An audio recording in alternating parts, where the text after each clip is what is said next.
Chapter 353. Hearing Jiang Pingji's question, he composed himself and cupped his fists in fear.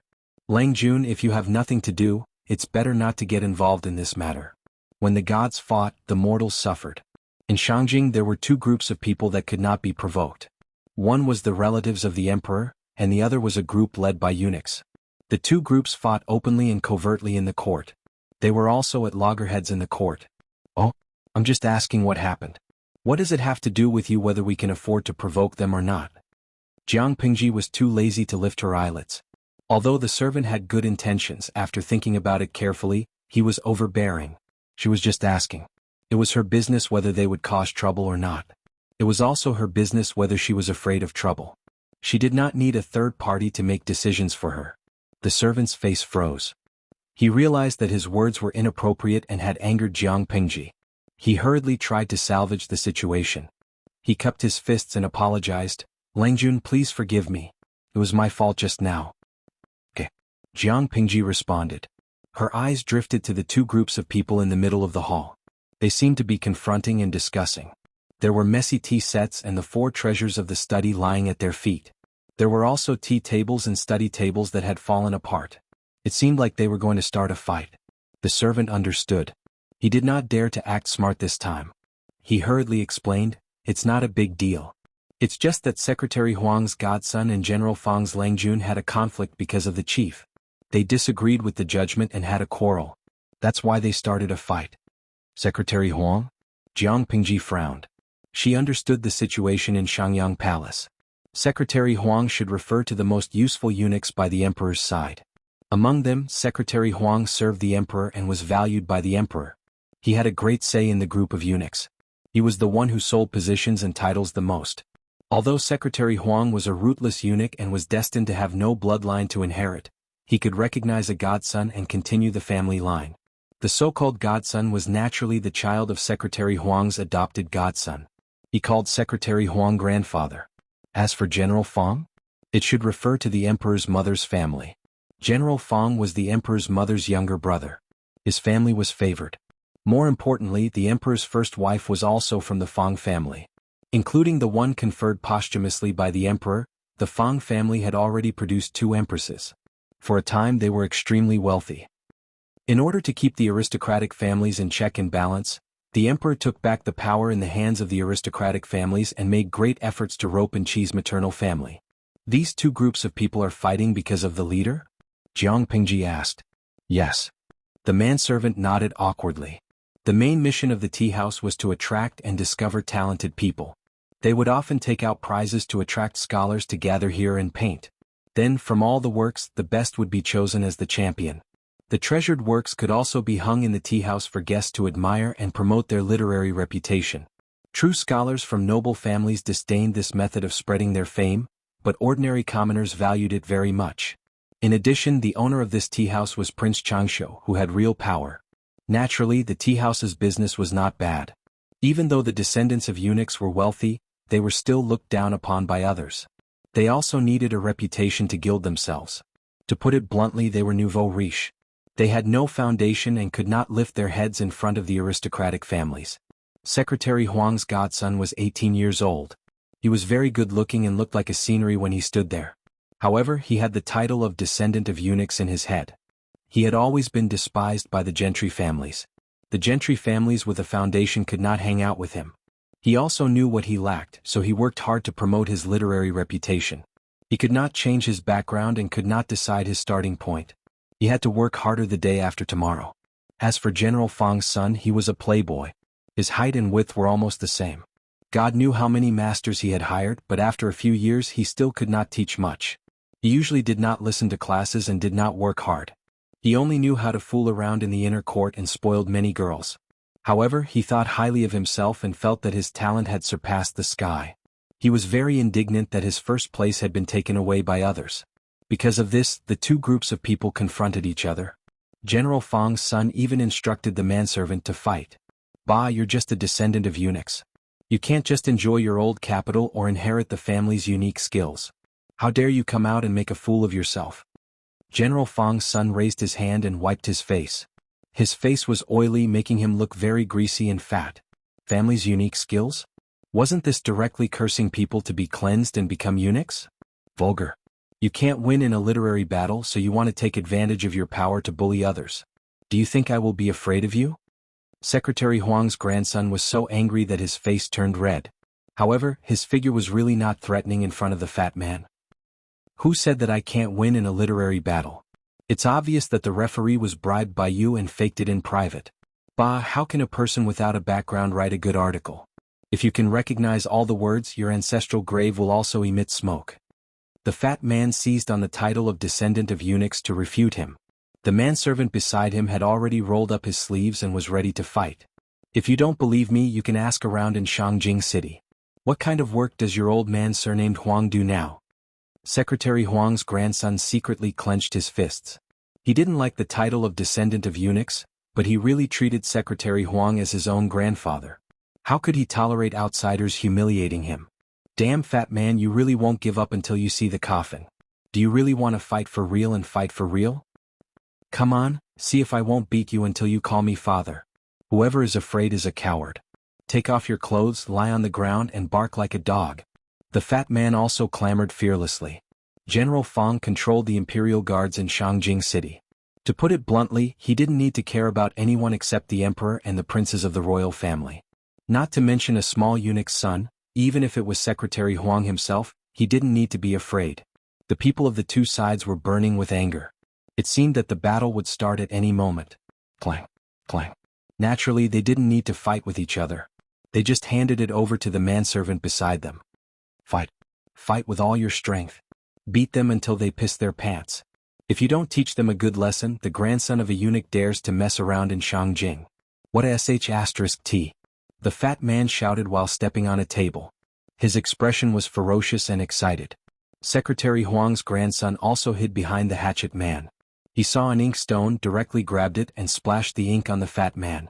For a moment, the manservants of the two sides wrestled with each other and threw whatever they caught. The fat man was too fat and wasn't sensitive enough. Secretary Huang's grandson hid behind the people and sneakily attacked and threw the ink. The entire hall on the first floor was filled with screams and the sound of smashing. Some scholars couldn't stand it anymore and simply covered their faces and left. Some people hid at the side and watched the show. It was really a feast for the eyes. To put it simply, this was just a fight between two young men. Neither of them was convinced by the other. Chapter 354. Ingyang Kuaixin. Oh my god, the spectators were so surprised that they dropped the melons in their hands. After watching the host's live broadcast for a few years, this was the first time he had seen a group fight of such a scale. Moreover, the two parties involved in the fight were rich second generations with great status in ancient times. This feeling was indescribable. Lao Ciji Lianming, TSK, to put it bluntly, they are just nouveau riche or local tycoons with no background. From this, it could be seen how the upbringing of the two families was like. If it were a landowning household with a solid foundation, even if they wanted nothing more than to stomp the other party to death, they would still be courteous on the surface. Linglong Mibao # propping my chin. Compared to a hypocritical battle of words, I still prefer this kind of momentum. Muan Bao Tai, haha, I like it too. Just like what the host had said before, it was useless no matter how eloquent you were with your mouth. Once your opponent's ears were blocked, you wouldn't be able to affect him no matter how loud your opponent was.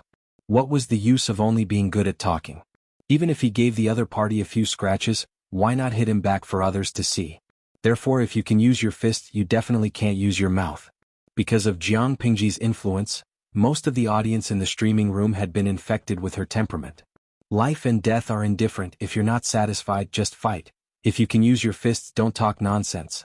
Jiang Pingji raised her hand to protect Su Ku to prevent the thin scholar from getting involved in the melee. Out of the corner of her eye, she glanced at the expressions of the passers-by around her.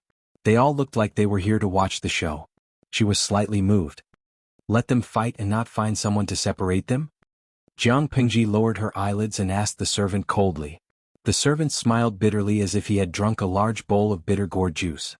His entire face was scrunched up. What are you talking about? The servant added in his heart, but he didn't dare to say it out loud.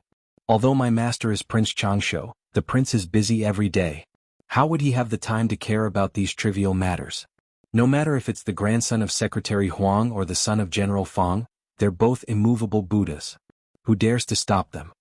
It was not a big deal to stop a fight, but they were afraid that both sides would think that the third party was a hindrance and beat up the person who tried to stop the fight first. At that time, it would truly be like suffering in silence, unable to voice out the bitterness. When immortals fought, mortals suffered. Now, he could only hope that they would finish the fight as soon as possible so that the tea house could close early. As for the items that were broken or smashed, make a list and send it directly to their mansions. For the sake of the Buddha, the owner of the tea house was Prince Changshu. Secretary Huang and Army General Feng would also consider compensating them. After listening, Jiang Pingji coldly responded with an "oh," and did not comment further. A bunch of brats causing trouble. They're wrestling on the ground. There's no technique involved at all. Jiang Pingji crossed her arms in front of her chest and took a step back to avoid the delicate teacup that was about to hit her toes. She tilted her head and complained to Su Ku, "Who do you think will win?" Su Ku glanced at his Lang Jun and prayed that he would not cause any more trouble. He lowered his eyes and muttered, "It should be from Secretary Huang's family. Nowadays the government relies more on eunuchs." The group of eunuchs was very powerful, and now they were also arrogant, like the sun at high noon. But in essence, everything they had came from the emperor's connivance. The selling of official positions and titles was also secretly approved by the emperor. They were closely attached to the emperor, and their life and death were decided by the emperor. If the emperor was still young, they would have great achievements. But the problem was that although the emperor was muddle-headed, he was blinded by greed and attached great importance to power.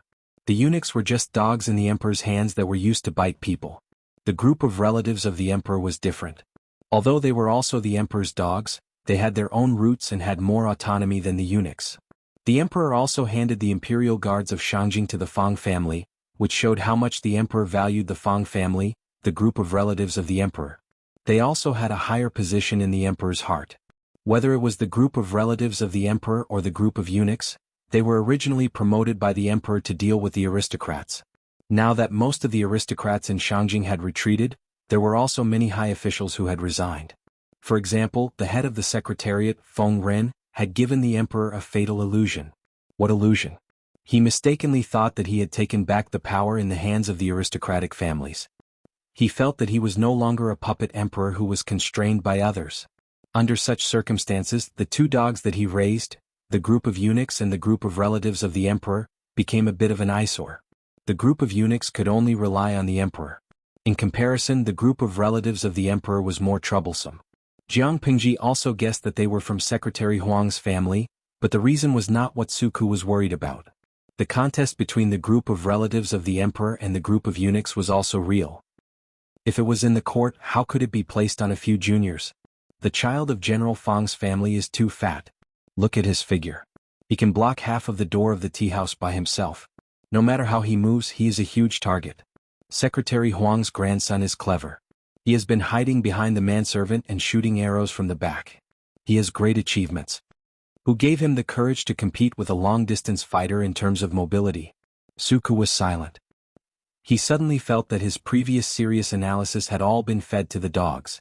Jiang Pingji continued, "However, when it comes to a group fight, one man can hold the pass against 10,000 people, or one man can drown people with too much saliva. Secretary Huang's young Lang Jun doesn't have enough fighters. If it continues to drag on, I'm afraid he will suffer losses." When Su Ku heard that, he secretly rolled his eyes. When it came to a group fight, he only admired his Lang Jun. As they talked, the situation became clearer and clearer. General Fang's son was very favored at home. Whenever he went out, he would bring 20 to 30 thugs with him. Just now, only half of them participated in the battle. The other half received the news that Lang Jun had been beaten and rushed in from outside. Originally, the two sides were evenly matched, but now, because of the number of people, the balance had tilted. Seeing that Secretary Huang's grandson was about to be caught and beaten up, the lad suddenly rolled backward and shouted regardless of his embarrassment. "Brother Ju, come and save me." Brother Ju? Jiang Pingji was already tired of watching. She didn't expect Secretary Huang's grandson to call for help at the last minute. She scanned her surroundings, wanting to find out who Brother Ju was. Fang Pengzi's side had already formed an overwhelming advantage. His super-heavy body formed a shadow that forced Secretary Huang's grandson to the corner. "Bah! Call for help. Let's see who can help you, you bastard." Secretary Huang's grandson's face had already blossomed, and there were some green and purple bruises on it. He looked embarrassed, but his eyes were still stubborn. I'll return those words to you. Don't be so scared that you'll wet your pants later. Fong Pengzi's heart was burning with anger. He raised his huge fist and wanted to hit someone. At that moment, a clear voice that sounded like a compass came from the crowd. Wait. Who's messing with my business? Fong Pengzi turned his head and looked fiercely at the source of the voice. Everyone immediately looked over and saw a young man who was about 15 or 16 years old standing in the corner. He wore a green Confucian robe which made him look tall. Chapter 355. Hey, you're just a skinny kid. Do you want to stand up for this bastard? Fong Pengzi bared his teeth and waved his fist threateningly. The handsome young man with red lips and white teeth was not afraid at all. It was as if he did not see the huge fist. Fight? I definitely can't beat you. Feng Ju only had a servant with him. Although he had learned horsemanship, archery and swordsmanship, he could only defend himself.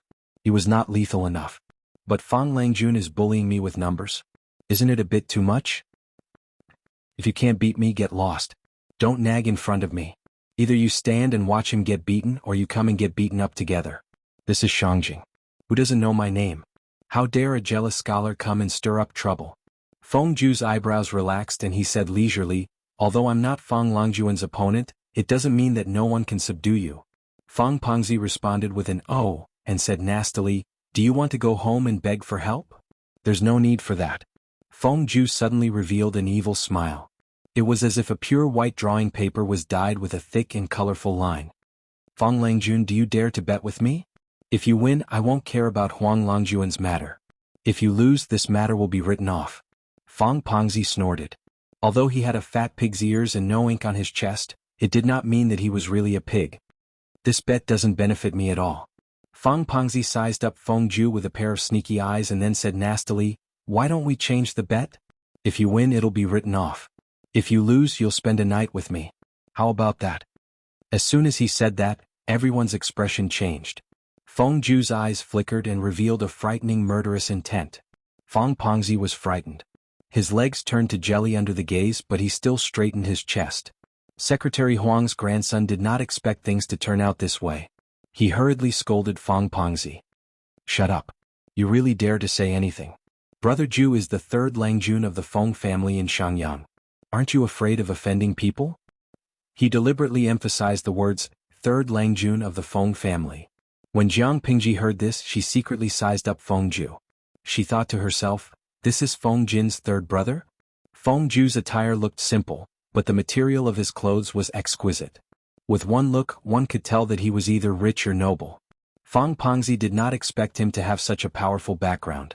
Although the head of the secretariat, Feng Ren, had retired long ago, the prestige of the Feng family in Dongqing was still unshakable. Fong Pengzi wanted to retreat, but he didn't want to show any fear on his face. Feng Ju sneered and said, sure. Brother Ju. Secretary Huang's grandson looked regretful. If he had known this would happen, he wouldn't have dragged Feng Ju into this quagmire. Fong Pengzi secretly cursed in his heart. Since Feng Ju didn't give him a way out, then everyone was in a difficult position. What are we betting on? Fong Pengzi asked. Feng Ju pointed at Jiang Pingji, who was watching the show from the side. Whoever can take away a personal item from this Langjun will be the winner. What do you think? Jiang Pingji was confused. The audience in the streaming room also reacted. He was trying to divert the trouble to someone else. Xylitol chewing gum? No way. Young Feng Jin's brother is so black-bellied and hateful. He actually framed the streamer? Linglong Mibao, you're so naughty. The streamer is really unjustly implicated this time. Noodle House Lao CG? Why do I feel that this brother Ju has already recognized the streamer's identity and wants to ask for help? Feng Jin knows the streamer. He must have told his brother about the streamer's terrifying combat power. He said that the streamer can fight 100 people alone. Everyone was confused by the content of the bet. Fong Pengzi was the first to react. He was so angry that he almost stomped his feet. Bah, you must know this person. This is cheating. Feng Ju looked innocent and said, I don't know this Langjun. Jiang Pingji frowned unhappily. Her hands were a little itchy. She said, I don't know him either. Fong Pengzi smiled evilly. Since you don't know him, this bet is much easier. Kid, if you don't want to suffer for nothing, then take out a personal item. The more personal, the better. This young master will definitely win this bet. Surround him. The manservants obeyed and hurriedly surrounded Jiang Pingji, separating Feng Ju at the same time. As long as Fang Pengzi got Jiang Pingji's personal item before Feng Ju, he would win the bet. Jiang Pingji sneered and suddenly asked in a clear voice, "Feng Huayu, are all your brothers so naughty?" At that moment, a clear and mature voice of a young man came from the private room on the second floor. "My younger brother is naughty and mischievous. Please forgive him." As soon as the voice fell, a young man wearing a jade crown and a watercolored scholar's robe lifted the bead curtain of the private room and walked down the stairs. Looking closely, it was not Feng Huayu, whom they had not seen for a few years. The young man's appearance was magnificent. His facial features were slightly similar to the young man from before. When the two were put together, it was obvious that they were biological brothers. Even so, he shouldn't have made such a bet. If he had lost, how would it have ended? Jiang Pingji was puzzled. In her opinion, the upbringing of the Feng family could only produce a gentleman like Feng Jin. How could they have produced someone as rebellious as Feng Ju? He was bold and willful. He even dared to agree to the terms of the bet. This kid had a good temper. With Jin watching over him, nothing will happen. After not seeing him for a few years, Feng Jin's impatience and immaturity had disappeared under the tempering of time. What was left was the smoothness and transparency of pearls and jade. He was like a pearl that had been dusted off. He shone brightly, warm and not dazzling. What about my reputation? Nothing would happen to him, but his reputation would be bad if it was spread out. Feng Jin's lips moved slightly. There was a hint of helplessness in his eyes. There's no need to worry when there are too many debts. Among the three brothers of the Feng family, only Feng Ju was a freak. His rebellious temperament was unknown to whom he got it from. Jiang Pingji understood after hearing his words. Jiang Pingji and Feng Jin reminisced about the past. Fang Pengzi felt that he had been left out. He was unhappy and was about to throw a tantrum. Fang Pengzi stomped his feet and pointed his fat finger at Jiang Pingji. His expression was slightly ferocious. "Who cares who you are? Capture this kid and remove his clothes. Didn't you want a personal item? I'll take it all and make this bet lose for sure." Feng Jin looked at Fang Pengzi with pity. He was acting recklessly. Feng Ju's eyes moved back and forth between his brother and Jiang Pingji. No one knew what he was thinking. "Take good care of my accountant. If he loses even a strand of hair, Huayu, you can't afford to pay for it." Jiang Pingji threw the sandalwood fan in her hand into Feng Jin's arms and entrusted Su Ku to him. On the side, Princess and Yaina glanced at the handsome Feng brothers with coquettish eyes. They were a feast for the eyes and made one's fingers twitch. She wondered where Lu Shi came from. He actually knew so many young talents. Feng Jin smiled happily. "Of course I'll ensure that Xiaoyu will be fine." The audience in the streaming room could not help but cover their eyes. The scene that followed was too bloody. They could not bear to look at it. "Hehe, have you thought it through?" Fang Pengzi was still unaware of his imminent death. He thought that Jiang Pingji was afraid of trouble and wanted to take the initiative to admit defeat. "Remove your clothes." "Do you know who my father is?" Jiang Pingji asked. Fang Pengzi was furious. "I don't care who your father is." "Yes, you don't have to care who my father is, but you have to know who I am." Chapter 356. You don't need to know who your father is, but you need to know who your father is. Hearing Jiang Pingji's declaration, Feng Ju was stunned on the spot. A wanton evil smile appeared on his face. "Second brother, is this the Lu Lanting that you always talk about? It's true that hearing about you is not as good as meeting you in person. What a madman.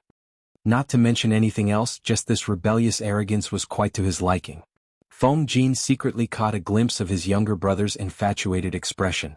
He couldn't help but raise his hand and tug on his sleeve, pulling him out of the battle circle. He didn't want his third brother to be innocently implicated. If he was beaten up by Jiang Pingji, he would have been beaten up for nothing. There would be no place for him to argue. As he spoke, Secretary Huang's grandson held his sore waist with one hand and covered his slapped face with the other as he limped towards Feng Ju. "Brother Ju, it's my fault this time. I've implicated you." "Hiss, this stinking fatty, it hurts a lot when he hits me." Secretary Huang's grandson grimaced in pain. In terms of nominal age, he was 2 years older than Feng Ju, but in terms of months, it was only 2 or 3 months a year. Probably because he often fell and rolled, he looked stronger than his peers, but his head was a little injured. Feng Ju secretly held back his laughter and revealed concern on his face. "It's fine. It's just that when Bogeo returns this time, I'm afraid he will be punished by the family law Rattan." When he heard the words family technique Rattan, his face, which looked as if a palette of colors had been overturned, became even more distorted. making him look even more abstract. Alas, don't talk about it. I'll definitely be beaten when I go back this time. Secretary Huang's grandson looked sullen, and his face was full of drama. When he was free, he secretly glanced at Feng Ju. Seeing that Feng Ju had no intention of distancing himself from him, he secretly breathed a sigh of relief. To be honest, even if he hated others who humiliated him because he was the descendant of a eunuch, he could not deny his family background. It was also the source of his inferiority complex. It was not easy for him to meet a like-minded friend who came from a prestigious family. He really did not want to lose Feng Ju because of this. This is Huijia's good friend? Feng Jin did not care about the chaotic situation on the field, because he knew very well that those minions were not even enough to fill the gaps between their teeth. Feng Jin's younger brother was called Feng Ju. His courtesy name was Huijia. This generation of the Feng clan's descendants were mostly named with words related to jade. Hearing Feng Jin mention him, Secretary Huang's grandson quickly put away his playful expression and said seriously, "That's me." Feng Ju introduced, "Second brother, this is Huang Song, the classmate and good friend I've always mentioned. He's the disciple of the great scholar, Mr. Ji." Dongqing had a strong academic atmosphere, and there were many great scholars. Although the Mr. Ji that Feng Ju mentioned was not comparable to Master Yuanjing, he was still a very famous great scholar within the borders of Dongqing. Huang Song was able to use the title of the eunuch's descendant and become the disciple of a famous teacher. Obviously he had some skills. Huang Song hurriedly said, "I don't deserve it. Second brother Feng can just call me Bogeo." Feng Jin smiled gently and nodded. "Then it would be impolite of me to refuse." Huang Song was very sensitive to the emotional changes of others. He immediately knew that Feng Jin was keeping a distance from him. He wasn't too upset about this. If others knew that he was Secretary Huang's adopted grandson, they would have covered their noses and walked away. Very few people were willing to have a normal conversation with him. Feng Jin's attitude was actually very good. He was so focused on recognizing people that he almost forgot that Jiang Pingji was still fighting with Feng Pengzi. Huang Song slapped his forehead with one hand and hurriedly turned to ask Feng Ju, "Brother Ju, should we call for help?" Feng Ju lowered his eyelids and pouted. "Does he look like he needs help?" As soon as he finished speaking, Huang Song also turned his head to look at the situation of the fight in the hall. He happened to see a huge black shadow fall at his feet. Huang Song was so scared that he hurriedly took 2 steps back. He was still in shock. "Come. Now tell me who's the father." "You're the father. You're the father." Feng Pengzi could still be arrogant at first, but as the servants died one by one and became paralyzed at his feet, his confidence became more and more fragile. He was like a snail that had its shell removed, revealing its tender body to be trampled on by others. He didn't feel the slightest sense of security. In an instant, he responded to whatever Jiang Pingji said with tears and snot flowing down his face. Jiang Pingji lifted her leg and kicked the servant who was blocking the way aside. She grabbed Feng Pengzi's collar with one hand and lifted him up with one hand while Huang Song's eyes almost popped out of his head. "Say it again. My ears aren't good. I didn't hear it." "Father, you're my father." Feng Pengzi was tall and sturdy, but it was all fat. He was shorter than Jiang Pingji by a head. Now that she lifted him up like a little chick, he was scared out of his wits. He shrank his neck like a quail and spoke incoherently. When Huang Song saw this, he was secretly speechless. He almost bit his tongue. He muttered in a low voice, "Oh my, that damn fatty weighs more than 2 dawn," but he actually lifted him up with one hand. This is simply innate divine strength. 1 dawn was equivalent to about 50 kilograms. 2 dawn was a full 200 kilograms, and this was just an estimated figure. Looking at Feng Pengzi's body size, he was at least 240 kilograms. His arms were thin, but he didn't expect his strength to be so great. Only then did he realize that Jiang Pingji had single-handedly defeated all the servants and fighters that Feng Pengzi had brought. Everyone had been beaten black and blue. Even though no one had died, looking at the degree of swelling, they would not be able to leave the house for the next 2 weeks and would not be able to see anyone. When he saw this, Huang Song's eyes revealed his appreciation for talent. He was eager to make friends with her. It's not a secret that Lang Jun was born with divine strength. Su Ku chuckled, as if the person who emitted the aura of a ruffian was not his Lang Jun. "May I know where your Langjuan's ancestral home is and where he lives?" Huang Song asked with his hands cupped together. He was rather gentlemanly. "My Langjuan's ancestral home is in Hejian. He has lived here for a long time. His family is Lu," Su Ku said plainly. When Huang Song met his eyes, he faintly felt a sense of fear as if his thoughts had been seen through. The magistrate of Chongzhou Lu Shi is Long Juan's father. This background was not something that the descendants of eunuchs could covet. Su Ku added silently in his heart. Lu Shi's son Lu Shi? Huang Song suddenly thought of something. Are you saying that he is the Lu Shi who was born with divine strength and chased the tiger across the ravine? Chased the tiger across the ravine. This was a term used to describe a fierce general in the previous dynasty. It meant that this person was incomparably fierce. Even a ferocious tiger would break into a run when it saw him. Although Jiang Pingji was also born with divine strength, her reputation was not prominent. Until she left Langyi, she gambled with someone and killed 2 tigers. She even brought the 2 tiger carcasses around the city and flaunted them around her opponent's house. She was so angry that she vomited blood. Her fierce reputation spread because of that. Chapter 357. That's right. Su Ke nodded calmly. Huang Song completely gave up. Talented people were everywhere, but his status was low.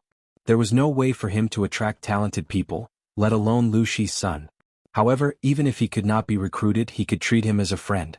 Seeing that he was so bold, he should be a broad-minded person who did not adhere to the secular world. Thinking of this, the regret in Huang Song's heart calmed down a little. He continued to watch the farce. Jiang Pingji looked at the bruise on the fat man's left eye. Driven by her obsessive-compulsive disorder, she simply hit his right eye too. It was symmetrical. Bah, I can't give birth to a good-for-nothing son like you. If I give birth to you, you'll definitely be a wall-climbing sissy. Such ridiculing words made all the guests in the hall laugh. In terms of sarcasm, Jiang Pingji's words were really sarcastic. Extremely sarcastic. You. Aren't you afraid of being torn into pieces? The fat man was called back to his senses by the laughter. He was so embarrassed that his face turned red. He mustered up the courage to threaten her. If you have the cheek to ask your father to come over, I don't mind beating him up too. Jiang Pingji was not joking. If the fat man really dared to shout, she really dared to beat him up. The fat man was so angry that his face turned red. Jiang Pingji felt that she was not angry enough and added another sentence. However, if that's really the case, you'll have to call me grandpa when the time comes. As soon as this sentence was said, many people did not come back to their senses. They did not understand what she meant. Only Feng Jin, Feng Ju, and Su Ku were quick-witted. They understood the meaning behind it and almost choked on their own saliva. Huang Song was also quick-witted. He understood after a while. Jiang Pingji's words were very clear. She would beat the fat man up and ask him to call her father. If the fat man's father came, he would definitely be beaten up until he rolled on the ground and called her father. In that case, the fat man would become a grandchild and have to call Jiang Pingji grandpa. These words were really sarcastic. Get lost. I never leave anyone alive when I fight. If it weren't for your fathers, your corpses would be cold. Jiang Pingji sneered and threatened him. If you go back and complain, go ahead. This young master would like to hear whether it is you or me who is in the right. Although the cause was Feng Pengzi and Huang Song's fight for the top spot in the tea house, in the end, Feng Pengzi actually wanted to strip Jiang Pingji naked and humiliate her. This was no longer a simple conflict. If things got out of hand, it would not be easy to resolve. You just wait for this young master. Feng Pengzi was casually thrown to the ground by Jiang Pingji. His butt landed on the floor of the hall. He felt as if his tailbone was about to break. He awkwardly covered his face with one hand and covered his aching face with the other. Before he ran away, he didn't forget to leave behind some harsh words. You're welcome to come again. Jiang Pingji waved her hand. There was no trace of fear on her face. The fat man's face turned purple from holding back his anger. He left in a sorry state under the protection of a group of hired thugs and servants. When Feng Pengzi was out of sight, Jiang Pingji wiped away the annoying smile on her face and resumed her usual coldness. Remember to compensate for the damage you've done to their place. These words were directed at Feng Jin. If it weren't for Feng Jin's brother, she wouldn't have suffered such an undeserved calamity. Feng Jin smiled gently and dignified. Huang Song, who was beside him, hurriedly said, Today's incident started because of me. The compensation should be paid by me. I'll get the servants to send it over later. How can I let second brother Feng suffer losses? Although Huang Song was the descendant of a eunuch, other than having a bad reputation, his life was more comfortable than anyone else's. In terms of pocket money among everyone present, his private stash was the richest. Who is this? Jiang Pingji had been multitasking just now. She already knew Huang Song's background, but she still pretended not to know and asked despite knowing the answer. Huang Song introduced himself embarrassedly, "I'm Huang Song. If Lu Langjun doesn't mind, you can call me Bogeo." "Sure." Jiang Pingji nodded. Huang Song's eyes lit up. Compared to Feng Jin's gentle and distant attitude, Jiang Pingji didn't give him the feeling that she was unreachable. In other words, there was a chance to be friends. At that moment, Wuma Jun, who had been ignored by everyone for a long time, opened his mouth. "That young Langjun is the beloved son of Marquis Qingzhen. Lanting humiliated him, so Marquis Qingzhen won't let it go." Marquis Qingzhen was actually General Feng, who controlled 100,000 imperial guards in Shangjing.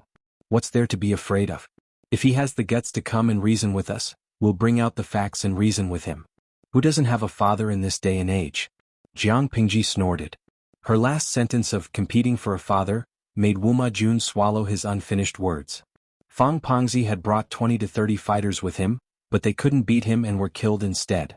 If General Feng was shameless, he could go ahead and announce it. If he really wanted to cause trouble for her, Jiang Pingji didn't have to be afraid. Competing for a father was fine. Who didn't have a father? She had instigated Lu Shi to go to Chongzhou. The court then sent a new chief of Hu County to take over Hu County. It was a pity that Hu County was like an iron bucket under Lu Shi's governance. The people didn't accept the new boss. 3 years had passed, and Hu County was still under Lu Shi's control. The emperor hated the current situation, but he didn't dare to act rashly. Hu County was a delicious cake that could only be seen but not eaten. Who would feel comfortable? Now the emperor wanted to use Lu Huan and Wuma Jun's marriage to get closer to Lu Shi and the royal family. He wanted to use the marriage of his children to slowly force Lu Shi to hand over Hu County. At this moment, General Feng was the emperor's dog. Why would he bite Jiang Pingji? Not only could he not bite her, but he also had to apologize to her afterward. Feng Jin held back his laughter. He almost couldn't maintain his gentlemanly appearance.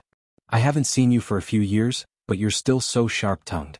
I don't know who in this world can stand your temper. The world is so big. We can always find a matching pot. You don't have to worry about this." Jiang Pingji took her sandalwood fan and fanned herself. Suddenly she thought of something and said, "I received your letter a few months ago. You said that Jingxian is 4 months pregnant. Now that I think about it, she should give birth in another 2 months, right?" Under Lu Shi's matchmaking, Feng Jin married Wei Jingxian in the end. In terms of the Feng family, Wei Jingxian's birth was a little low. However, considering that she was not a member of the royal family, the conditions were not too harsh. Feng Ren and his wife asked for Feng Jin's opinion on the candidate recommended by Lu Shi. Seeing that their second son was not against it, the marriage was decided. Feng Jin was indeed a good husband in this era.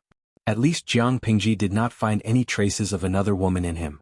This meant that Feng Jin's backyard was relatively clean. Other than his official wife, there were no other women in a mess. "Yes, my belly is getting bigger these few months. I vomit out whatever I ate last month. I'm so skinny. I feel nervous when I see it." It was Feng Jin's first time being a father. He usually looked calm, but in fact he was very scared. In terms of the current medical standards, giving birth to a child was a trip to the gates of hell. One careless move could lead to 2 deaths. I heard from the elderly that the first child is not easy to give birth. To avoid accidents, it's better to hire a gynecologist and an experienced midwife to be on standby at home. It's better to prevent accidents. The Feng family was rich and imposing. They could afford to hire a maternity attendant for their daughter-in-law. Chapter 358.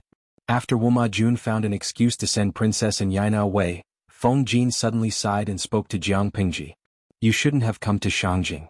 The hustle and bustle downstairs gradually quietened down with Feng Pengzi's departure. The quiet and elegant atmosphere was restored. As soon as she entered the house, Jiang Pingji unceremoniously changed a new tea set for herself. She brewed a cup of tea and sipped it warmly. "My father is far away in Chongzhou and has no time to attend my sister's wedding. I'm the only male in the family. If I don't come, who will?" Feng Jin said, "If that's the case, leave when you can after your sister's wedding." Jiang Pingji could not help but laugh. She said, "You and I are considered old friends. Who would chase someone away the moment they meet like you?" Feng Jin glanced at Jiang Pingji angrily as if to say, "If you don't listen to good people, you'll suffer."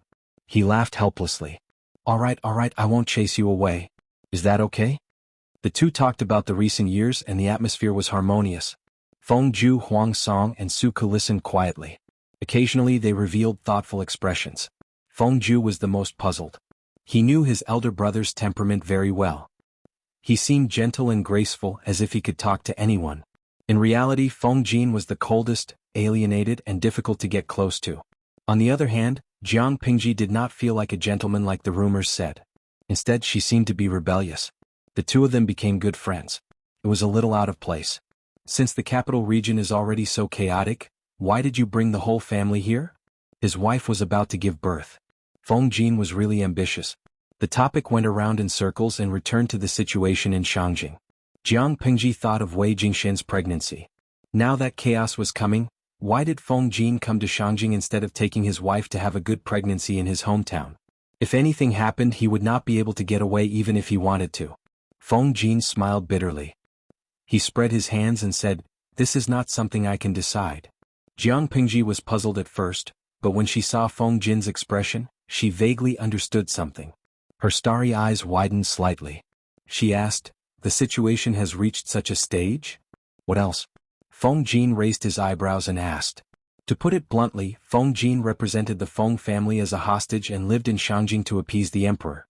The influence of the relatives of the emperor and the power of the eunuchs were the two biting dogs prepared by the emperor to deal with the aristocratic families. In the past few years, the emperor had become more and more muddle-headed, allowing the marriage between the northern borderline and Dongqing to go smoothly. This move made many aristocratic families sense a great change in the atmosphere. In order to protect their families, some people chose to continue to rise and fall in the officialdom, while others pretended to be defeated and slowly retired. Feng Ren's resignation was naturally the latter. However, the emperor did not trust the Feng family at all. Perhaps it was because of this reason that Feng Jin and his wife temporarily lived in Shangjing after the wedding and rarely went out. The situation in the capital region was getting more and more tense, and his wife's belly was getting bigger by the day. This put a lot of pressure on him. The two of them did not discuss this topic in detail. After all, Huang Song was still here and some topics had to be avoided.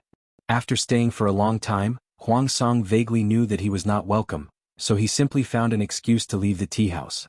Feng Ju stood up to send him off. Feng Ju said in a low voice, "Second brother has been under a lot of pressure these days. Don't take it to heart, Bogeo." Although Huang Song was the son of a eunuch and his godfather was the powerful Secretary Huang, Secretary Huang was rather special among the eunuchs. He was also deeply liked by the emperor and did things like selling official positions and titles, but he also secretly extended olive branches to the aristocratic families. Yes, Huang Song's godfather, to put it bluntly, was on the fence. He was on good terms with both sides and did not offend either. If not for this, Feng Ju would not be friends with Huang Song. Huang Song shook his head, but his eyes kept glancing at the private room. He said in a low voice, "A few days ago, grandfather helped Song get a job. It's related to the guards in the capital region. If second brother Feng encounters any difficulties in Shangjing, feel free to look for me. I'll try my best to help if I can." Feng Ju nodded secretly and accepted this favor. "I will talk to second brother about this.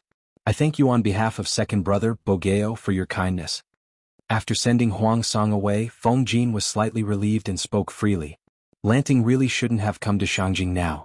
Even if he had to find a lame excuse, he should have rejected it. Didn't Lanting notice that the emperor has been finding excuses to summon scholars from various clans to gather in Shangjing?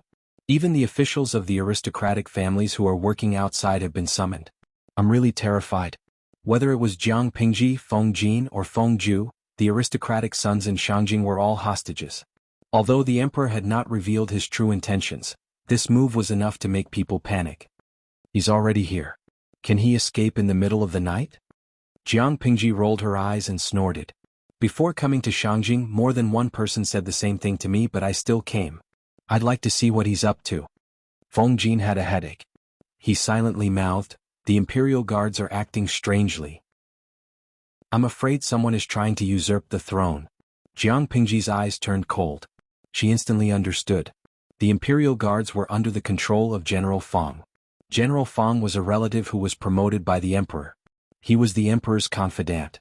If the imperial guards were to act strangely, it could be that the emperor wanted to attack the aristocratic families and force them to hand over their power. However, Feng Jin added, "I'm afraid someone is trying to usurp the throne." Then the imperial guard's actions were somewhat thought-provoking. Usurp the throne? The princes were fighting fiercely for the throne. Prince Changsho, who had become famous, was eyeing the throne covetously. It was really hard to say who the usurper was. In the end, this is just a show where the mantis stalks the cicada, unaware of the oriole behind. Feng Jin had lived in Shangjing for a period of time. He had a clear understanding of the current situation. However, who is the mantis, the cicada, and the oriole? It all depends on one's ability. Lanting, listen to my advice. Be obedient these days. Put your own safety first. When this period is over, the situation should be clear. Su Ke heard Feng Jin's sincere and earnest advice. He could not help but look at him with a complicated expression. He had a feeling that this was not a good sign. Would he be slapped in the face by this flag? I know. Jiang Pingji agreed verbally, but only she knew what she was thinking in her heart. After all, the tea house was Prince Changsho's territory. Even if Jiang Pingji could guarantee that the conversation would be discreet, she did not want to talk about such an important topic in someone else's territory. Feng Jin understood. The two of them tacitly stopped the topic. At that moment, Feng Ju returned to the private room. Feng Jin pursed his thin lips into a straight line when he saw his troublesome younger brother. He looked very displeased. Feng Ju was completely oblivious to it. He laughed and sat down. You have to act according to your ability to save others. If you don't have the ability, you will bring trouble to others. Is this what the master at home taught you? Father doesn't like you to hang out with those people from all walks of life, but you don't. That Huang Song's heart is not pure. You call him brother, and today you almost caused trouble. Feng Jin frowned unhappily. He lectured in a flat tone. If Lanting was not present and helped you out, tell me, how do you want to end this? Feng Ju was not afraid of Feng Jin at all. He replied with a smile, I feel that Bogeo has a genuine temperament and is worth befriending. Chapter 359. Feng Jin took a deep breath and asked bluntly, Your so-called true temperament is to drag you down with me when I get into trouble? This annoying little brother of his should grow up a little. How could he count the money after being sold? Huang Song and Fang Pengzi led their men to fight each other. Regardless of whether they won or lost, both sides would have a sense of propriety. No lives would be lost.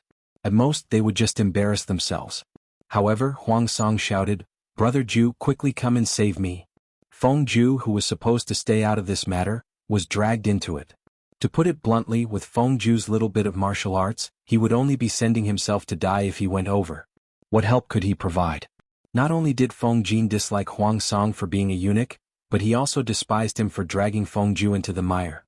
Just this action alone was enough for Feng Jin to defame Huang Song for a lifetime. Feng Ju did not speak.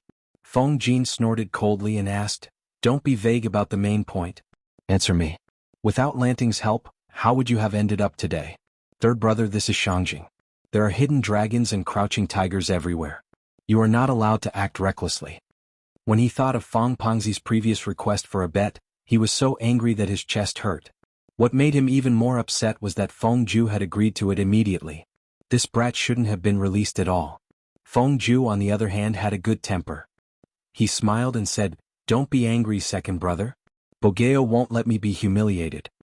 After Feng Jin heard this, he seemed to have thought of something.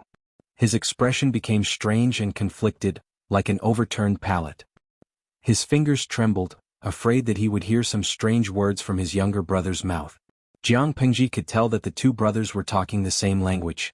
She could not help but laugh. She coughed lightly to attract their attention. What Huijie wants to say is that Huang Song has the intention to rope him in. Regardless of whether it's a ploy to gain Huijie's trust, he will try his best to protect Huijie even if he is humiliated, Jiang Pingji explained, dispelling the terrifying thought in Feng Jin's mind. Feng Ju revealed a relaxed smile and nodded. That's right. Rather than saying that Huang Song had asked Feng Ju for help, it was more like Feng Ju was testing Huang Song to see how magnanimous he was.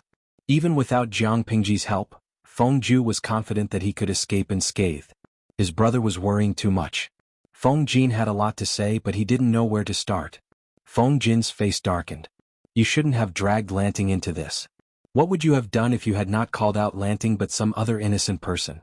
That Fang Langjun has always been a playboy. His actions can't be judged by common sense. Can you guarantee that everything is under control? It was one thing for him to scam his own brother, but now he even scammed his brother's good friend. Who taught such a brat? Feng Ju blinked uneasily and said with a faint smile, If I didn't recognize Brother Lanting, I wouldn't have messed around, would I? It was precisely because he had recognized it that he was fearless. Feng Jin understood what his younger brother meant. His heart was burning with anger. According to his words, if he recognized it, then he deserved to be tricked? You're the son of the Feng family, and he's merely the descendant of a eunuch? Wuxia, what exactly do you want? He knew that his younger brother had a wide range of friends and did not care about family status, but Feng Ju's behavior gave him a bad feeling. Feng Jin criticized Huang Song's background, but Feng Ju did not comment. This in itself was Huang Song's shortcoming, and it was also a stain that could not be erased. Although what Feng Jin said was the truth, Feng Ju did not like his brother's habit of judging one's status based on one's family background. As they grew older, the contradiction and division between them became more serious. The founding emperor of Dongqing was an escaped slave, and he even worked as a coachman. The Feng family is also an official, but I don't see my brother saying anything about this. Suddenly Feng Ju sneered, and the atmosphere instantly dropped to a freezing point. Were these two brothers preparing to fight? As the saying goes, one should not wash one's dirty linen in public. It was better to bring the naughty child home and teach him a lesson. Feng Jin suppressed his anger and returned to his usual calm and gentle self. He apologized to Jiang Pingji solemnly, thinking that he would deal with the naughty child when they got back. My youngest brother is naughty and mischievous. I've embarrassed myself in front of you. Huayu, don't be angry. Huaijia is still young and insensible. You will be fine when he's older. Jiang Pingji did not take the matter to heart. She even had a good impression of Feng Ju. However, this brat really needed a beating. After a meeting they parted on bad terms. After the Feng brothers left, Suku was still deep in thought. Jiang Pingji asked him, "Are you still thinking about Huayu and Huaijia?" Suku said, "A few years ago I had a few conversations with Feng Langjun. He is not the kind of person who is fixated on family status." "Why is he now?" Jiang Pingji said, "First of all, people change. Huayu is now a young man, not an immature boy. How can his thinking remain the same? Secondly, he is not fixated on family status, nor does he look down on people who are not part of the aristocratic families. He just doesn't like Huang Song." Suku was stunned. "But just now, Xiaoyu, let's say you have a younger brother. In your eyes, this younger brother is still young and inexperienced, and he needs the protection of an elder brother." One day, a ruffian came from outside. He looked down on everyone from head to toe, but it was this kind of ruffian that made your brother think highly of him. As the elder brother, how could you feel good about it? Jiang Pingji explained with a faint smile, that ruffian was Huang Song. Suku was silent. As an only child, he did not understand the thoughts of a younger brother. Huayu does not approve of Huaijia and Huang Song's friendship. It is for the good of this younger brother. No matter how many olive branches Huang Song's godfather extended to the aristocratic families, whether they are neutral or fence-sitters, as long as the emperor is wary of the aristocratic families, Huang Song and Huaijia will stand against each other. What's the use of a close personal relationship? One may know a person's face but not his heart. Who knows what kind of person Huang Song is behind the scenes? Suku sighed after hearing that. In that case, Feng Langjun has put a lot of thought into it. However, he can't stand his younger brother's rebelliousness. Huaijia's first impression of Huayu is the strongest, and I'm afraid it will be difficult to change it. Moreover, Huayu is indeed prejudiced by family status. This is a common problem among the sons of aristocratic families, and it is also normal. In the eyes of others, Huaijia is a bit of a weirdo. Suku recalled what Feng Ju said before and nodded in agreement. "It's just a pity?" Jiang Pingji was suspicious. "What's a pity?" "That Feng San Langjuan's temperament is compatible with you, Langjun. They were both rebellious. They were born into the aristocratic families, but they did not have a high sense of identity with their social class. They had strong self-awareness. Tisk, let's not.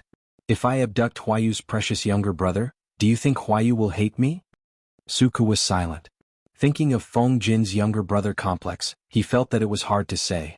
Jiang Pingji brought Suku around the night market. They bought big and small bags of gifts. Not only did they hang all over her hands but they also hung a lot around her neck. Fang Pengzi, who had been beaten up by Jiang Pingji, limped home with the help of the thugs. Before he even stepped into the house, he was already bawling with tears and snot in his eyes. Chapter 360. On the other side, General Fang had just become a high-ranking official, and his wallet was filled up again. He hummed a tune and drank the tea happily. Just when he was so happy that he forgot himself, A ghastly wail and wolf howl exploded in his ears. Clang, his hand shook and the teacup lid fell to the ground, and the tea stained his clothes. What's going on, my little ancestor? General Fong felt sorry for the exquisite tea set, but at the same time he was troubled by the wailing outside. Children's debts, children's debts. Ever since he gave birth to this son, his head was full of lawsuits. General Fong despised this son, but at the same time he loved him dearly. When he looked up, he saw a bloated fellow crawling in from outside the door. This scared General Fong. Go, go, go, what demon or evil god? General Fong was so scared that he shrunk his neck. He was not to be blamed for being timid. The person's face was bruised and swollen, and there were 2 purplish circles around his eyes. There were 2 thin red bloodstains under his nostrils, and he looked like a small snake. Looking from afar, he looked like a bloated man with a pig's brain. This monster was speaking in a voice that he was very familiar with. General Fong was stunned. Wasn't this his son's voice? Father, your son's heart is bitter. Fong Pongzi struggled to push away the servant who was supporting him, and crawled to his father pitifully. At this moment, General Fong had to face the truth. This unlucky child who was beaten into a pig's head was really his son. Daddy sweetheart, how did you become like this? He wanted to hold his son's face to see where he was hurt, but he didn't know where he touched the wound. Fong Pongzi grimaced in pain, and General Fong didn't dare to act rashly. Fong Pongzi's tears and mucus flowed down his face. Father, it's that damned Huang Song who bullied me again. General Fong was instantly enraged when he heard this. He flipped the tea table beside him with a slap. How dare you? How dare a eunuch's grandson touch my son? I want to ask, how did that eunuch Huang Tan teach his grandson? General Fong was so angry that he could not stop breathing. His own son was beaten by a eunuch's grandson, where could he put his face? Fong Pongzi continued to weep and wipe away the snot and tears on his face with his right hand. Father, it's not just Huang Song. There are other bastards. Fong Pongzi had always looked down on Huang Song. No one was more noble than the other, but he was the one who could become the disciple of a great scholar. What? The 2 of them had their fair share of conflicts in private. Some of them had won and some of them had lost. However, this was the first time they had suffered such a huge loss. Who else besides Huang Song? General Fong had a fierce face, and his palms, which were as big as a cattail leaf fan, were covered with thick calluses. Coupled with his burly and obese body and his fierce expression, he looked somewhat dignified. But everyone knew that General Fong was of humble birth. Before he became Marquis Qingzhen, he was a street peddler. Fong Pongzi said vaguely, "There's another kid. I don't know where he came from." General Fong was silent for a while. Although he felt sorry for his son, he was not blind. There was something wrong with Fong Pongzi's attitude. It was obvious that he was hiding something. This made him more cautious. He simply called his son's lackey over and asked him in detail. After a detailed inquiry, General Fong almost clutched his chest and breathed his last. Evil creature. Who asked you to provoke them? The Fong family of Shangyang was an existence that even the emperor was wary of. Who gave this kid the guts to do so? However, the Fong family had already retired. There was no one in the court, so there was no need to be too afraid. General Fong was not worried about the Fong family. He was worried about Lu Shi and Chongzhou. Fortunately, his son did not really bully Lu Shi's son. If he had really stripped Lu Shi's clothes, the whole of Dongqing would be turned upside down. Fong Pongzi was indignant. Did I get beaten up by Huang Song for nothing? You got beaten up. Can't you find a chance to fight back? Aren't you usually quite capable? General Fong was so angry that his beard curled up. Fong Pongzi was speechless. He had no problem sneaking up on Huang Song, but he really could not beat Jiang Pingji. If you don't get back at me, I'll look for my aunt to get justice for me. The aunt that Fong Pongzi mentioned was the Empress, the Crown Prince's mother. When General Fong heard this, he was infuriated. Outsiders did not know, but how could he not know? His sister did not come from a good family background and did not have outstanding looks. Ever since she gave birth to the Crown Prince, she did not have much love left. The emperor was also greedy and lecherous. There was no shortage of young and beautiful women by his side. The old and fading empress was invisible in the emperor's harem. If the emperor did not need to promote his relatives, the crown prince would still be alive. Perhaps the empress would have been dethroned. Stop. You evil creature, come back here. Army General Fong stretched out his huge palm and directly dragged his son back, lest he really ran to the empress to complain. I can't take this lying down. Fong Pongzi struggled. In the end, he simply sat on the ground and stretched out his legs to make a scene. You don't love me anymore. General Fang's expression turned purple from holding back his anger.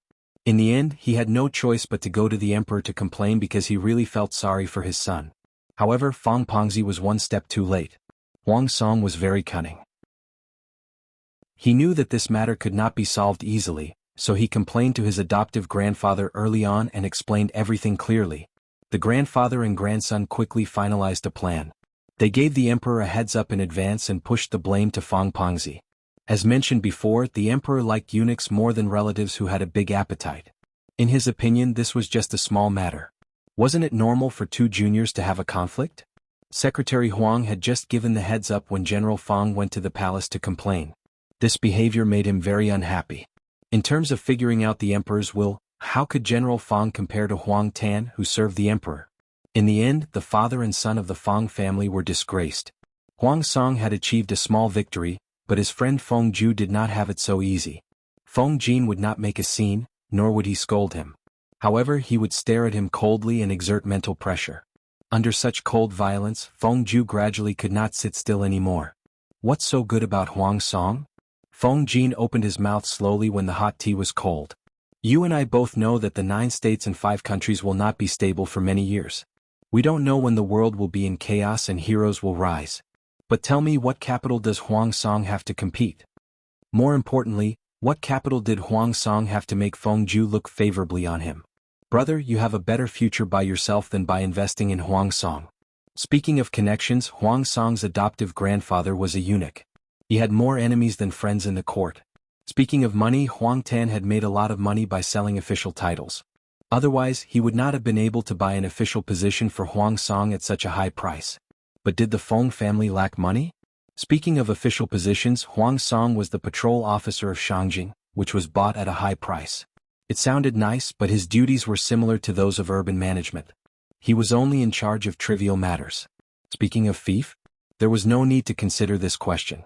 Feng Ju wanted to dodge it, but Feng Jin would not let him go so easily. Chapter 361.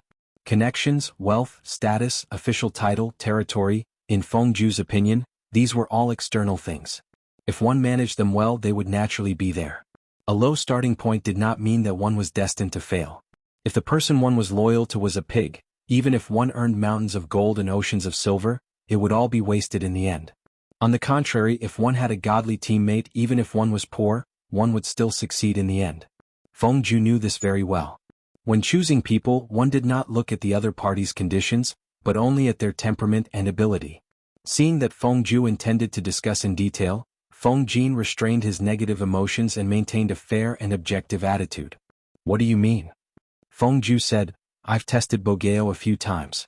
Other than his slightly criticized background, he has no other shortcomings. He has the heart to stabilize the country, and he also has a heart to pity the people. He is not restricted by family background when choosing people, and he does not have the problem of being headstrong and self-opinionated. I think he is quite good. Now that the world was rotten to the core, the only way was to rebuild and reshuffle all the forces. Taking advantage of the chaotic world, they could promote a bold and loving ruler. Only then could they usher in a truly prosperous era. Otherwise, the world would just have a different surname. Feng Ju had a good plan, and Feng Jin could understand his desire, but he still laughed coldly and poured cold water on his younger brother. Now that Huang Song is poor, his true temperament is still uncertain. Other than his mouth, what else does he have? As long as he understands what you like, what can't he say? Feng Jin was sullen. Even if Huang Song was indeed a good candidate, he should not have decided so early. At least he had to wait and see. You said that Huang Song has many merits, but in my opinion he is not as reliable as Lanting. Feng Ju frowned. Although he had heard his elder brother mention Jiang Pingji, such praise was rare. Elder brother, you think highly of him? Feng Ju asked. Although he had different views from his elder brother, he trusted his brother's judgment. If even a picky person like Feng Jin said it was good, there must be no problem. Feng Ju did not know much about Lu Shi. Putting aside his character and temperament, his external conditions were indeed much better than Huang Song's. He was born into an aristocratic family, and his father, Lu Shi, was the governor of Chongzhou. He had a ready-made territory. Even if Chongzhou was close to the 3 tribes of the northern borderline, the terrain was steep, and it was near strong enemies, it was still considered a place to settle down and have a foundation. Not only that, but Wuxia had also studied in Langyi for 3 years, which was a famous institution of higher learning in the world. No matter how Wuxia's results in the academy were, after 3 years, he had been gilded with a layer of gold. Not to say that he was knowledgeable, but at least he was better than Huang Song, who was half illiterate. When the two of them were put side by side, Huang Song did not have the slightest ability to resist in terms of external conditions. Feng Jin's expression froze. After a while, he understood the hidden meaning behind his brother's question. After a long time he shook his head. Lanting is not that ambitious. It's impossible. Wuxia was indeed a good person. Everything about him was good except for his gender. He was born a girl. Feng Jin was not bound by the prejudice of the world, but he had never thought of letting a woman ascend to the throne. It was simply unbelievable. Feng Ju instinctively felt that his elder brother was lying, but he also understood Feng Jin's attitude. A long journey tests a horse's stamina, and time reveals a man's heart. It's better to be cautious about this kind of thing that will cost you your life. Feng Jin's expression softened a lot, and he advised his younger brother, "I'm not stopping you, nor am I biased against Huang Song. I just hope that you can be more cautious about this kind of thing. The world is not completely chaotic yet, and it's still too early to make any plans. Why not watch from the sidelines and wait for the situation to change?" To put it bluntly, it was still too early to get involved. Feng Ju pursed his thin lips, and his hands on his knees slightly clenched. His heart was full of struggle. Apart from this, if you think that Huang Song is a worthy friend, then treat him as an ordinary friend. Don't get too involved. It was better to let it go. His younger brother was a stubborn brat.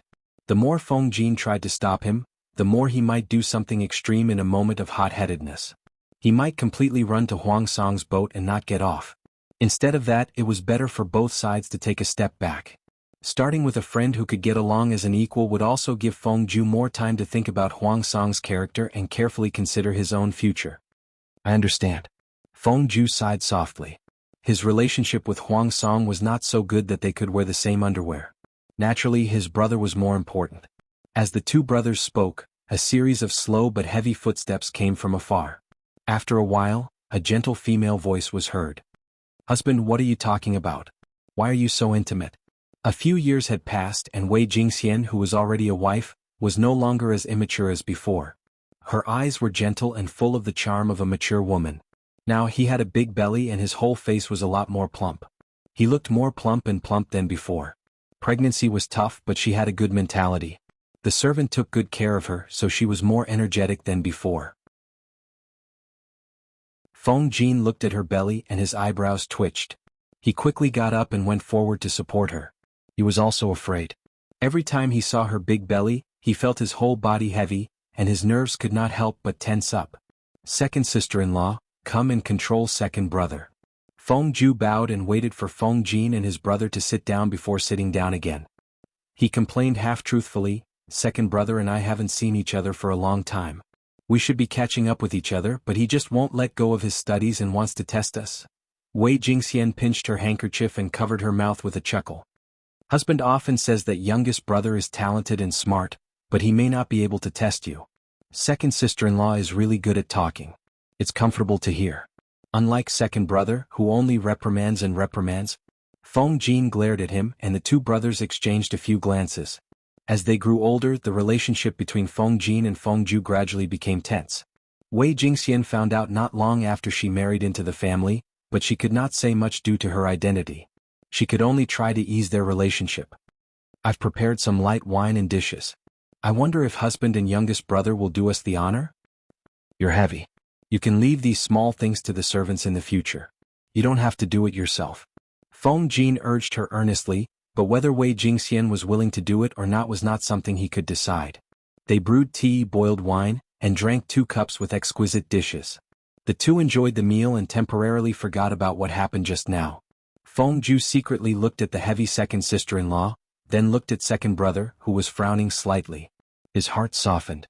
It was better for him to listen to his second brother's advice and observe the situation from the sidelines for now. The sky was dark. Feng Ju stayed in the guest room, and Feng Jin and his wife also prepared to sleep. Before going to bed, Feng Jin suddenly thought of something. "It's the wedding of the 4th prince and the daughter of the Lu family's concubine.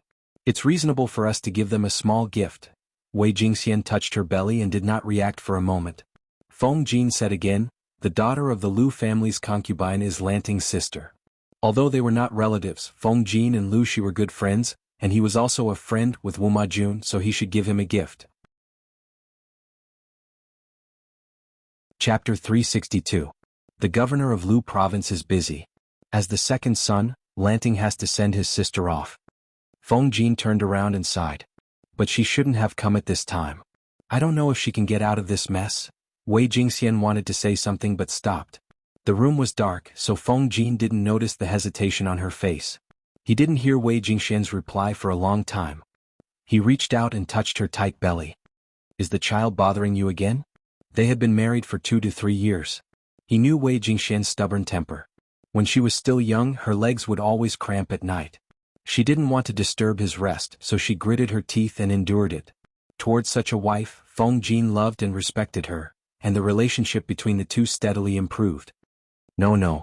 I just suddenly thought of the past and felt a little emotional. Past? Feng Jin rarely heard his wife talk about the past. He smiled and asked, is it related to Lanting? Wei Jingxian secretly bit her lips with a troubled look on her face. She didn't know that Feng Jin already knew Lu Shi's gender.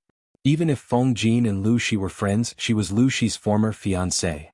She had been engaged since she was a child.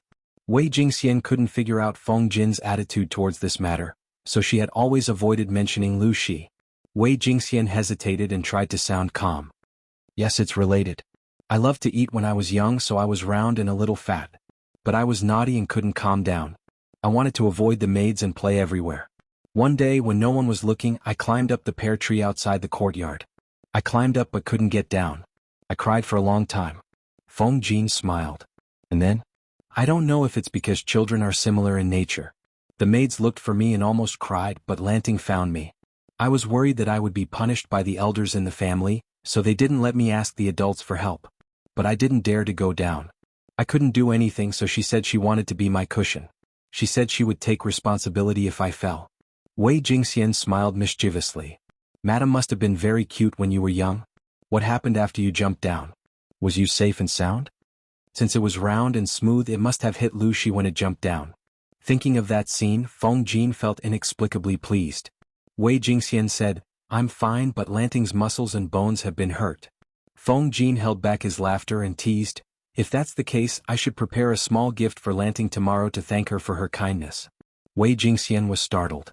She thought that Feng Jin was angry, but he didn't sound angry at all. She probed and said half-truthfully, could it be that my husband is jealous? Feng Jin asked suspiciously, why should your husband be jealous? He was jealous of a girl. Was he that kind of person? No. At this moment, Feng Jin's smart brain realized that the couple was talking about the same thing. He could not help but laugh. Wei Jingxian was also dumbfounded. She didn't understand what was so funny about her words. Go to sleep. It's rare that the child isn't bothering you. Have a good sleep. Feng Jin kept his smile and did not explain to Wei Jingxian. The couple did not speak for a night and slowly fell asleep. Nowadays, Shangjing was in a state of panic. The ordinary people did not know the inside story and continued to live ordinary lives. It was as if they were living in a peaceful era. The intrigues of the nobles did not affect them at all. Only those with a keen sense of smell could discover the undercurrents under the calm surface. It was not until Wu Majun's wedding that the calm surface began to show a slight, invisible crack.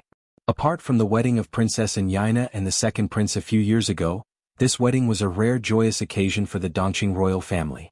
The gimmick of a royal wedding was very attractive to the audience in the live streaming room. Waha milk, #rubbing face. It's the streamer's sister getting married. Why am I so nervous as if it's my own wedding?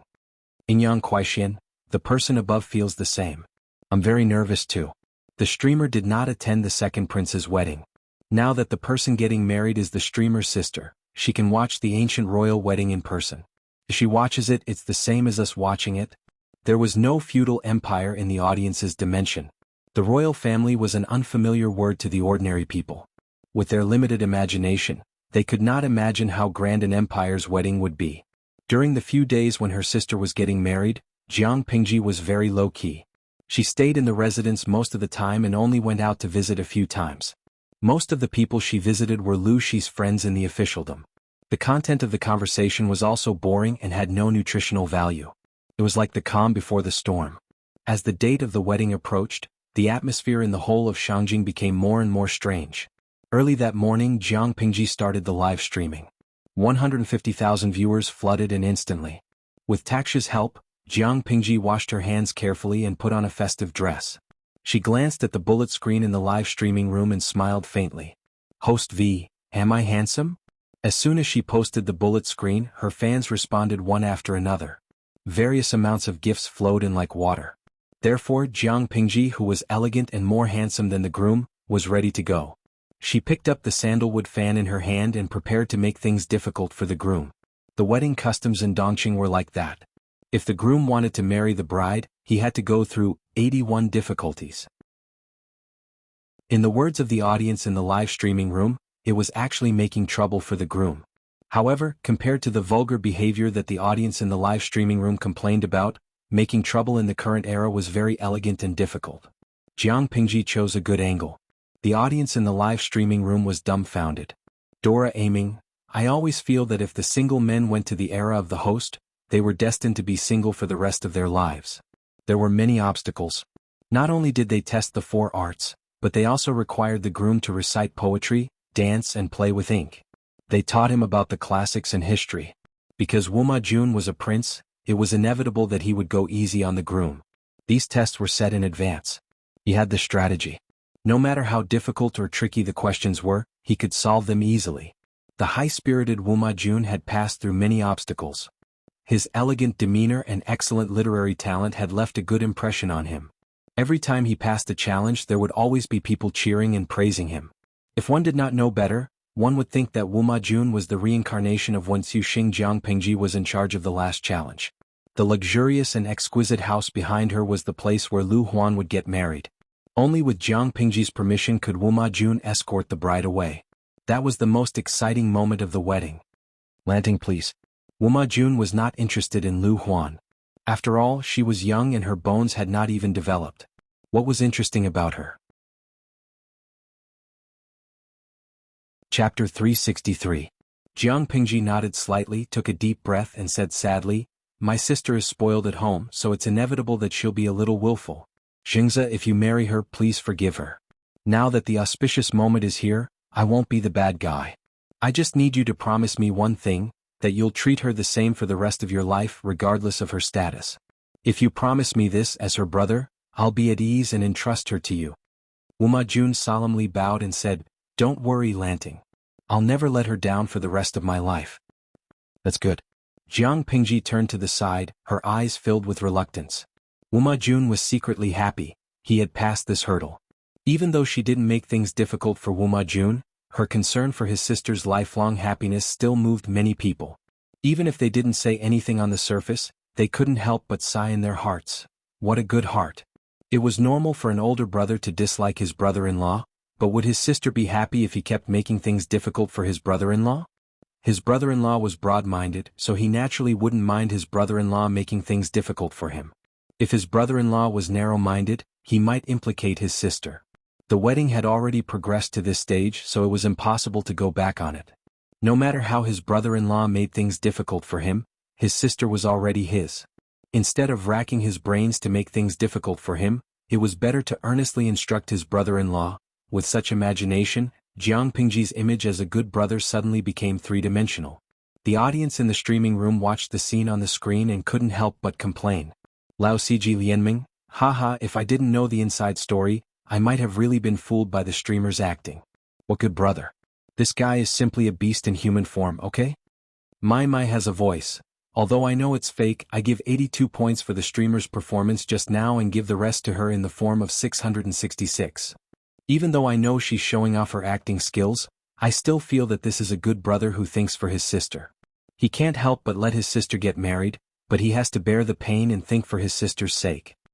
He can only watch helplessly as the outsider takes away the soft and fragrant girl.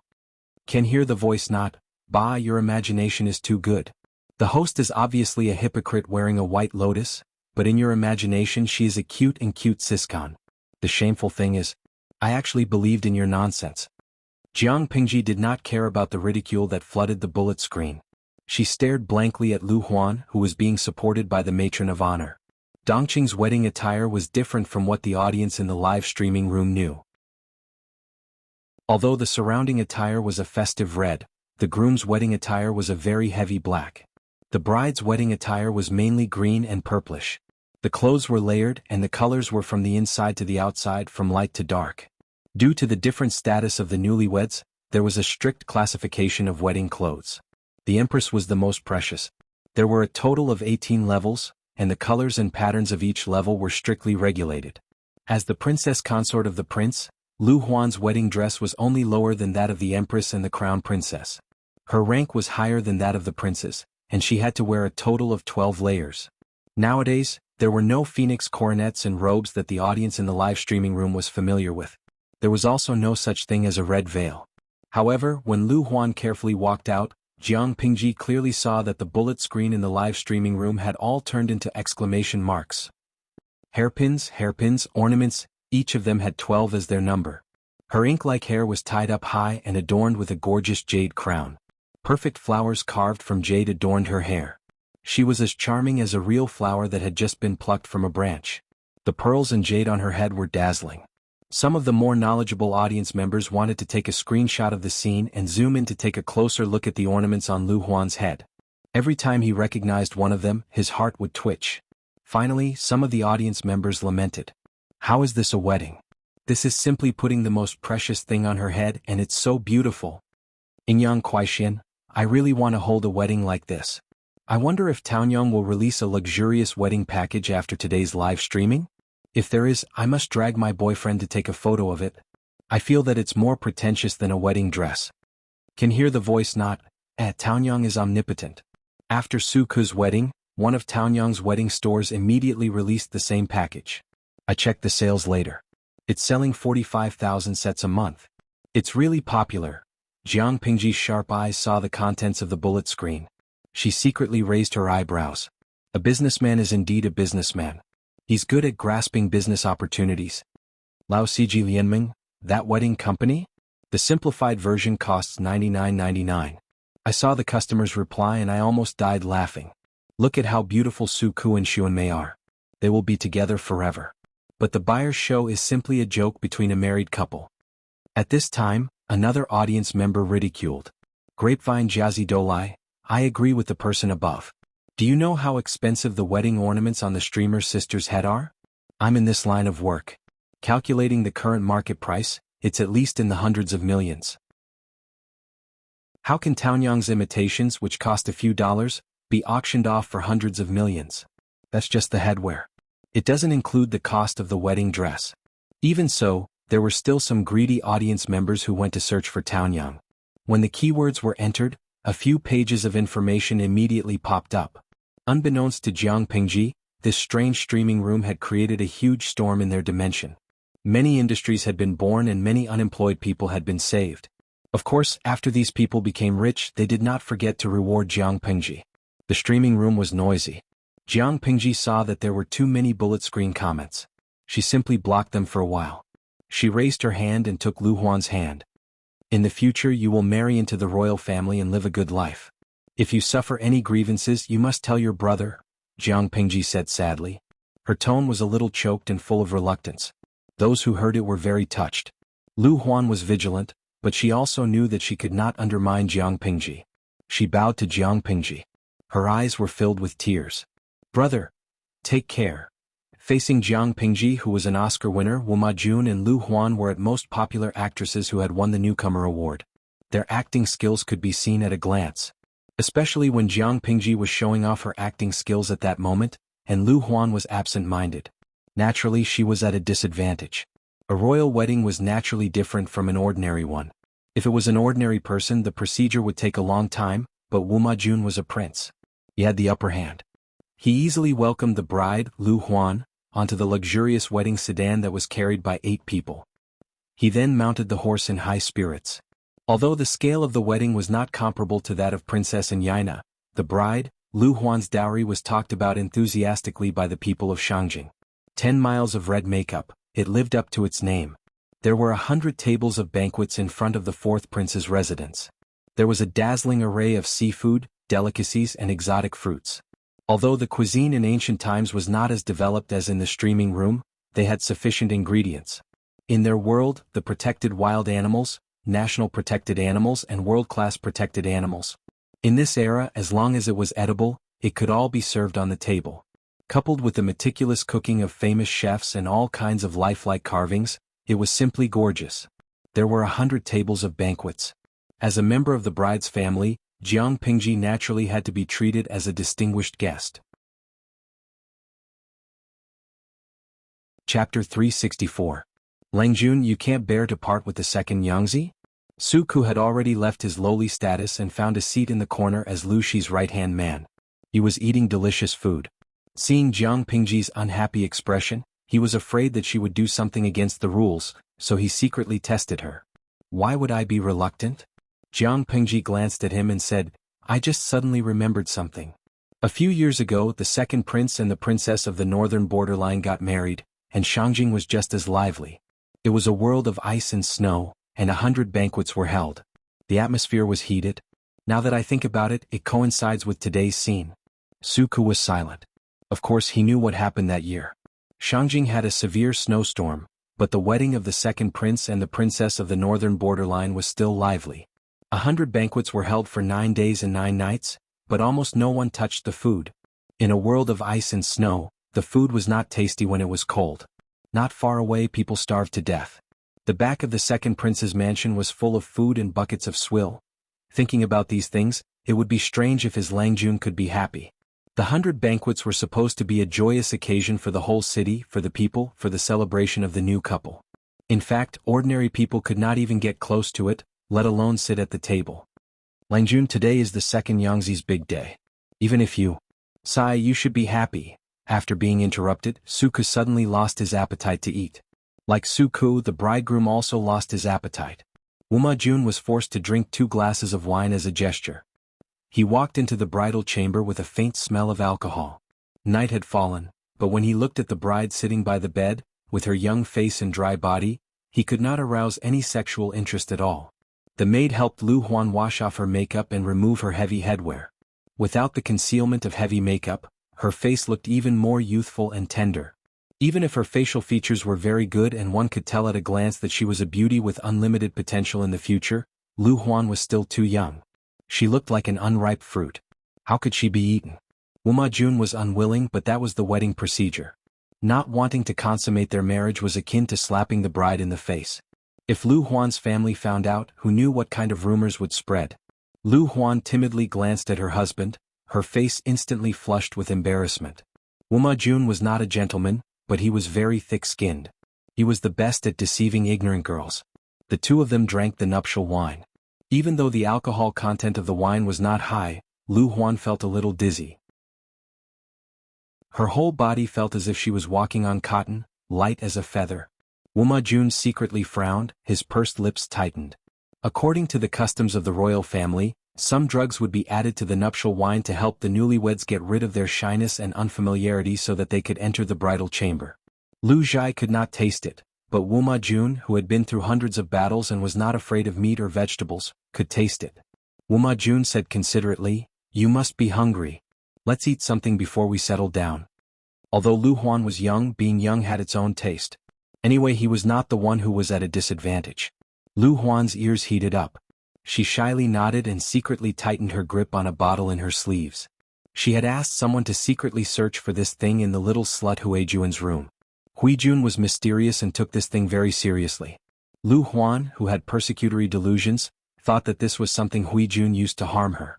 However, after the doctor examined it, he said that it was a pregnancy aid medicine. Lu Huan did not believe it and secretly invited a few doctors to examine it. The conclusion they came to was the same. It was harmless to the body. Many precious medicines were used to help a woman get pregnant. At first, Lu Huan did not want to use this thing, but she could not help but be tempted.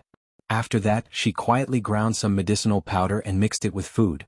After a few transfers, she gave it to a woman who did odd jobs. She had been married for 3 years and had been abandoned by her husband. Her status in the family was worrying. Lu Huan ordered her trusted servant girl to secretly bribe a cook. The cook took advantage of the night to secretly defile the woman. After a month, she actually had a pulse of pregnancy. This all happened on the way to Shangjing. It was done secretly and carefully so it did not arouse suspicion.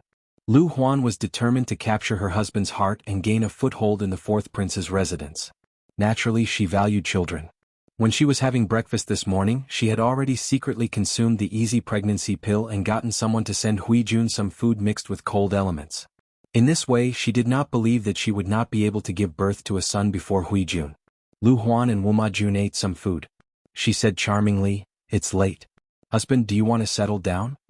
Perhaps it was the nuptial wine that had taken effect. Wumajun felt his whole body heat up. He nodded in agreement and carried her to the wedding bed. After a round of sex, the medicinal effect in Wumajun's body had subsided. He got up and called for the servants to prepare hot soup. He looked at Lu Huan, who was sleeping soundly in his arms with traces of tears on her face. He secretly pouted. Her shriveled body was like a man's. "Your servant will serve your highness as you bathe." Wumajun was feeling that this wedding night was extremely boring. A refreshing fragrance wafted into his nose, causing his abdomen to tighten. When he listened carefully, the woman's voice seemed to be scratching his heart. It was itchy and made his heart tremble. Come in," Wumajun answered vaguely. A graceful figure walked out from behind the curtain with a basin of water in her hands. Her steps were light and graceful.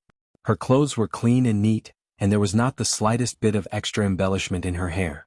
She was like a beautiful lotus flower standing in the cool breeze, but her starry eyes were captivating, as if they could hook away one's soul. Her plump lips were red without any makeup, making one want to lean forward and taste them. "What's your name?" The other party seemed to be confused by the rude question. She lowered her head and said timidly, "Your servant's name is Huijun." "Good name." Wumajun's eyes were glued to her full and perky chest. He asked again, "Are you a servant girl in the residence?" "No, your servant is the second Nyangzi, the fourth imperial concubine's dowry." Towards the end, she was practically biting her lower lip as she spoke. A dowry girl had the duty to serve the male master. After Wumajun heard this, his eyes lit up. However, he was a hypocrite.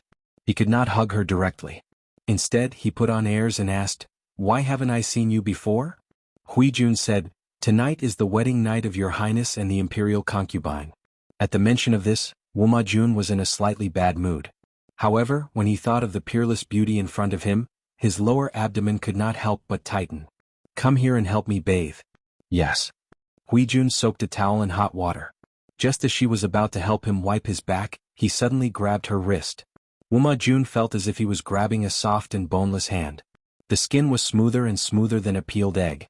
As the two of them got closer, the seeping fragrance became clearer. Chapter 365. Wumajun did not pretend to be a gentleman. He directly dragged her into the bathtub and engulfed Huijuan's cries of surprise and protests. That night, he truly knew the wonderful feeling of yin and yang harmonizing. Even his soul was trembling. He seemed to have unlimited energy. He tossed and turned Huijun. He could not enjoy himself to his heart's content. He wished he could die on top of her. When the sky brightened, he could only regretfully hug the exhausted person and kiss her gently. He lamented that the night was too short. Huijun lay in his arms like a puddle of water. She looked tired, but her body was not so tired. She even felt refreshed. It was only then that she understood why her Langjun said he could make her a beauty who brought disaster to the country. She was a prostitute, but she was like a virgin last night. She even deceived Wumajun, who had experienced hundreds of battles. She should have hated the matter between men and women, but after the clouds and rain stopped, she only felt comfortable all over, as if she had been greatly nourished. "Last night was supposed to be a good night for your highness and the princess consort. But your highness and I fooled around." If the princess consort knew, Huijun frowned worriedly. Her eyes seemed to bear thousands of words that she had not finished. Wumajun said, "Don't worry. It's only right and proper for you to serve me. If she's jealous, she's not magnanimous." Huijun was still worried, but she nodded obediently. When Wumajun saw this, his heart burned with lust again. His hands could not help but move everywhere. In the past, he thought that Enyina was a great woman. She used all kinds of tricks to serve him until he was on cloud 9. She was bold and unrestrained when it came to matters between men and women. She was very compatible with him. Now that he thought about it, compared to the peerless beauty in front of him, Princess Enyina was like a broken bag on the ground that was leaking air in all directions. The feeling that had once fascinated him had also become nauseating. Hui Jun could make him anxious and furious without doing anything. If she was willing to give in and cooperate with him and whisper softly, he would be as happy as a deity. One could imagine that the two of them could not help but fool around for a while. The sun was high in the sky. Lu Huan woke up from her beautiful dream. Her side was already cold. She supported her tired body and asked eagerly, "Where's your highness?" Her trusted maids had ugly expressions on their faces. They knelt down one after another, not daring to speak. Lu Huan had a bad premonition. When she received the news that Wuma Jun had given Hui Jun the biggest courtyard besides the main courtyard, her ashen face was almost twisted into a ball. Her newly grown nails were broken again. She was so angry that she flipped over the table beside her, causing it to crash into the ground. After the first night of the wedding, the groom, who was supposed to be intimate with the bride, was fooling around with a stunning beauty. Even though Wuma Jun had issued a gag order, the inner house was different from other places. How could it be stopped with a single order? Before the third day, the news of Wuma Jun favoring Hui Jun had secretly spread. Hui Jun's appearance was also spread by gossipers. Jiang Pingji received first-hand information.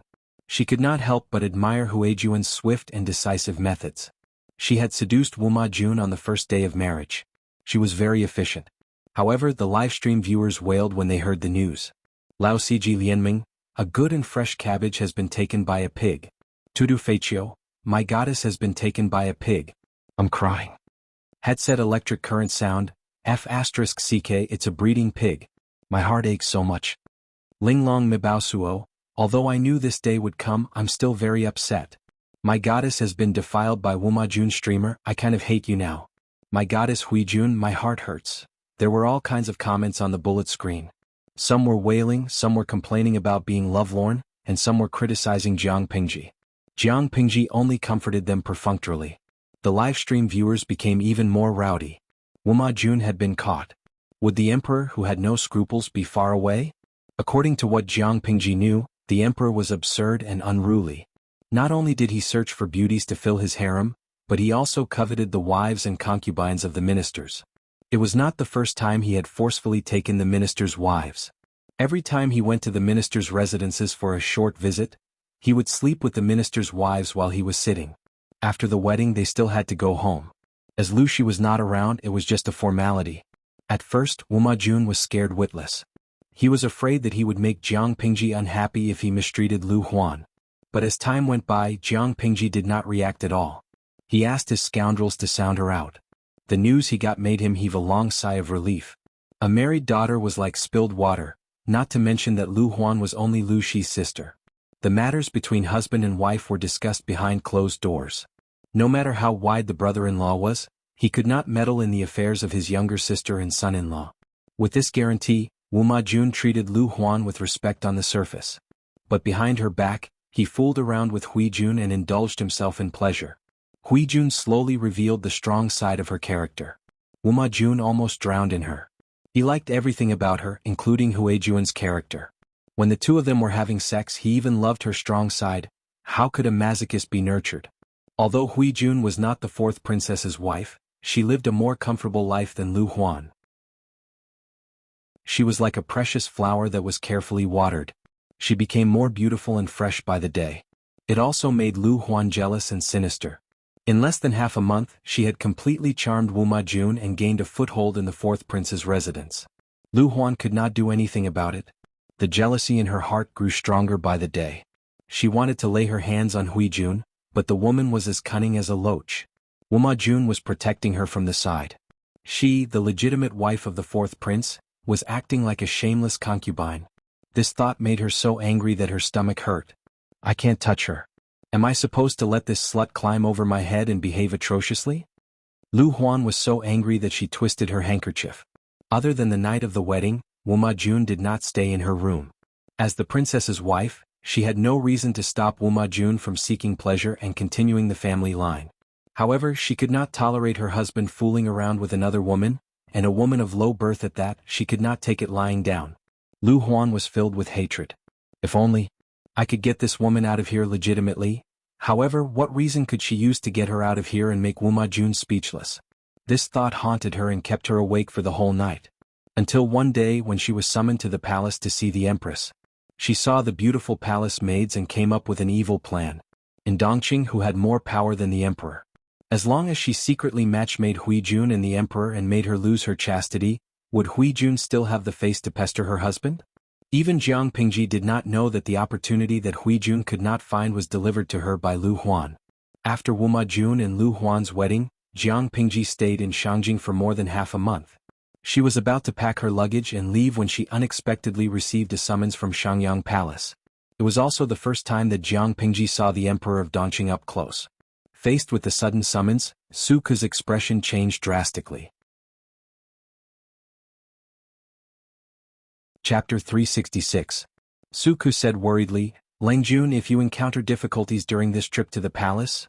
Jiang Pingji was relaxed about it and said nonchalantly, "Don't worry, it's not that serious. At most we'll just have a chat."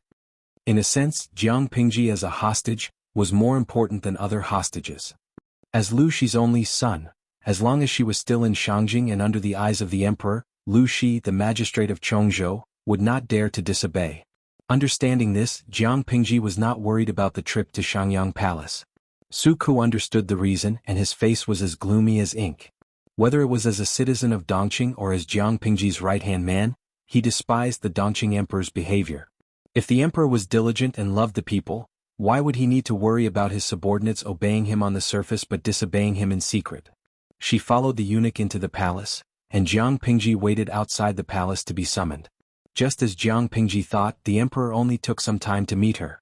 He chatted for a while, reminisced about his and Lu Shi's friendship, and warmly invited her to stay in Shangjing for a while. Then he rewarded her with a table of delicacies. The whole process lasted less than an hour. Jiang Pingji did not waste the opportunity. She started a semi-interactive live stream. The title was Half-Day Tour of Shangyang Palace. Ingyang Kuaixin, I feel that the architecture of Shangyang Palace has some characteristics of the Qin and Han dynasties, but some places are filled with the style of the Tang dynasty. Well, no matter what, the ancient palace is indeed a treasure of human cultural heritage. It's not something a normal film city can compare to. Zhengwo Buqingjing, please, this is the real royal palace. If the film city was 100% restored, it would have gone bankrupt long ago. It's good enough to make an imitation for you to see. Why are you so picky? If you want to see the palace, go to the Forbidden City. Kojiao Chi fan, it's the Forbidden City. It's been in disrepair for years. There aren't many places on display, and there are so many tourists every day. Many places look like dilapidated buildings. Traveling during the Golden Week, every time I visit the Forbidden City, I always feel that the royal palace is nothing special.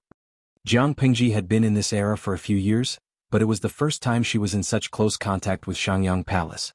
The audience in the streaming room was even more excited. For their era, everything about the feudal dynasty aroused their curiosity and exploration. Waha!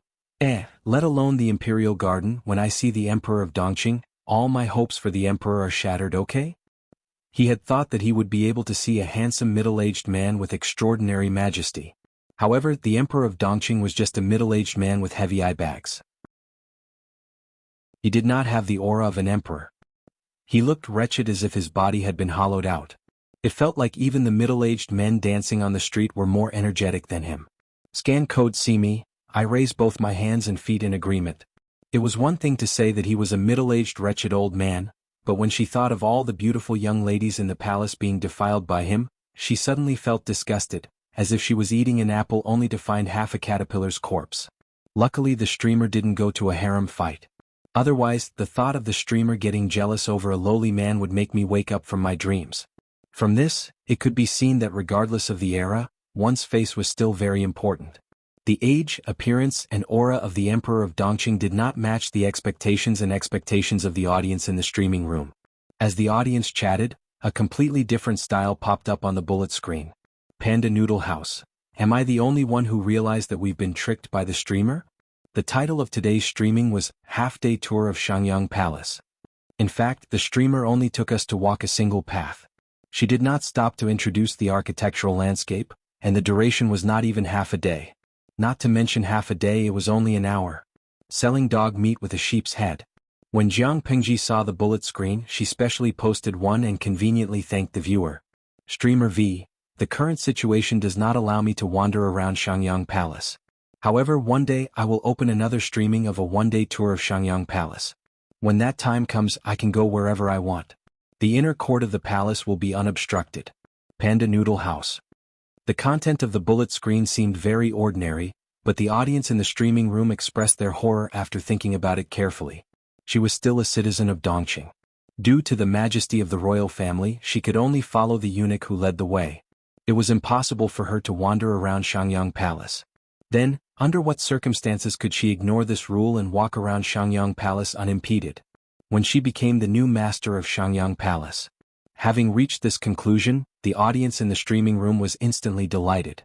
They gave Jiang Pingji a lot of gifts, and the screen was full of 666. Lao Cg Lianming, streamer, I give you 101 points. I'm not afraid of you becoming arrogant even if I give you one more point. With the audience in the streaming room joking around, Jiang Pingji left unscathed. As soon as she left the palace, she saw Su Ke anxiously waiting for her. I'm fine. Let's go back in the carriage. Jiang Pingji waved her hand and ordered the groom to drive. Su Ke saw that she was calm and secretly heaved a sigh of relief. Langjun, did your trip go well? I was praised and ate some food. The royal chef in the palace is not as good as the chef in Wuma Jun's residence. Jiang Pingji complained. The royal chef's cooking was definitely better than the ordinary chef's, but the food prepared by the royal chef was already cold. How could it be compared to hot food? Su Ke was speechless. He suddenly could not reply. His Longjuan style was always so fresh and different. However, I can only stay in Shangjing for a while. I can't leave. Jiang Pingji shook her head and said in a low voice, the emperor is addicted to beauty. His body is strong on the outside but weak on the inside. He refuses to rest and needs to use tiger wolf medicine to keep him alive. I'm afraid he has realized that his body is not feeling well and is increasingly afraid of death. Now that he is under house arrest in Shangjing, I'm afraid he is extremely afraid of death. Even if the emperor supported the foreign relatives and the eunuchs to suppress the aristocratic families, he was still raising a tiger that would invite disaster. The aristocratic families seemed to be retreating, but they were not seriously hurt. The so-called aristocratic families all had a deeper and longer history than the royal family of Dongqing. If the emperor suddenly died, who knew if the aristocratic families would retaliate and completely turn the royal family of Dongqing into a puppet?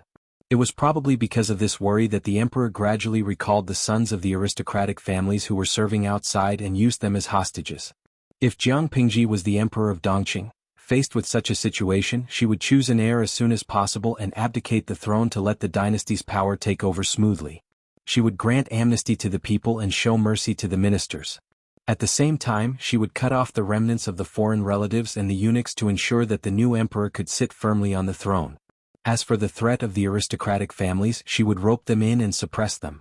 She would first stabilize Dongqing, which was riddled with holes. That was the best strategy. However, the current emperor obviously did not want to move. He did not want to abdicate the throne to his son while he was still alive. Chapter 367. Su Ke frowned worriedly. If what Jiang Pingji said was true, when could they leave Shangjing?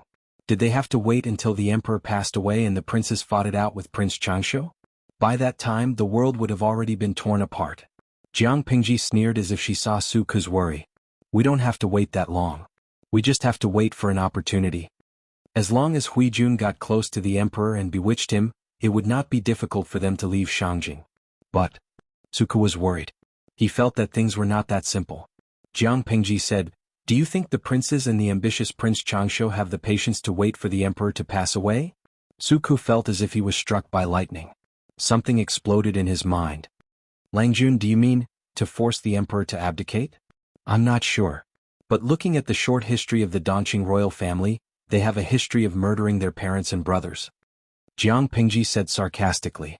Other than the founding emperor, the other Dongqing emperors had taken the throne through shady means. The whole world knew about this scandal. The current emperor seemed to be repeating the fate of his ancestors.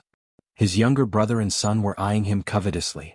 The game depended on who could not wait to make a move first. The bird that sticks out gets shot. Whoever stood out first would be the target. Compared to Su Ke's impatience, Jiang Pingji was leisurely sitting on the fishing platform. She suddenly thought of something and smiled coldly. Haste makes waste. So what if I'm under house arrest in Shangjing? The emperor doesn't have the guts to make things difficult for the aristocratic families. It's impossible to lock them up for life. We just need an opportunity to leave Shangjing safely. Before that, Xiaoyu just treated as a vacation in Shangjing. Don't worry. Even if the sky falls, I'll hold it up. Su Ku smiled bitterly. He felt at ease. Lang Jun, I'll definitely accompany you to the end. As soon as he finished speaking, the carriage fell into silence again. Jiang Pingji crossed her fingers and looked down. Her cold expression did not show any emotion.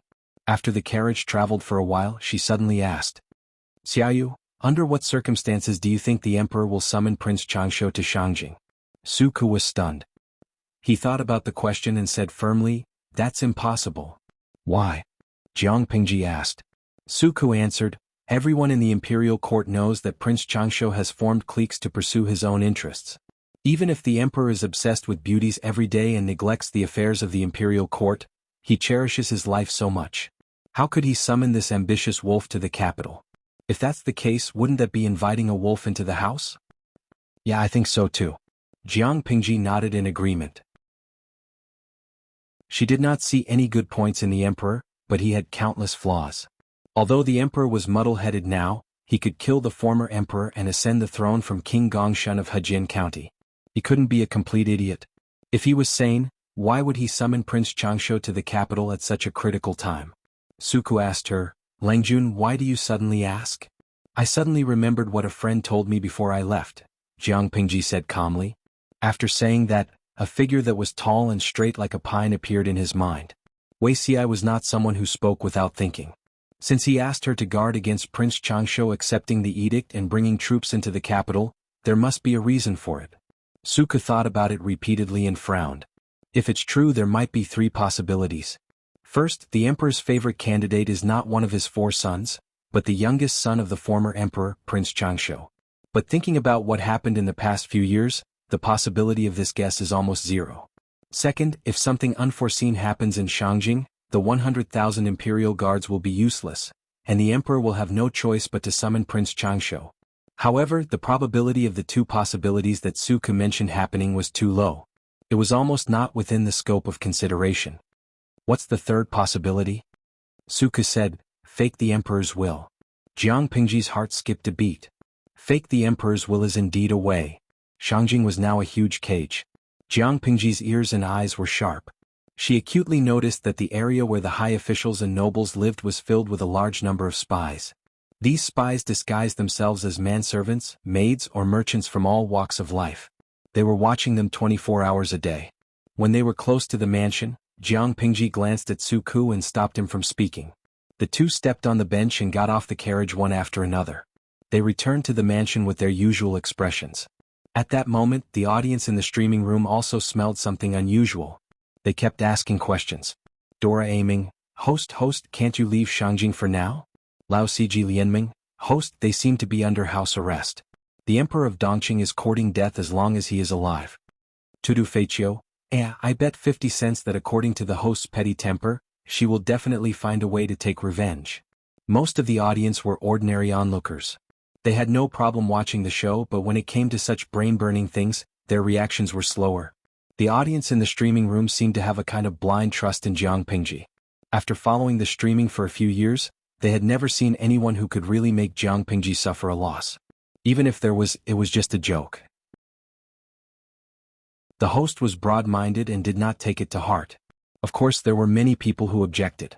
Zai Chili Diao, nonsense. Are you all crazy? The host has no scholarly honor now. Even if she has a powerful father, water from afar can't put out the fire at hand. If the emperor of a feudal dynasty wants to lay his hands on her, can she go to heaven? Shinsho Yang Tua, yes, I like this streaming room the most. I can always see hundreds of thousands of idiots praising an ordinary host. Lao Ciji Lianming, I can see that there are indeed many experts in this streaming room. Who still remembers the host's skills. Even if she can't fly on roofs and vault over walls, at least she can leave Shangjing safely. It was not a matter of whether she would leave or not, but when she would leave. Jiang Pingji did not care about the bullet screens that were worrying about her or slandering her. When it came to strength, it was all empty talk. Only when it was done would it be real. Although it was house arrest, apart from not being able to leave the city, there was no restriction on her personal freedom. In fact, she was quite happy. After more than half a month, Jiang Pingji and Shangjing's chief patrol officer Huang Song coincidentally met a few times. After a while they became friends. Feng Ju, a mischievous child, came along. The three of them often drank tea and watched dramas. The place where they drank tea and watched dramas was naturally not suitable for children. Feng Jin, who knew about this, was speechless. She leaned against the table leisurely. A row of musicians was playing and singing in the corner of the room. The song was so sweet that it went straight to the heart. Jiang Pingji peeled peanuts and stuffed them into her mouth one by one. Chapter 368. It was already the middle of June. Jiang Pingji had already changed into cool summer clothes. With Lu Huan's wedding as the deadline, Jiang Pingji had stayed in Shangjing for almost a month and a half. The weather is getting hotter and hotter. I've almost visited all of Shangjing. I'm worried about how to spend tomorrow. Hearing Jiang Pingji's complaints, a glint flashed across Feng Ju's eyes, which immediately turned into helplessness. If it were anyone else, they would have long lost their patience. However, Jiang Pingji still ate and drank as she should. She could hold her liquor very well. He did not know what his second brother thought of her. He actually felt that she was better than Bogeo. In terms of eating, drinking, and having fun, Bogeo was indeed inferior to Lu Shi. Compared to Feng Ju's probing from time to time, Huang Song played the role of a fair-weather friend vividly. The three of them gathered together to eat, drink, and have fun. They did not talk about business but only talked about romance. It's okay. We'll go somewhere else tomorrow. Brother Lu, don't worry. I know a lot of good places to go. Huang Song winked at her, looking like an adult who had a tacit understanding.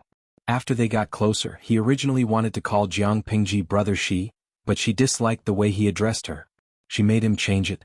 Jiang Pingji held a peanut in her mouth and joked, "If you say this to Huayu, I'll be happy the whole day tomorrow even if I don't go out." After hearing that, Huang Song suddenly looked distressed. "Brother Lu, you can't be like this. I'm doing this for your own good.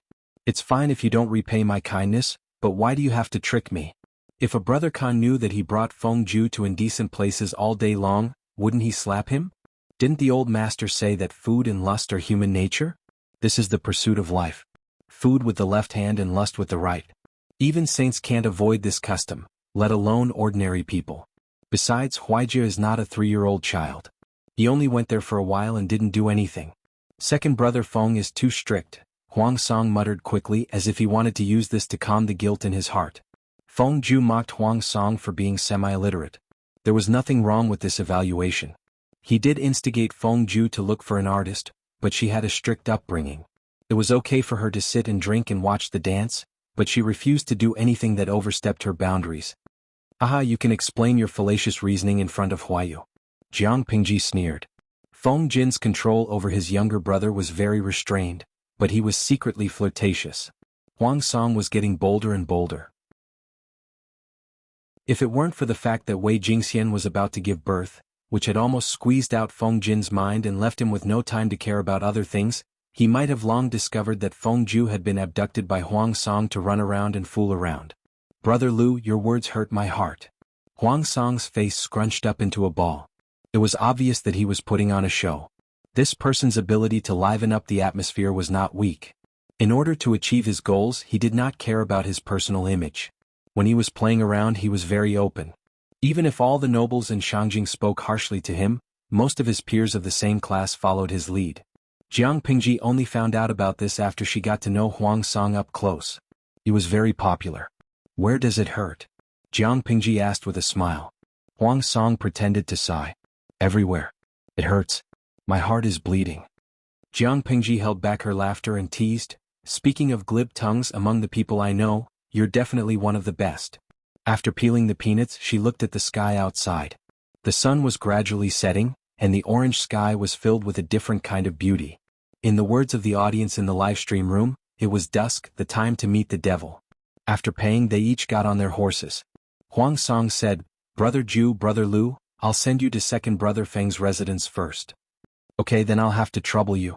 The medical officer and the midwife both said that Wei Jingxian was about to give birth in the next 2 days.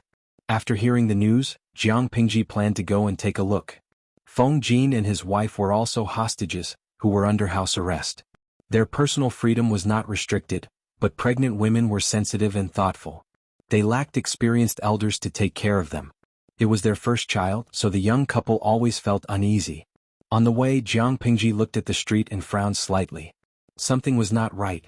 Seeing the situation, Huang Song asked with concern, "Brother Lu, are you not feeling well?" "No, I just feel that the streets have become much more deserted these 2 days.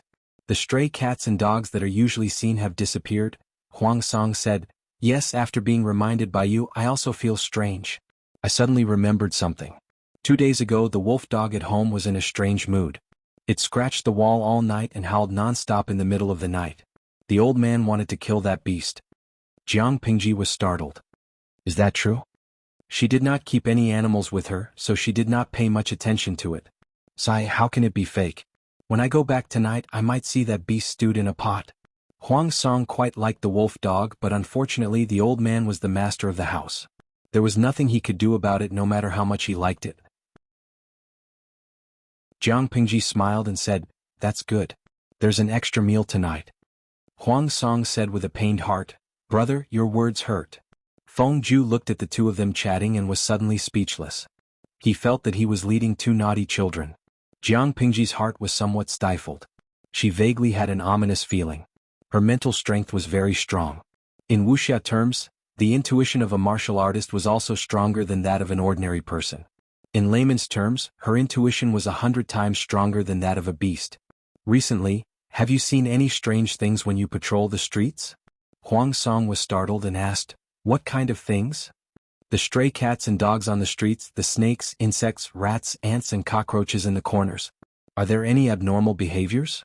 Where Jiang Pingji lived, she could not even see snakes, insects, rats, ants or cockroaches, let alone stray cats and dogs. As the patrol officer of Shangjing, even if Huang Song was only the head of the urban management, he often wandered outside. He must have seen more than her. Feng Ju smelled something unusual and frowned. Huang Song thought carefully and said, "There are. Anyway, I've seen fewer and fewer stray cats and dogs recently. This is normal. Anyway, many people will secretly catch them to eat with wine. It's a hot season now. It's normal that cats and dogs do not like to come out." Huang Song's explanation seemed very reasonable, but Jiang Pingji's heart beat wildly. A dark cloud lingered in her heart that could not be dispelled. "What's wrong, Brother Lu?" Huang Song asked. "Nothing. It's probably because the summer heat has been severe recently. I'm always feeling stuffy. I feel that something bad will happen." "What bad thing?" "The weather has been dry recently. It hasn't rained for a month. As the patrol officer of Shangjing, you have to be careful lest something catches fire. Most of the buildings nowadays were made of wood. If they caught fire, it would be difficult to put them out." Jiang Pingji warned, "It's not impossible." Huang Song did not know whether to laugh or cry. "Brother Lu, you should be more considerate of me. If it really catches fire, you'll lose your lowly position as the patrol officer of Shangjing. If you don't want to lose your position, you'll have to put in more effort." Huang Song heard what she said and felt that it made sense. Even if Jiang Pingji's words were not pleasant to hear, she had good intentions. The current Huang Song wholeheartedly served the people. He came from a humble background, but he had the heart to help the world and save the people. He was usually sloppy, but when he was enforcing the law, he was upright and outspoken. He could be said to love the people as if they were his own children. It had to be said that it was not without reason that Feng Ju saw him in a different light. Chapter 369. The three of them arrived at Feng Jin's residence. Jiang Pingji saw Feng Jin, whom she had not seen for a few days. She was shocked by his dark eyes. "Huayu, how many days have you not slept?" 3 or 4 days. Feng Jin smelled alcohol and cosmetics on them. He was too tired to pursue the matter. Jiang Pingji complained, 3 or 4 days without sleep? Are you preparing to become a celestial being? Jiang Pingji learned about the joke from the audience in the streaming room. Feng Jin rubbed his brows to wake himself up. He did not have the energy to pursue the matter. Jingxian's stomach has been hurting for the past few days. She went to the delivery room a few times, but she came out again. It was getting more and more troublesome each time.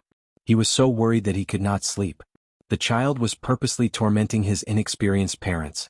Feng Jin had been tormented by his wife since she was pregnant. He could understand the difficulties of being a parent more and more. According to the customs of the ancient times, the father only needed to sow the seeds, wait for 10 months and take over the child from the midwife. When Feng Jin and his wife were under house arrest, Jingxian was discovered to be pregnant. Many things could only be solved by the husband and wife. The more he was involved, the more he felt a sense of security as a father. What about now? Feng Jin said, "The midwife made some ginseng chicken soup. She's drinking it now. I asked Takshu to send some good old ginseng. I heard it's good for pregnant women." Feng Jin nodded. He had seen the old ginseng. Its age and medicinal properties were excellent. It was prepared for labor. Perhaps because he had not slept for a few days, his brain was a little slow. He only reacted after a while. "Lanting, why are you here today?" "After Taksha sent the old ginseng, she went back and told me that Jingxian is going to give birth in 2 days. I was worried that you were short of hands, so I volunteered to make up the numbers." Jiang Pingji often visited Feng Jin's house during her stay in Shangjing. She was familiar with his servant. She asked the servant to make a pot of refreshing hot tea as soon as she entered the house. "Drink some tea to wake up your mind. Don't fall asleep." Feng Jin thanked her tiredly. "Thank you." He had been tense for the past few days, afraid that while he was dozing off, the other side would make a move. He was so nervous that he didn't dare to sleep for even a moment. With Jiang Pingji's arrival, he felt much more at ease and gradually felt sleepy. "You and I are best friends. There's no need to thank me." Not long after, a series of painful cries came from inside the room. The maidservants and the midwife were running around in circles, and then there was no more sound. It was another false alarm. Feng Ju also waited for 4 hours. The moon was high in the sky, but there was still no movement in the delivery room. As the father, Feng Jin was tormented. Wei Jingxian, who was pregnant and giving birth, was also exhausted. She was sweating profusely and her face was pale. The maidservant kept wiping her sweat with a damp cloth. The midwife checked and said that it was not the right time yet. She could rest for a while. Usually, it would take 6 to 10 hours for a pregnant woman's first child to be born smoothly. If it was a little more difficult, it might even take 3 to 5 days. 3 to 5 days. Feng Jin almost fainted when he heard the time. The midwife looked at him strangely. She had delivered countless children, but she had never seen a man as nervous as him. When it was midnight, Jiang Pingji asked Feng Jin to take a nap first. With her and Feng Ju watching over the place, there would be no problems. When Feng Ju heard this, he looked at her with a strange expression. If he did not investigate wrongly, the person in front of him seemed to be his second sister-in-law's ex-fiancée. How could his second brother be at ease? However, Feng Jin's reaction made his eyeballs almost pop out of their sockets. "Okay, Lanting is here. Jin can rest assured. If it starts, wake me up." Feng Jin was already so sleepy that he couldn't stand it anymore. His mind was a little groggy. He asked the servant to bring a set of bedding and directly rolled it over his body. He leaned against the pillar and took a nap. Not long after, he fell into a deep sleep. Feng Ju was speechless. Not long after, Wei Jingxian's cries of pain came from the delivery room. In order to save energy, she gritted her teeth. Her voice sounded very muffled. "Women in ancient times giving birth. It's really scary." Jiang Pingji had sharp ears and eyes. She heard the movements very clearly. Her heart could not help but tremble. The methods of reproduction in ancient times were so backward that it made her hair stand on end. They could even be sentenced in the Federation. She spoke softly, so Feng Ju did not hear her clearly. He only heard her lament that giving birth was not easy. "Don't all women have to go through this?" he said matter-of-factly. Jiang Pingji glared at him. There was a look of disdain in her eyes that made him scratch his head in confusion. She secretly poked the system and said in her heart, "I guess I'll have to stay up late tonight. If I'm bored, I'll start a live stream." The system did not reply. It just silently started the live stream. It was estimated that it was also night time at the other end of the live stream. After a full 10 seconds, the number of people in the live stream room reached the upper limit of 150,000. Host V, "It's boring at night. Let's chat to kill time." It was midnight. At the other end of the live stream room, it was only 12 o'clock at night. Nightlife had just begun. The people in ancient times did not have so much entertainment. The lighting equipment was only outdated oil lamps. To save money, they had long gone back to bed and fell into a sweet dream. At the same time, a short and frightened cry broke the silence of the night. Not long after, a spark lit up and lit the wick in the lantern. The rustling of clothes and the sound of steady footsteps came from afar. The light in the lantern was getting closer and closer. "Zixiao, what happened?" Outside the house, a young man wearing a single garment and a cloak asked with concern. After a few breaths, there was a faint movement in the room. When the candle was lit, the closed door was opened, revealing a delicate and perfect face that was pale and frightened. "I'm fine." There was a thin layer of sweat on Wei Si's forehead. He was panting as he spoke. I was just frightened by the nightmare. The young man slept in the room next to Wuxia. Nightmare? The young man asked curiously, what did you dream of? He was really curious. What kind of dream could scare Wuxia like this? It was as if he had lost his soul. Wuxia pursed his lips. After a long time he said in a hoarse voice, I dreamed that there was an earthquake in a place. The city collapsed and the houses were all in ruins. The people lost their lives in their sleep. There were cries of orphan children everywhere. I can't bear to recall the tragedy in the world. This was not all about the nightmare. He also dreamed that the person he missed was buried in the ruins and was badly mutilated. He could not remember where the scene in the dream was, but the bloody color kept lingering in front of him, making it hard for him to breathe. An earthquake. The young man's expression tightened. He comforted him, it's just a dream. Don't take it seriously. Wuxia's lips were pale and he was still in shock. Seeing this, the young man asked the boy servant to start a fire and boiled tea for Wuxia to calm down. The boy servant had just started a fire and placed the teapot on the stove.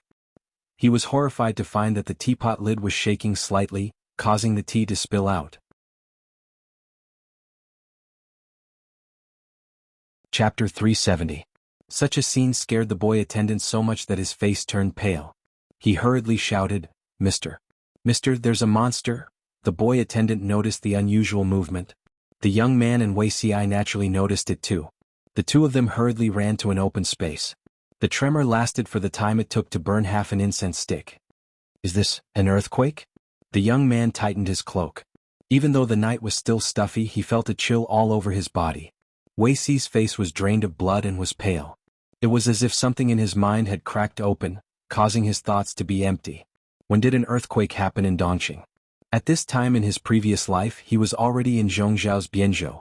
The Wei family of Hejin was weak and could only rely on the Wei family of Bianzhou. He did not want to participate in the struggle of the clan. For the next few years, he lived in seclusion and occasionally paid attention to the affairs of the outside world. When the world was in chaos and he was appreciated by the old master, he came out to help. At that time the world was already divided. The 9 states and 5 countries no longer existed. The feudal lords were divided and the power struggle for hegemony was already in full swing.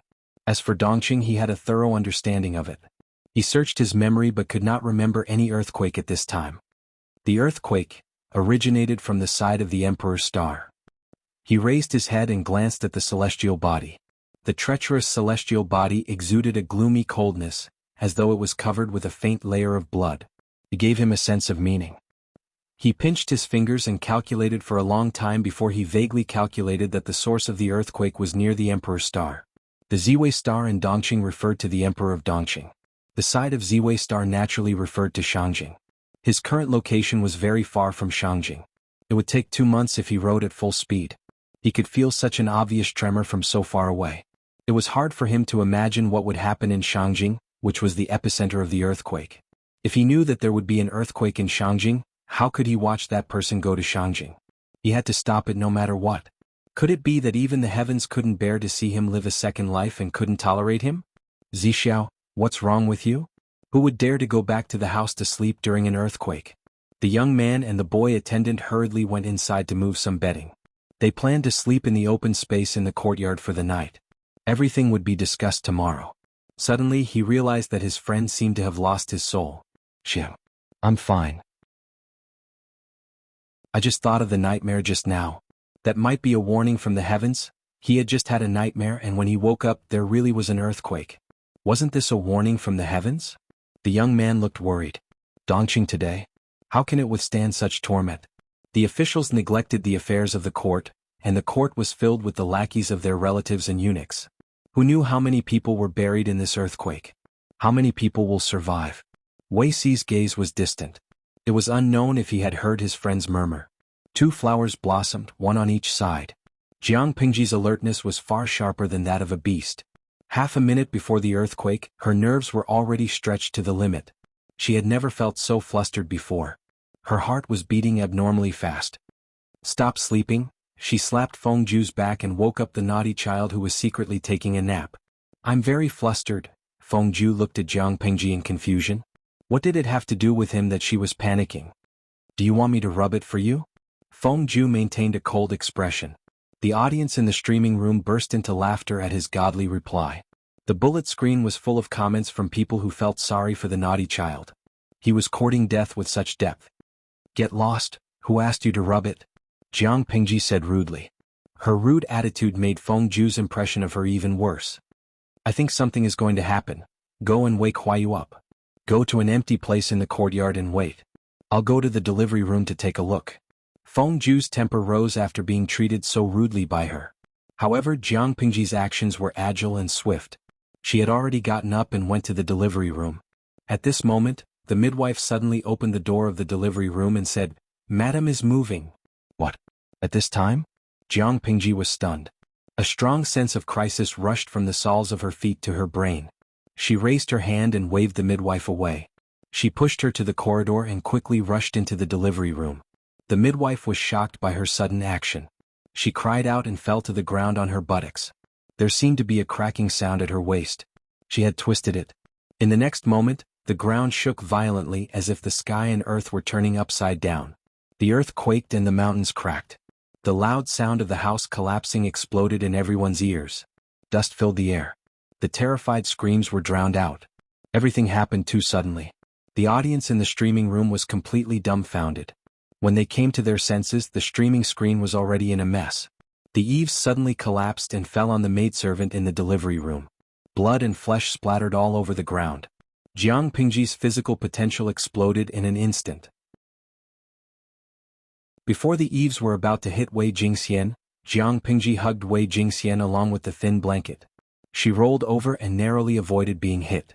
The candles in the room had long been extinguished, and the surroundings were pitch black.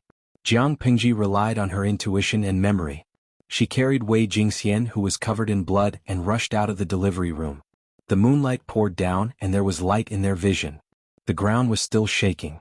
Jiang Pingji placed Wei Jingxian on the empty ground and handed her over to the midwife, who was scared out of her wits. I'll go in to save her. You help Jingxian deliver the baby first. Feng Huaijia, what the hell are you doing? Hurry up and come over to help. Fortunately, Feng Jin did not like complicated and gorgeous decorations. There was only a small pond in the courtyard. There were no artificial mountains or mountains. The servants who were lucky enough to escape gathered in the open space. Feng Ju was awakened by Jiang Pingji's scolding. He hurriedly came forward to calm everyone down. Feng Jin was extremely tired and fell into a deep sleep. However, he was lucky. The fallen beam did not hit him.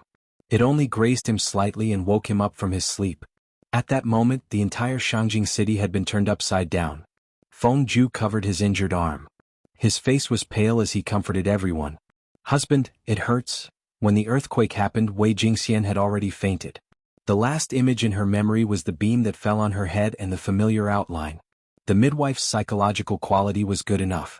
Under Jiang Pingji's tough orders, she helped Wei Jingxian deliver the baby. She pressed on her philtrum forcefully and forced her to wake up. If the pregnant woman did not stay awake at that time, she would die with the baby. Madam Jingxian. After Feng Jin woke up, his mind was in a mess. His heart seemed to have entered an ice cellar. It was so cold that his whole body was stiff. He heard a familiar call in his ear. He barely regained his consciousness and hugged Wei Jingxian, who was covered in blood, tightly. Stomach hurts. Wei Jingxian felt a sharp pain in her stomach. It was as if something hot and wet had burst. It stained the clothes and bedding under her. Waves of intense pain passed through her brain. I'm going to give birth. In another place, Jiang Pingji rescued 2 injured servants and placed them in an open space. The entire mansion had been turned into ruins. There would be waves of aftershocks. She could only try her best. Fortunately, the houses in ancient times were low. Even if there were aftershocks, she did not have to worry about being buried in the ruins. She dug out some bedding and bedsheets from the ruins and threw them to Feng Ju. Surround it and make a temporary delivery room. Get someone to search the stove and boil hot water as soon as possible.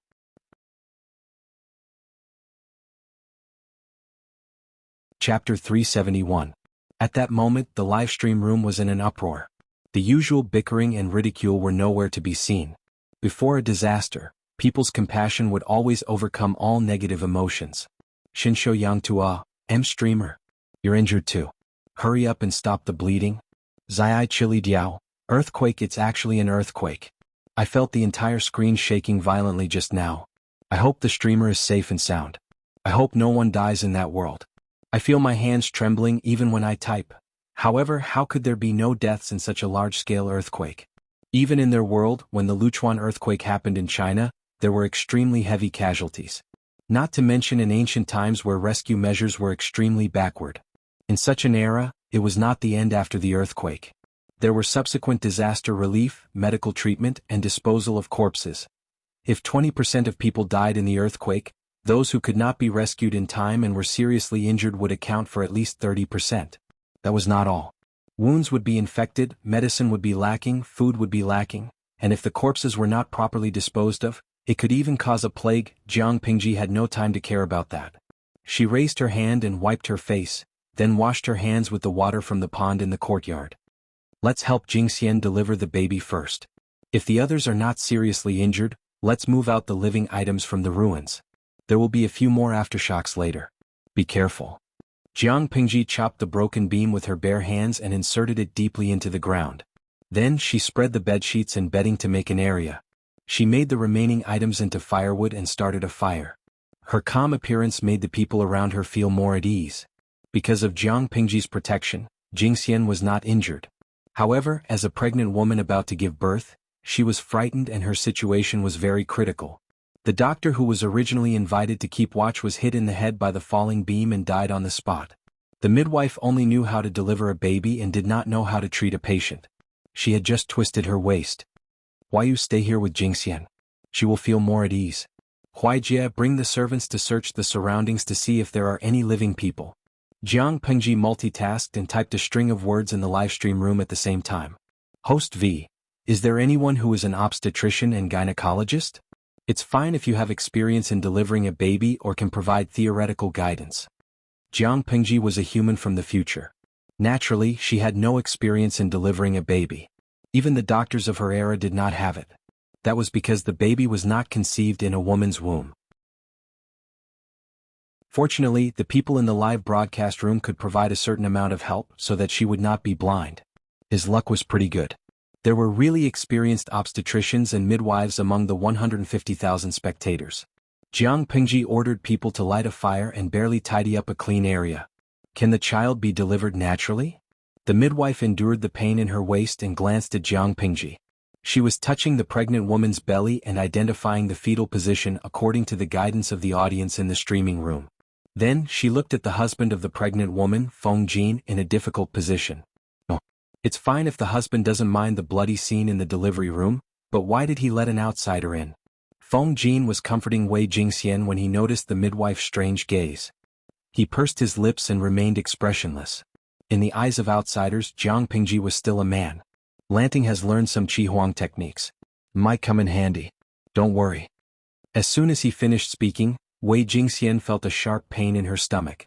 She could only endure the pain and clench Feng Jin's hand so tightly that her nails dug into his flesh. Soon blood started to flow. Jiang Pingji's cold voice came into her ears. The cervix is only 3 fingers deep. This is only the first stage of labor? Jingxian, don't exert force. Huayu, give her a handkerchief to bite on so that she won't bite her tongue when the contractions are too painful. Before the midwife could reply, Jiang Pingji tried to identify for a while and hesitated. The fetal position. At that moment, the obstetrician in the streaming room was giving guidance at the last minute. The other spectators were also anxious, but they knew what was important and what was not. At that moment, other than the retired doctor and midwife, no one else dared to post a bullet screen.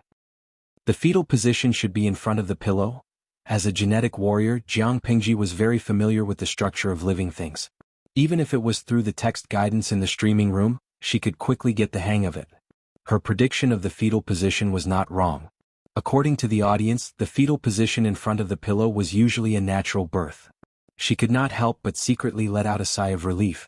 If the fetal position was not right at that moment, it would really be 1 corpse and 2 lives. Looking at Jiang Pingji's very professional manner, the midwife was a little confused. Her job had been taken away by someone who seemed to be even more professional than her. What was she doing here? Feng Jin said, see if the hot water outside is ready. Clean Jingxian's body first. The bloodstains scared him out of his wits. Fortunately, it was not Wei Jingxian's. Otherwise, what would he do tonight? Cut some of the ginseng that was found in the storeroom. When the cervix is open to the 10th finger, it will be able to give birth. When that time comes, you will need strength. Jiang Pingji wrung the cloth dry and wiped the sweat and stains on Wei Jingxian's face. Although it was summer, the temperature was still very cold for a pregnant woman. There was even a fire in the area that was surrounded. Get someone to wash the cloth with hot water. Cut a few pieces and put them on the fire to dry. There are ruins everywhere. The swaddling clothes that were prepared previously can't be used anymore. Jiang Pingji paid attention to the fetal position and the text guidance of the audience in the streaming room. Before the cervix was open to the 10th finger, there were a few strong aftershocks in Shangjing. Fortunately, Feng Jin had been watching over her. Wei Jingxian's emotions were considered stable. This child was born at the wrong time. Feng Jin's eyes were red and bloodshot. He was usually neat and tidy, but now he was in a sorry state. Suddenly, his meticulous hairpin was crooked and the clean stubble at the corner of his mouth appeared.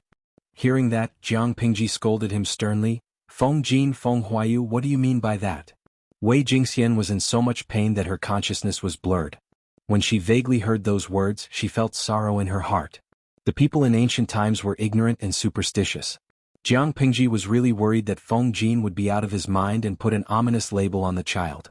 Your husband is not blaming the child. Don't worry. He first comforted Wei Jingxian, who had tears in her eyes, and then immediately said, the child was born weak. He needs careful care to grow up healthily. Now that the earthquake is not stopping, I don't know what will happen tomorrow. He was not blaming the child for being born ominous. He was just worried that the child born under such circumstances would not survive. Everything will be discussed after the child is born. Jiang Pingji said coldly, a man should be indomitable. Can't you even protect your wife and child? Jingxian is going to give birth now. Can't you say something festive and humorous? How unlucky. Feng Jin responded with silence. There was another wave of intense pain and contraction. Wei Jingxian could not help but cry out. Little angel Meng Meng, streamer, that's enough.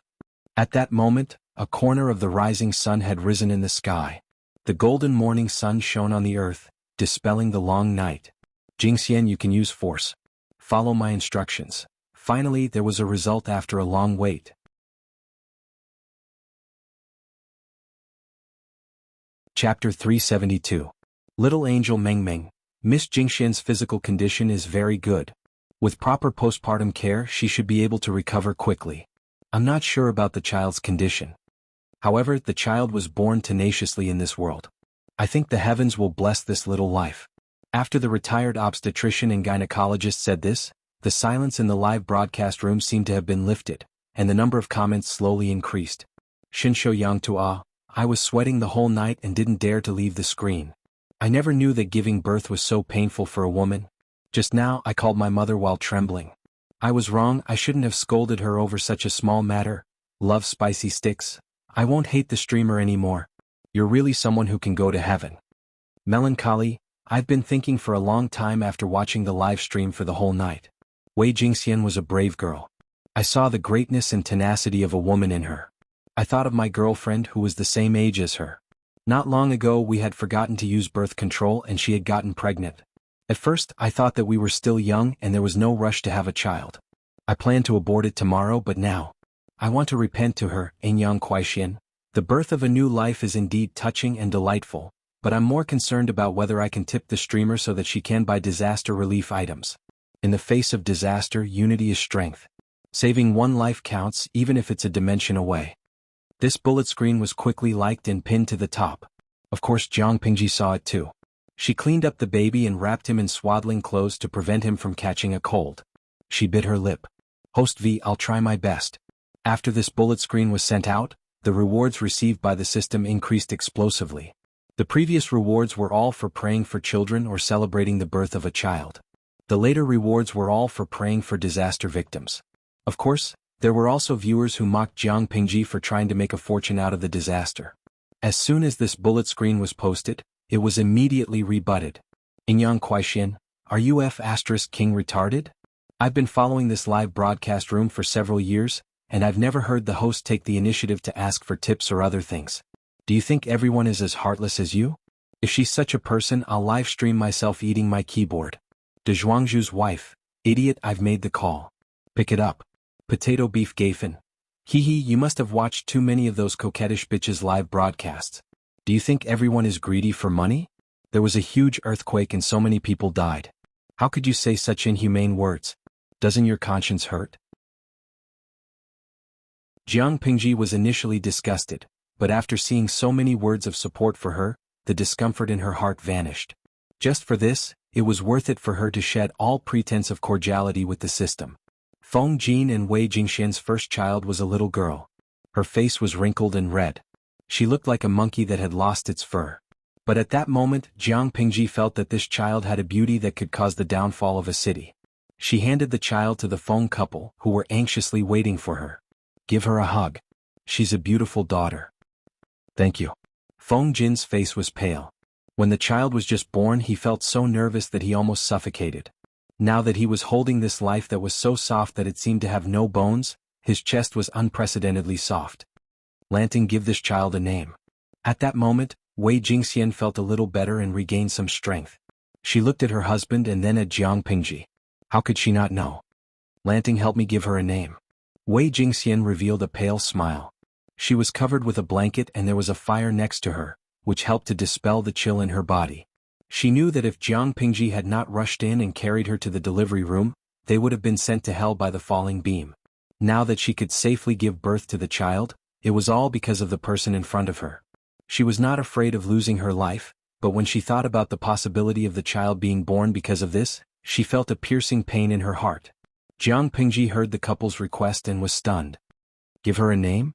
In this era, when a newborn was born in every family, the father had to wait at the door for the first passerby to give his child a lowly name. Ordinary people had the saying that lowly names were easier to support, but that was the habit of ordinary people. The aristocrats scoffed at it. Since Feng Jin and his wife had spoken, Jiang Pingji thought for a while and said, Huayu's family is not suitable to give their child a lowly name, so I'll give her a masculine name. She'll be called Changxing. I hope that she will live a happy life and live a long and happy life. Changxing? Okay, that's the name. Feng Jin finally smiled. The child seemed to feel it. She licked her lips and rubbed her head against his chest. While they were talking, the sky was completely bright. The servants who were alive quietly cleaned up the ruins. They were lucky enough to survive, but most of them were buried in the ruins and could not see the light of day. Jiang Pingji lifted the curtain and walked out of the simple delivery room. The midwife, who had sprained her waist badly, was sitting by the side and instructing the maidservants to make chicken soup. There were many ingredients that were beneficial to the recovery of the pregnant woman after giving birth. When the midwife saw her, she quickly asked the maidservants to bring a copper basin. There was a cloth towel beside the copper basin, and it was filled with warm water. Langjun, do you want to wash your face? I asked the maidservants in the manner to find the old master's clothes. He hasn't worn them yet. You can change into them and wash the wound on your back. If it's left for too long and the weather is hot, it will fester easily. The midwife looked at Jiang Pingji carefully. She felt that she had discovered a terrifying secret. It was too dark last night and the earthquake happened too quickly. She did not notice the details. Now that it was bright, she stayed by the side and thought about it carefully. She felt that the young Langjun was a little strange. After all, she was a professional midwife. She had a pair of experienced and sharp eyes. She could notice some abnormalities in Jiang Pingji's body. When Jiang Pingji came out of the delivery room, she suddenly had an epiphany and woke up. What if the Langjun was a woman? No wonder the old master of the Feng family did not mind Lu Langjun helping his wife deliver the baby. Jiang Pingji saw the midwife's expression and suddenly understood something. She wet a cloth towel and wiped her face, washing away the tiredness from a sleepless night. I'm fine. I just need to wear a cloak to cover my wound. Jiang Pingji agreed. Seeing the midwife's awkward movements, she said apologetically, It was an emergency yesterday. I pushed you away and caused you to sprain your waist. Please forgive me, old lady. The midwife said generously, A waist injury is nothing. You saved my life. I haven't thanked you for saving my life. Jiang Pingji relaxed. Only then did she realize that there was a wave of pain coming from her back. She twitched her mouth. The wound must have been caused when she saved Wei Jingxian the night before. Fortunately, this body of hers was already unbelievably strong. If it was Lu Shi's original body, the beam that fell on him last night would have caused internal bleeding. If it was more serious, the wound on his back might have exposed his white spine. Now, it was just a small wound, which was only a small one to her.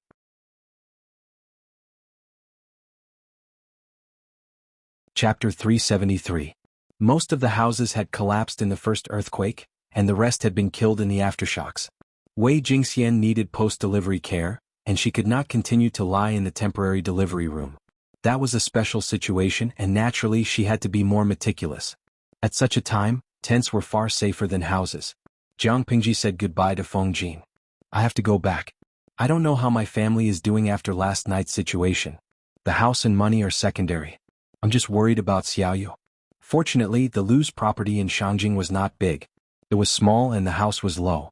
It was mainly made of wood and there was not much rubble. Even if the house collapsed, it would not kill anyone. I have to go back and take charge. Feng Ji knew what Suku meant to Jiang Pingji. They were master and servant, but they were actually good friends. I'll ask the servants to send you back. After the earthquake there will be many mobs. It's better to be careful, Feng Jin said. Jiang Pingji was about to nod when she suddenly heard a familiar sound. She suddenly stood up and looked in the direction of the sound. Huff! Suku was panting. He saw the low-key and luxurious Feng Jin's house turned into ruins. His heart sank. White carried him through the ruins. He saw a familiar figure from afar, and his worry turned into ecstasy. Langjun. Suku jumped off the horse. He was so happy that he looked like he was about to cry. His face was covered in dust. His clothes were twisted like dried vegetables. His sleeves were torn, and his hair looked like it had been bitten by a dog. He looked very pathetic. Xiaoyu? Fortunately, you're still alive. How's the situation? Are there many casualties? Jiang Pingji saw that he was alive and only had a slight scratch on his arm. She was relieved. Suku was not as fast as White. He was still stumbling toward Jiang Pingji, but White was already rubbing her cheek. He took a deep breath and reported, with White's warning, only the stableman was injured. Everyone else is fine. Jiang Pingji was confused. Only the stableman was injured? Suku looked at White, not knowing whether to laugh or cry. Langjun, Mr. White saved a lot of people. Yesterday before midnight, it suddenly jumped up and kicked over the stable. It accidentally injured the stableman who tried to stop it, then it ran into the house and ran around. After all, it was a brave and skillful warhorse from the northern borderline, and it had a master like Jiang Pingji. How could an ordinary person tame it? Almost everyone was unable to sleep because of Whitey, but it was very intelligent. Whoever came near the house would have their heads gnawed off. The group of people did not dare to hurt Whitey. It was Jiang Pingji's beloved horse. The lives of all the servants were not as important as Whitey. Under Dabai's stubborn and willful obstruction, Suku and all the servants could only stay in the courtyard and confront Dabai. Then the earthquake happened. When Jiang Pingji heard this, her expression became extremely strange. Your hair is so messy. Did Dabai gnaw on it? She had thought that Suku had messed it up in the midst of the chaos, making it look like a dog had gnawed on it. So it was Dabai who had gnawed it? Suku was speechless. Langjun, it's too hurtful to say such things at this time. Well done. Jiang Pingji stroked Whitey's mane. The proud and beautiful little girl stuck out her tongue and licked her face, as if she was asking for credit. Seeing this, the gloominess in Suku's heart disappeared. If it was not on, then so be it. It was better than dying. Last night the earthquake happened suddenly. I ordered the servants to clean up the rubble and search for the people who were still alive. That's why I came late. Please forgive me, Langjun. Jiang Pingji smiled and said generously, you did the right thing. Why should I blame you? When the earthquake first happened, the probability of survival was high. When the aftershocks were over, it would be too late. You know your Longjuan's ability. If I can't survive, the whole of Shangjing will be a dead city. You came all the way here. What's the situation outside? If she had really failed and died in the earthquake, what was the use of Suku rushing over? If he had done that, it would have been a really responsible act. In this era, the higher-ups would bear grudges and think that Suku was rebellious. But with Jiang Pingji's magnanimity, how could she blame him? Suku was not an emotional person. However, after experiencing the disaster and facing the strong pressure to survive, he made a choice. Now that he received Jiang Pingji's courtesy, he could not help but tear up. He sniffled and held back his tears. Outside, it's all ruins. 9 out of 10 rooms have collapsed. The people are dead or injured. I'm afraid there are very few survivors. Suku choked. The tragic scene along the way appeared in front of his eyes. His heart was filled with sorrow. In ancient times, the people worked and rested from 9 in the morning to 5 in the evening. The earthquake happened after midnight. At that time, most of the people were already asleep. The earthquake happened so suddenly and the tremors were so strong. How could they escape in time? 9 out of 10 rooms have collapsed. Jiang Pingji let out a long sigh. She sat down on the ruins as if she had lost all her strength. She was a genetic warrior who had participated in the most tragic interstellar war. She had reaped the lives of countless enemies with her hands.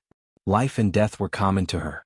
In Jiang Pingji's eyes, the ordinary people were no different from the federal citizens she protected. The enemy's life was worthless in her eyes, but the citizens she protected were as precious as treasures. Now this earthquake had taken the lives of countless commoners. Their deaths were worthless. Their lives were as cheap as grass. Langjun, Su Ke wanted to persuade him, but he did not know how. He knew that his Langjun was usually cold, stubborn, and unrestrained, but he knew that he was kind. Yes, kind. Because of his kindness, Langjun would personally go to the fields to learn how to farm from the old farmers. He would understand the customs of the fields and crops. He would draw and improve the farming tools. He would not hesitate to spend money to ask the craftsmen to further improve according to the drawings. He did not think that other aristocratic families would lower themselves to do that. Apart from that, there was also a troop to suppress bandits and protect the peace of Hejin County. There was a female troop to take in abandoned and trafficked girls. There were boxes and boxes of books under the ruins. These were the precious treasures she had exchanged with Cheng Cheng. She was preparing to promote movable type printing in the future and give them to all the students in the world. The 3-character classic, The 100 Family Names. Those were all prepared for young children in the future. There was also Bai Tan in Chongzhou. She had secretly built a paper-making workshop. She had experimented with many paper-making methods, and the procedures were getting more and more mature. Su Ke could see clearly why she had done it step by step. She was born in an aristocratic family but did not cherish her possessions. She was a person who truly cared about the world. Su Ke felt that if such a person could not be called kind, who was qualified to be called kind? Jiang Pingji did not waver for long. She quickly regained her calm and indifferent expression. Open the warehouse, put in the grain, and build a porridge shed. Su Ke knew that his Langjun would do that. He had already prepared a plan. There was a batch of grain in the warehouse a while ago. If we build a porridge shed, it should last for half a month.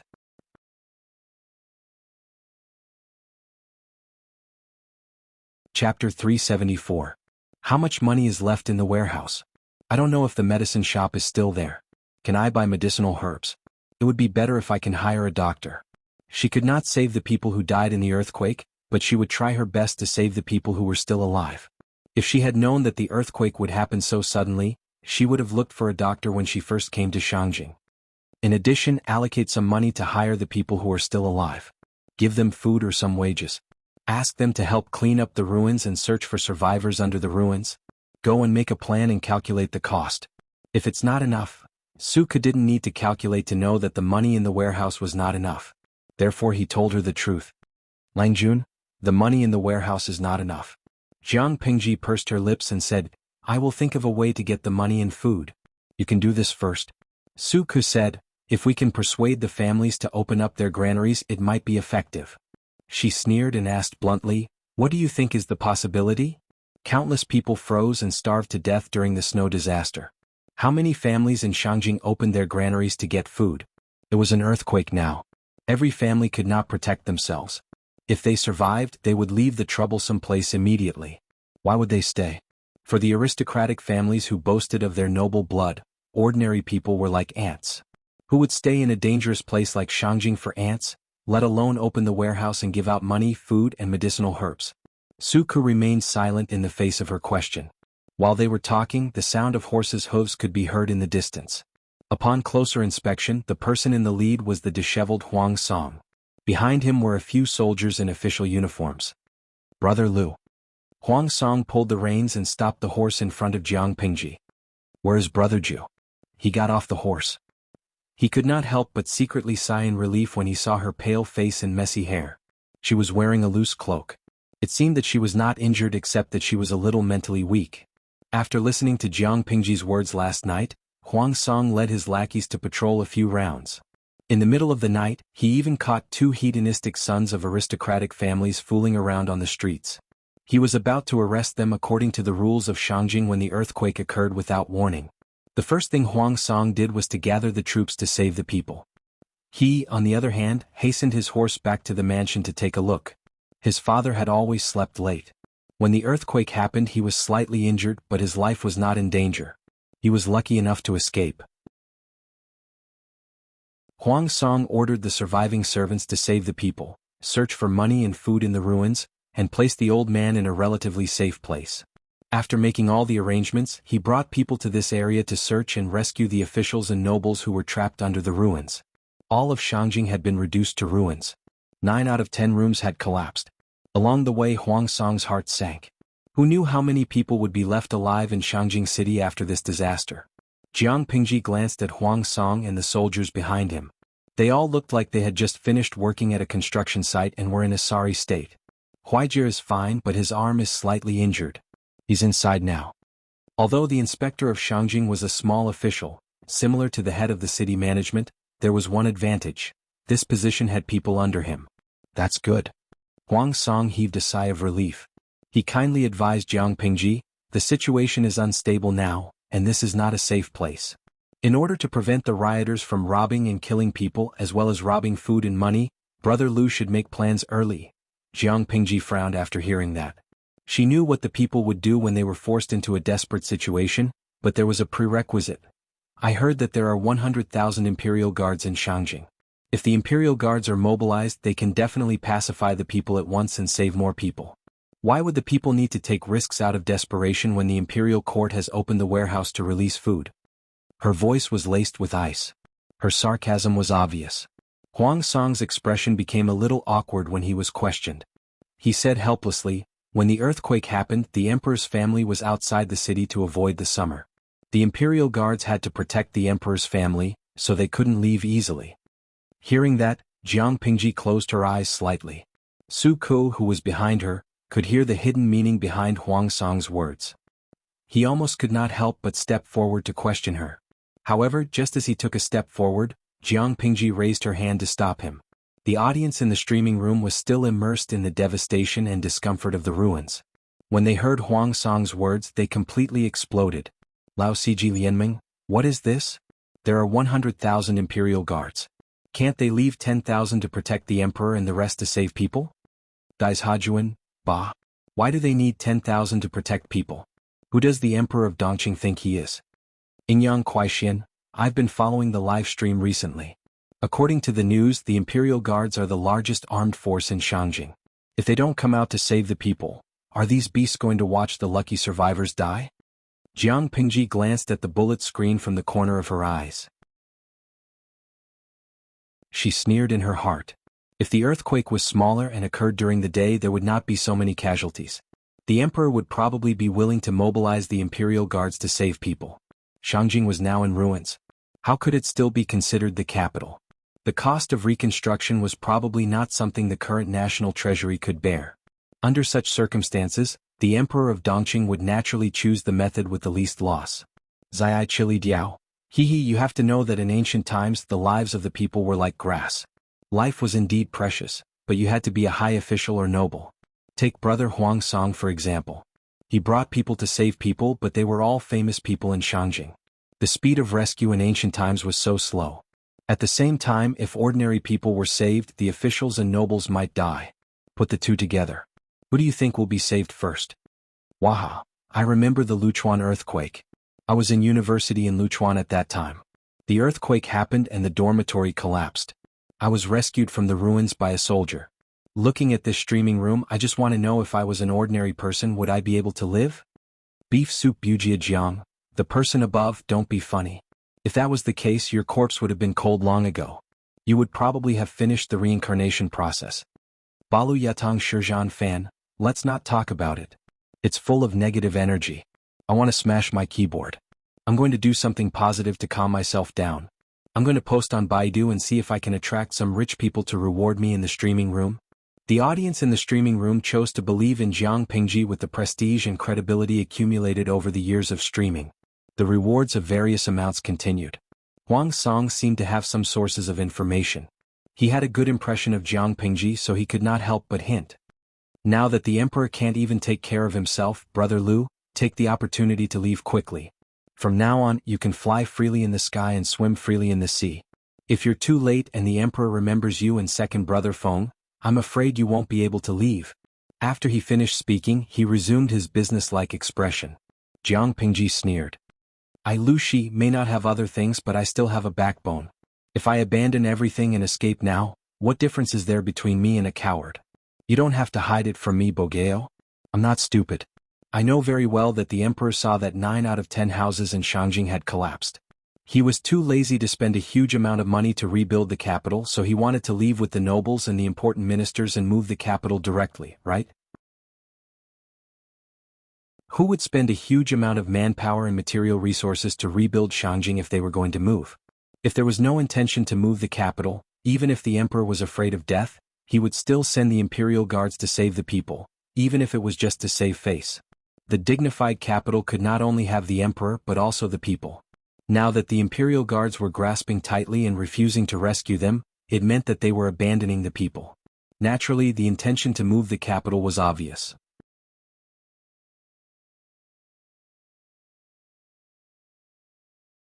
Chapter 375. Jiang Pingji snorted coldly. I won't leave even if the emperor really moves the capital. Huang Song's expression was complicated. The Jiang Pingji in front of him was completely different from the Jiang Pingji he knew. She tore away her usual lazy and cold facade and revealed her most aggressive side, which made people's eyes light up. He admired this Jiang Pingji even more, but her choice also made him regret. Huang Song persuaded her softly, sincerely thinking for Jiang Pingji. I'm afraid it's not up to you to decide whether you want to leave or not. When the emperor is angry, blood will flow. This is not a joke. If you don't leave now, you'll really be under house arrest in the future. The emperor thought of ways and roundabout ways to control the aristocratic families as hostages. Now that the earthquake in Shangjing was unfavorable to the emperor, he would not let go of the hostages in his hands. If the aristocratic families acted rashly, someone might be sacrificed to warn the others. The earthquake happened not long ago. The emperor could not even take care of himself. If Jiang Pingji packed her belongings and fled through the night, she would be safe as long as she entered the boundaries of Chongzhou. Even if the emperor pursued the matter, the magistrate of Chongzhou, Lu Shi, could shield her. The situation in Dongqing was grim. Coupled with the sudden earthquake, the emperor could not act rashly if he wanted to rule for generations to come. However, if Jiang Pingji did not leave now when the capital moved, she would really become a hostage and lose her freedom. Don't worry, I have a plan. Jiang Pingji looked around. Smoke and dust filled the air and ruins were everywhere. The air was suffused with an aura that made her uncomfortable. I know what you're worried about. Since I dared to stay, how can I not have something to rely on? If the emperor really wanted to move the capital, she would take all the people who remained in Shangjing with her. Originally, he wanted to slow down his pace and plan in secret, going according to plan. However, her opponent's stupidity and suicidal behavior made her unable to tolerate it. However, she was faced with a very awkward problem. Money and food were secondary. The key was the lack of manpower. If it was before Huang Song came, she would have asked him in private if he was willing to send people to help. The Shangjing patrol officer was indeed a small official, but he had a lot of people under him. Looking at it now, it was very likely that it would not be possible. It was not that Huang Song was not kind. He was just doing official business. He could only use his limited resources and energy to help the officials and nobles to complete the tasks given by his superiors. It was several times more difficult for a eunuch to make a name for himself in the court than for an ordinary person. He was benevolent towards the people, but the situation was too harsh. He wanted to help, but he was powerless. If only she had the troops, then she wouldn't have no one she could use. Huang Song saw that Jiang Pingji had made up her mind. He sighed in his heart, knowing that he could not persuade her. Are you here to look for Huayu and Huaijia? They're all inside. Jiang Pingji had already guessed what Huang Song was here for. He secretly told them to leave Shangjing as soon as possible and return to their own home. Then they would be completely safe. Except, while Huang Song had good intentions, the two Feng brothers were not ordinary people. Each had their own opinions. Huang Song looked embarrassed. Seeing that Jiang Pingji was in a bad mood, he could only bow and thank her. He walked past her to look for the Feng brothers. Seeing that Huang Song had walked far away, Suka said, Langjun, Ku will go back and make arrangements first. Alright, you ride it for now, Dabai. It's clever. If we meet a mob on the way, it can bring you safely away. Suka took the reins from Dabai and mounted the horse with practiced movements. Thank you. The little girl had a proud temper. If it was not to look for Jiang Pingji, it would not have allowed Suku to ride on its back. Now that Jiang Pingji had given her permission, Suku was not rejected by Dabai. Jiang Pingji waited in the same spot for a while.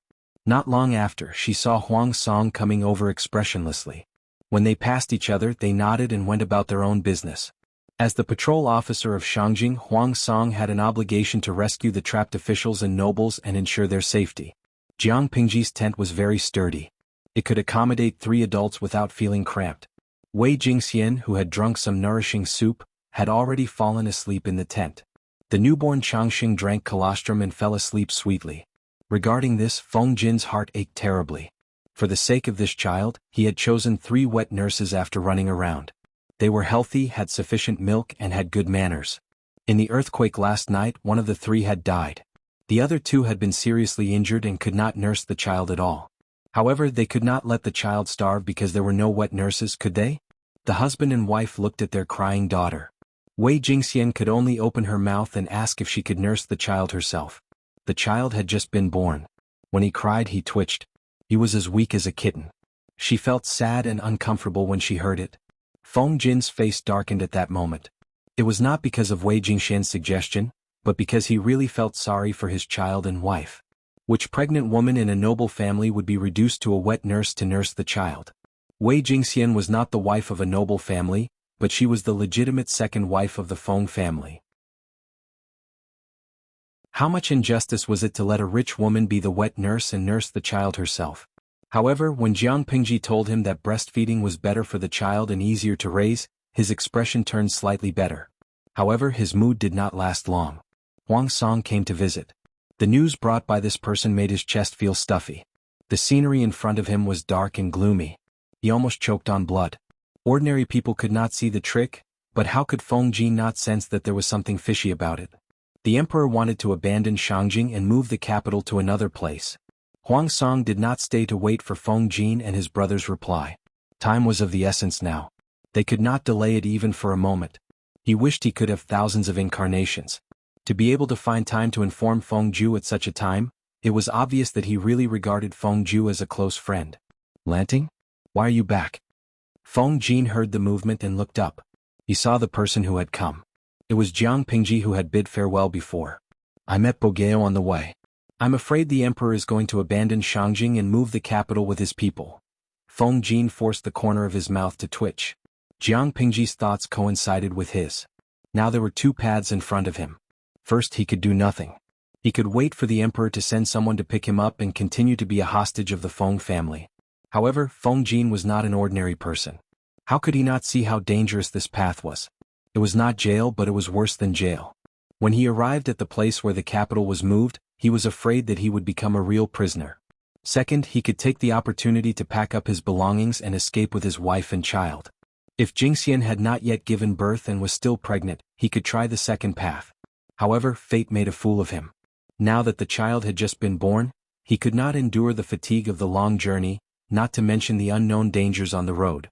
Perhaps he would encounter bandits who had no choice but to become bandits, or perhaps he would encounter a starving mob. No matter which one it was, he could not afford to take the risk. In comparison, the first path was safer. Feng Jin was a true gentleman. For the sake of his wife and daughter, he was willing to sacrifice his temporary freedom to protect his family.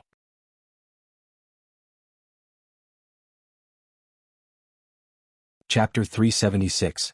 Huayu, she said, interrupting Feng Jin's thoughts. Help me. Feng Jin's heart trembled. What do you need me for? Just tell me.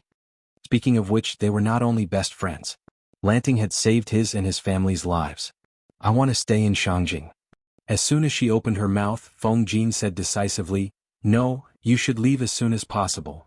He did not want his wife and daughter to be implicated.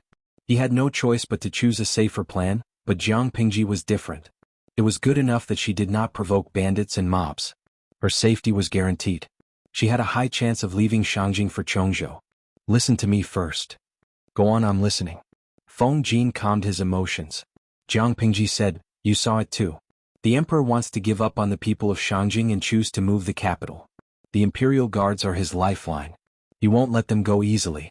We can't expect him to suddenly repent and become a king who loves the people like his own children. Huayu, have you thought about how the surviving people of Shangjing will live if we don't do anything? So, I want to stay and help them. If the Dongqing Emperor wanted to move the capital, she would move the surviving people of Shangjing. Feng Jin sighed and poured cold water on her. Lanting, I know you are kind and virtuous, but you can't do it alone. What about the manpower needed to save the people? What about the food that the surviving people needed?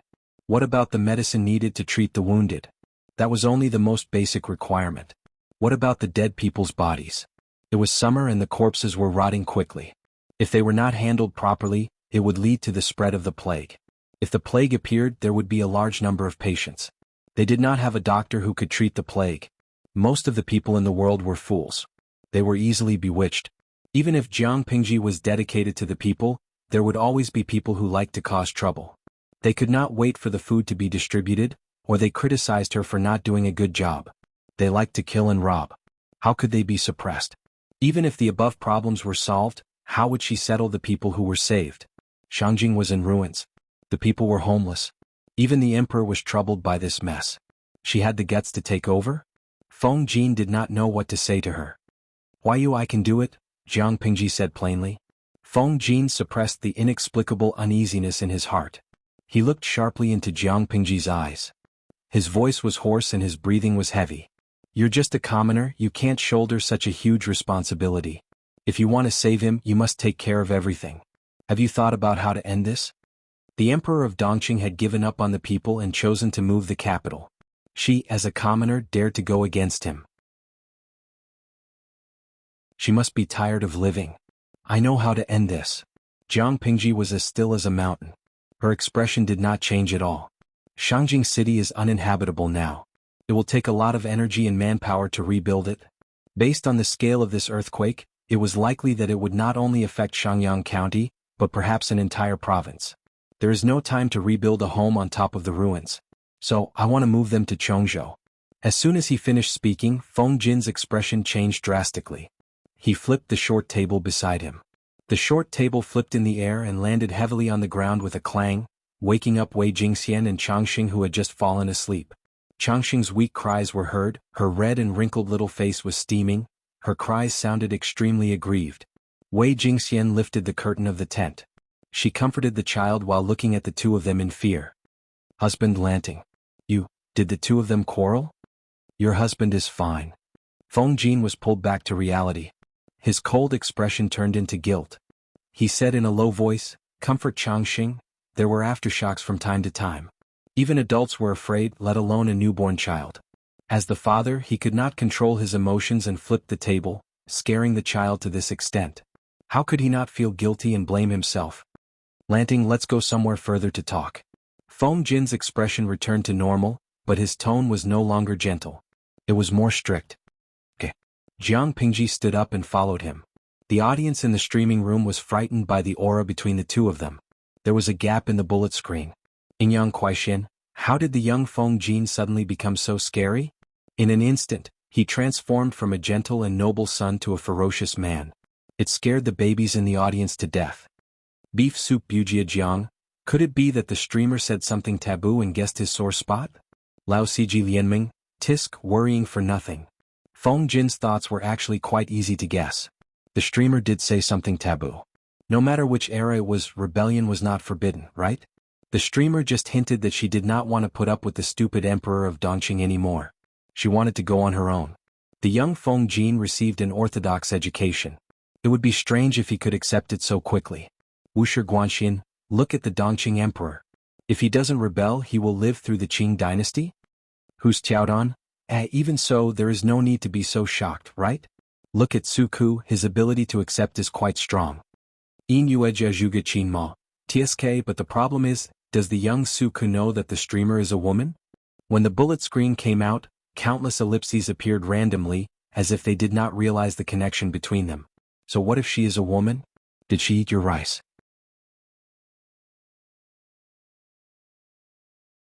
After a long time, when the audience realized what it meant, they were suddenly speechless. The streamer was a reliable friend in the young Feng Jin's heart. If she was a man, she would naturally be able to show off her skills and plot for the world. After all, the Dongqing emperor was indeed stupid. If he rebelled, then so be it. But the problem was that she was a woman. Feng Jin probably did not have the concept of someone rebelling in his mind. After a while, one of the audience members told the truth. Nu Di Jiwa, why do I feel that? My baby Feng Jin was frightened by the streamer? Feng Jin was indeed frightened. His heart was full of complicated emotions. In the end, he accidentally flipped the short table. Lanting, why did you? Feng Jin's expression was indescribably conflicted. He knew that his best friend was restless and always caused trouble, but he did not expect her to be so ambitious. This is good. Jiang Pingji's expression was indifferent. She threw out an excuse. Can you imagine that one day I will stay at home to take care of my husband and children? I will help a strange man wash his hands and cook his soup. I will be like a helpless little girl to him all day long, like a good wife and loving mother? Feng Jin looked like he had eaten a bug. He said with difficulty, you don't have to say any more? He lacked imagination. He could not imagine it at all. If there was a burly man who was like a helpless little girl to her, and if he felt wronged, he would punch her in the chest. That would be more normal. So, I can't live the life of an ordinary woman. Huayu, I can't be a coward for the rest of my life. I can't marry a woman to hide my identity and then live the rest of my life without thinking, Jiang Pingji said. I am a human first, then a woman. Since I am a human, why am I not qualified to be the emperor? The emperor is not benevolent, the court is not upright, and the country is on the verge of destruction. Why should I be content with an ordinary life?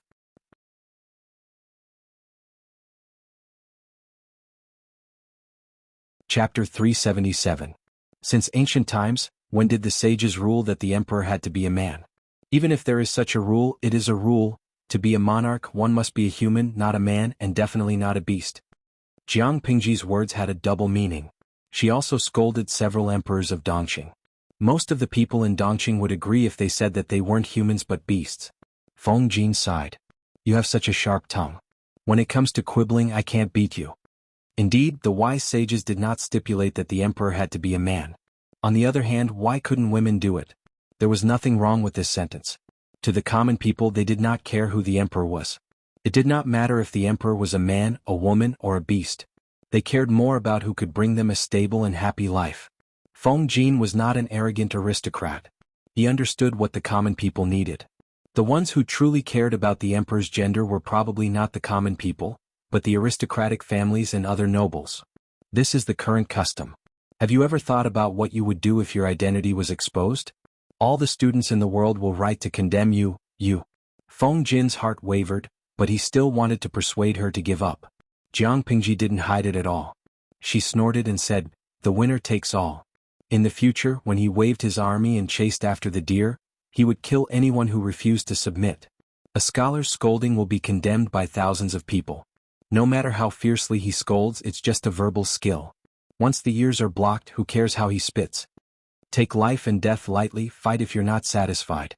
It seemed that it was very powerful for scholars to criticize and criticize, but why would Jiang Pingji care about that? Because she didn't care about fame at all.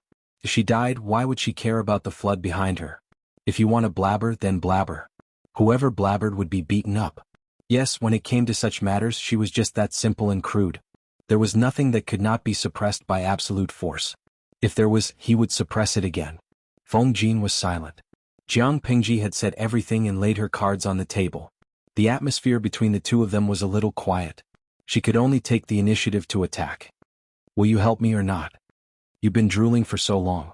You should at least say something. It's very awkward for me to act alone. Feng Jin looked at her bitterly. Even if he wasn't being courteous, he should at least put on an act. Also, could he reconsider? Help. As soon as he finished speaking, Feng Jin wanted to slap himself. Why did he agree just now? It was as if he was possessed.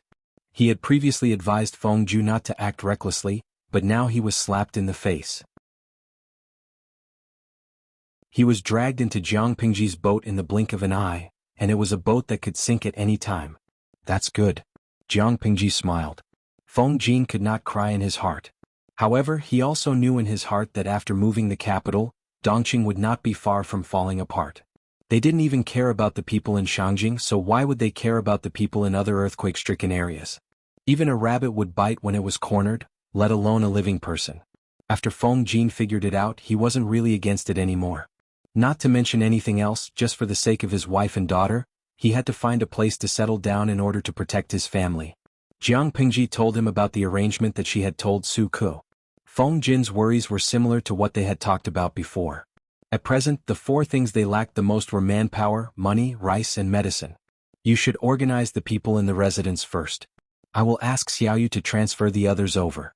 In short, they had to first set up porridge stalls, organize manpower and the surviving citizens to clean up the ruins, and clear out a place to settle the wounded. The aftershocks haven't ended yet, so we have to ensure everyone's safety first. Feng Jin knew that Jiang Pingji was doing this for the sake of the people. There are only 26 people in Jin's residence, including the guards, maids and servants. The warehouse has been cleared out, but there are still some meager assets. He pulled himself together and said, "These are secondary. Has Lanting ever thought that if you send troops without a good reason, you will be criticized by others and be suspected by the officials?" Jiang Pingji already had a way to deal with this. If she used it properly, she might be able to get her a decent official position. I want to write a letter to express my feelings so that I have a good reason to send troops. Jiang Pingji said, "The emperor abandoned the people and moved the capital elsewhere. Who wouldn't feel guilty doing such a shameless thing? How will he enter the imperial mausoleum to meet his ancestors after 100 years? I think if I take the initiative to take on this matter and help the emperor cover up his shame, do you think he will be willing? I think not only will he be willing, but he will also be happy to see it happen." Everyone understood the logic. The key was that no one dared to stand up, but she dared. Feng Jin was silent and his mouth was dry. He had to admit that the broad-mindedness and even foresight of the person in front of him were rare in the world. If I do well, the emperor will reward me generously and put the credit on my face to fool the people. If I don't do well, he can push all the blame on me and say that I did not do my job well. He will throw all the baseless accusations at me. No matter what, the emperor will not be at a disadvantage. This is the first point. Jiang Pingji was calm from beginning to end. This was what Feng Jin admired most about her. The second point is that after the capital is moved, the imperial capital will be far away from the three tribes of the northern borderline. The emperor will naturally not have sleepless nights, and Chongzhou will be less important to Dongqing.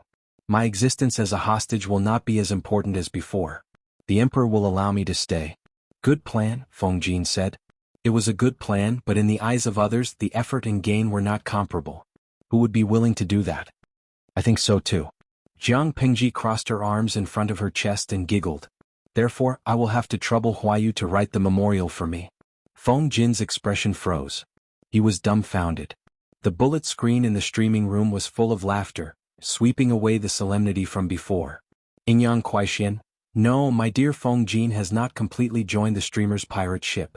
Is it really good to reveal your true colors so soon? What if you scare him away? Don't be afraid, capture him. I still have to deal with the matter of money and rations. Xiaoyu is not by my side. Who else should I trouble if not you? Such a matter-of-fact tone made Feng Jin's hands itch. However, she said she could solve the problem of money and rations. It was not that Feng Jin did not believe Jiang Pingji, but he felt that it was a fantasy. Believe me.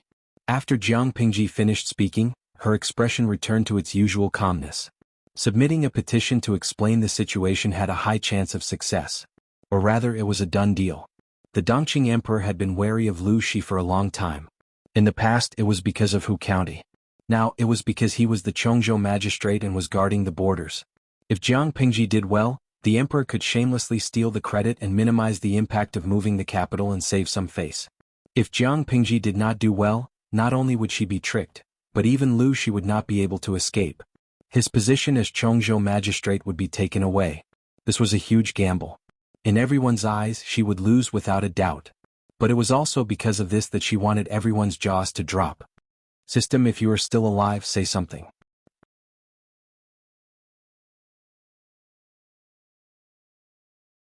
Chapter 378. She came with ill intentions. Even if the system was just a bunch of data, it had been with Jiang Pingji for a few years and understood her temperament. Hearing her speak in such a tone, its heart skipped a beat and its nerves were completely tensed up. It deliberated for a while before responding, "What's the matter, host?" Jiang Pingji took advantage of the fact that there was no one around and found a flat spot to sit down. She placed her fingers together in a leisurely manner. Little did she know, the more she behaved like that, the more perturbed the system felt. Jiang Pingji said leisurely, "Do you remember that year when I asked you if popularity points could be exchanged for food during the snow disaster in Shangjing? You told me that my streaming room's level was not high enough. Even if it was high enough, 10,000 points could only be exchanged for a mere 50 kilograms of food. Is that right? The system was different from a living being. It had back-end data, so it was impossible for it to forget. Jiang Pingji had mentioned it in detail, so the system naturally could not pretend to be deaf and mute. Thinking of the scale of the earthquake, the system felt much more at ease.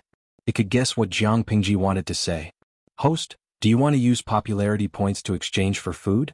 Since the streamer's streaming room has been upgraded to level 4, the exchange section can be opened. If you want to exchange for food, you can do it now. Ah, greedy guy.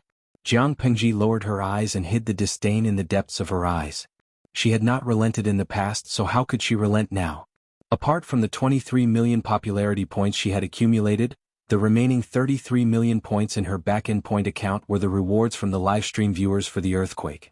This figure was under the premise that the system had already divided half of the points. In other words, since the earthquake, the livestream viewers had gathered at least 66 million points. Jiang Pingji had tested the viewers before and knew the approximate prices on their side. 1 yuan of rewards was equivalent to 1 popularity point.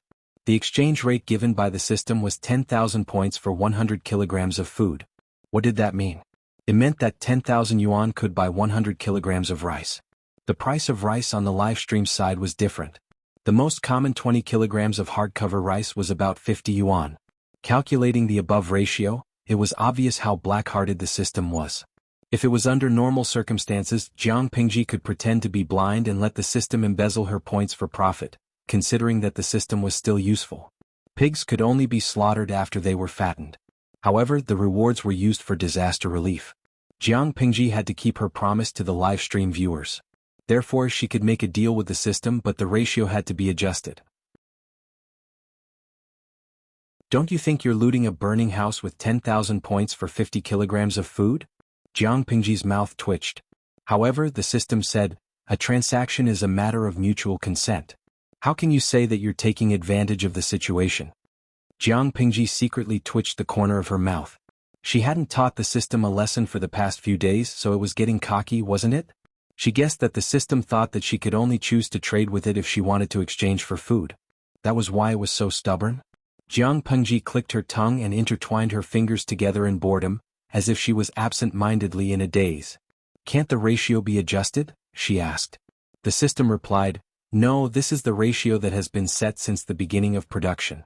Neither the host nor the system has the right to change it. Jiang Pingji heaved a long sigh in her heart. Some people always had the appearance of villains intoxicated by success. After suffering a calamity, they still refused to give up until they saw the Yellow River. It was really annoying. She did not continue to negotiate with the system. Her right index finger swiped through the air and pulled out her own attributes. The attributes panel became longer and longer, and the classification of various data became more detailed. Her gaze skipped over the meaningless content and directly locked onto basic strength. 51 points, strength fusion plus 67 points. When she left Shangjing with Master Yuanjing, she had fused her strength points once, and the system had also upgraded once. After that, she stayed in Langyi for half a year and did many trivial tasks and boring live broadcasts. She fused her strength points again, and the system also coincidentally upgraded. After about half an hour, the system took the initiative to ask, Host, do you want to exchange for food? Do you think I should exchange for food? She asked with a smile, but there was not a trace of emotion in her eyes. There was still 1,000-year-old ice condensed in her eyes. The system hesitated for a while and replied, according to the back-end calculation data of the system, it is recommended to exchange for food. The earthquake this time had a magnitude of 7.8 and there have been 5 aftershocks. In Shangjing alone, the death toll is more than 30,000. Don't underestimate 30,000. There were about 120,000 ordinary people in Shangjing. Including the 100,000 Imperial Guards stationed there were about 220,000 people. Most of the Imperial Guards lived in military camps, so there were not many casualties after the earthquake. In other words, without counting the number of Imperial Guards, the death rate of the ordinary people in Shangjing had reached a quarter. This was only the confirmed dead. The number of people buried under the ruins who were still breathing was even greater. The system displayed the data, clearly telling Jiang Pingji that if she wanted to be a saint, she should not be distressed about the points. If she was distressed about the points, she should not continue to talk. So what if it took advantage of the situation? If she was unhappy, she could not exchange for food. It was not its fault that people died. Anyway, it had nothing to do with it. Hearing the implied meaning of the system, Jiang Pingji did not become angry from embarrassment. Instead, she revealed an inscrutable expression. The system thought that Jiang Pingji would admit defeat in the end, but not long after, it realized that something was wrong. She was too calm. Could it be that it could not hold it in? Jiang Pingji seemed to be talking about family matters. System, we have been bound for 3 to 4 years, but I don't think I have properly introduced myself. The system felt a little uncomfortable, but it could not tell what was wrong. It could only ask, didn't you introduce yourself? A long time ago, Jiang Pingji did not have a good relationship with the audience in the live streaming room. In order to diss the audience, she had introduced her background. I did introduce myself, but it was not comprehensive. Jiang Pingji seemed to have moved the topic away from exchanging for food, but the system became more and more uncomfortable. She said, now that I think about it, I should seriously introduce myself again. Name, Jiang Pingji. Occupation, Federal General. Gender, female. She is the commander of the 7th Army Corps. She holds 1/10 of the real power in the Federation. I know all this. The system looked patient, but in fact it was already impatient. A hero does not boast about his past achievements. No, I haven't finished, Jiang Pingji said. There is a rigid requirement for the commander of the army. The system said casually, what the hell is the requirement? The development of the mental brain must reach at least the SSS level, Jiang Pingji replied calmly. However, to the system, this answer was tantamount to a sudden clap of thunder. It was as if a bomb had blown up its brain. The system did not respond. Jiang Pingji said again, scientists use scientific standards to classify the mental brain. From the lowest F to the highest SSS, there are a total of 21 levels. Every time one advances a level, the mental brain will be qualitatively improved. The higher the level, it does not mean that the IQ is higher, nor does it mean that the development of the brain is higher. It only means that the mental energy is higher. Why are you running? Before she finished speaking, a small source of energy seemed to be peeling from her brain. A pure mental strength firmly imprisoned it.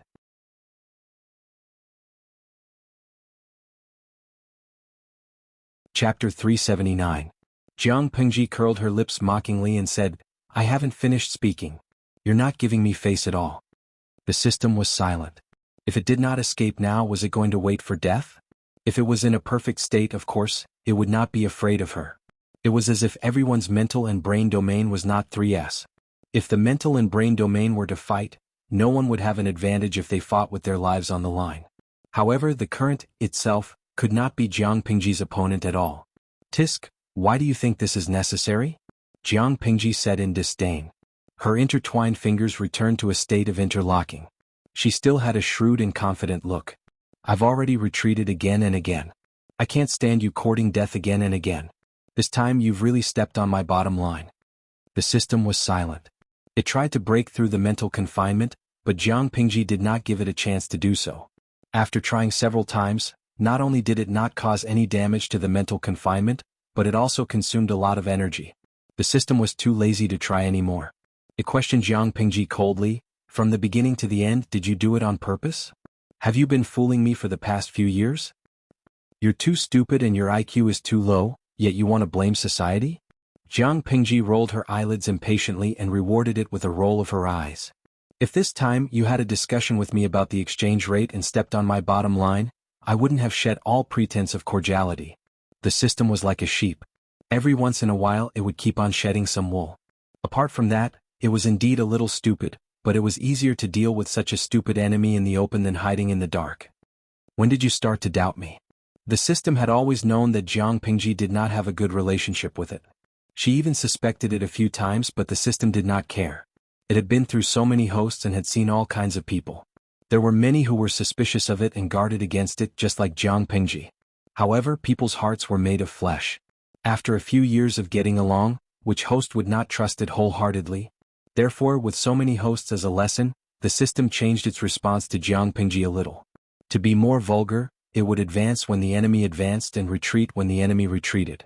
It would maintain a distance that was neither too far nor too close and use time to slowly wear away the alienation between the two.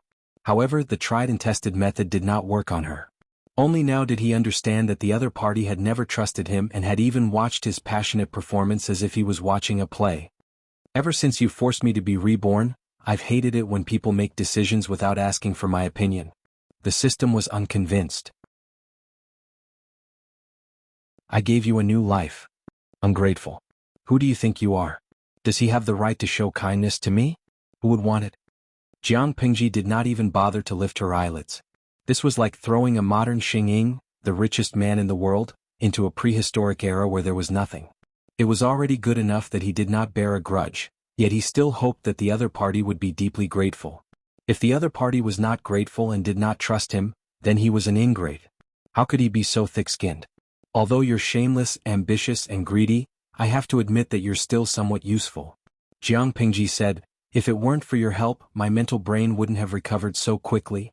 So, to prove that I'm not an ungrateful person, I'll take care of you. Don't worry. If the system's expression could be instantiated, it would probably be livid. I'd rather be killed than humiliated. If you have the guts, kill me and get rid of future troubles. Otherwise, I'll have an eye for an eye. As the system's dignity and pride, how could it tolerate being trampled on by a lowly human? I'm a woman, I have no guts. Only a fool would kill you. Do you think my IQ is as low as yours? The system almost choked to death. It could not self-destruct because in Jiang Pingji's mental brain she was God. It also could not escape. It was no match for her in a mental confrontation. Could not break through the mental shackles. Saying more would make it cry. Jiang Pingji laughed and hummed a light song. She reopened the system interface. For the former commander of the Federal Army, this kind of manual operation was nothing at all. All along, it had been its virtual consciousness that talked to Jiang Pingji. Strictly speaking, the so-called system was actually a virtual creature that was composed of its virtual consciousness and basic mechanical data. The basic mechanical data was the cold body, and its virtual consciousness gave the data consciousness. The body of the former was data, and the latter was the data consciousness born from the soil of data. The two were combined to form a virtual creature. In Jiang Pingji's era, interstellar science was already highly developed. The Federation's main brain was the first virtual creature. As a commander whose words carried weight, she did not read the confidential documents for nothing. Her fingers slid gently, and a very simple operation interface popped up. If the virtual market that the system showed her before was a giant interstellar supermarket, then what she saw now was a school canteen. Not only had the items changed, but the prices and exchange data had also changed. The interface data that the system showed her were all photoshopped. There were tens of thousands of pages of rice categories, but in reality, there was only one page. The price of rice was also very low. Even if the cross-dimensional transportation fee was included, the price was still cheaper than the hardcover rice in the streaming room. TSK. 10,000 points for 50 kilograms of food? Why don't you go to heaven? Even a profiteer would not be so black-hearted. Jiang Pingji looked through the system's contents in disgust. Her mind was carrying out complex data calculations and speculations. She raised her hand to search for medicinal herbs. There were more than 100 types, all of which were low-aged, common quality, and common types of medicinal herbs. As for the 1,000-year-old and 100-year-old ginseng, glossy ganoderma, iceberg snow lotus, there was no trace of them at all. She then searched for the zither, chess, calligraphy, and painting skill books that the system had enthusiastically recommended. The price had been reduced by 10 times. After clicking on each book, there was an additional large section of instruction manual on the introduction page. Jiang Pingji's stomach churned when she read it, and she almost vomited from disgust. Zither skills, advanced level, price, 100,000 points of popularity. Description: this skill has been refined by the 3rd-generation host XXX, the 5th-generation host YYY, the 6th-generation host ZZZ. It has already reached the advanced level. After buying the skill book, one can obtain the soul fragments of several predecessors after learning it. One can learn it quickly. The first part was all nonsense and the last part was the most horrifying. System, you were so good to your previous hosts. You exploited them when they were alive, made them work for free, and finally took back their souls to recycle and make use of them to create the so-called accelerated skill book. You really made the best use of everything. Jiang Pingji had just crossed over and it was difficult for her to write with a brush, so the system recommended this skill book to her. At that time she did not trust the system. She did not care for such accelerated things, so she rejected it. Now that she looked back, her rejection was brilliant. The so-called accelerated skill book, was nothing more than forcefully absorbing the soul fragments of an unknown number of people to achieve the accelerated effect. These soul fragments were all the soul fragments of the previous hosts of the system, and they were controlled by the system.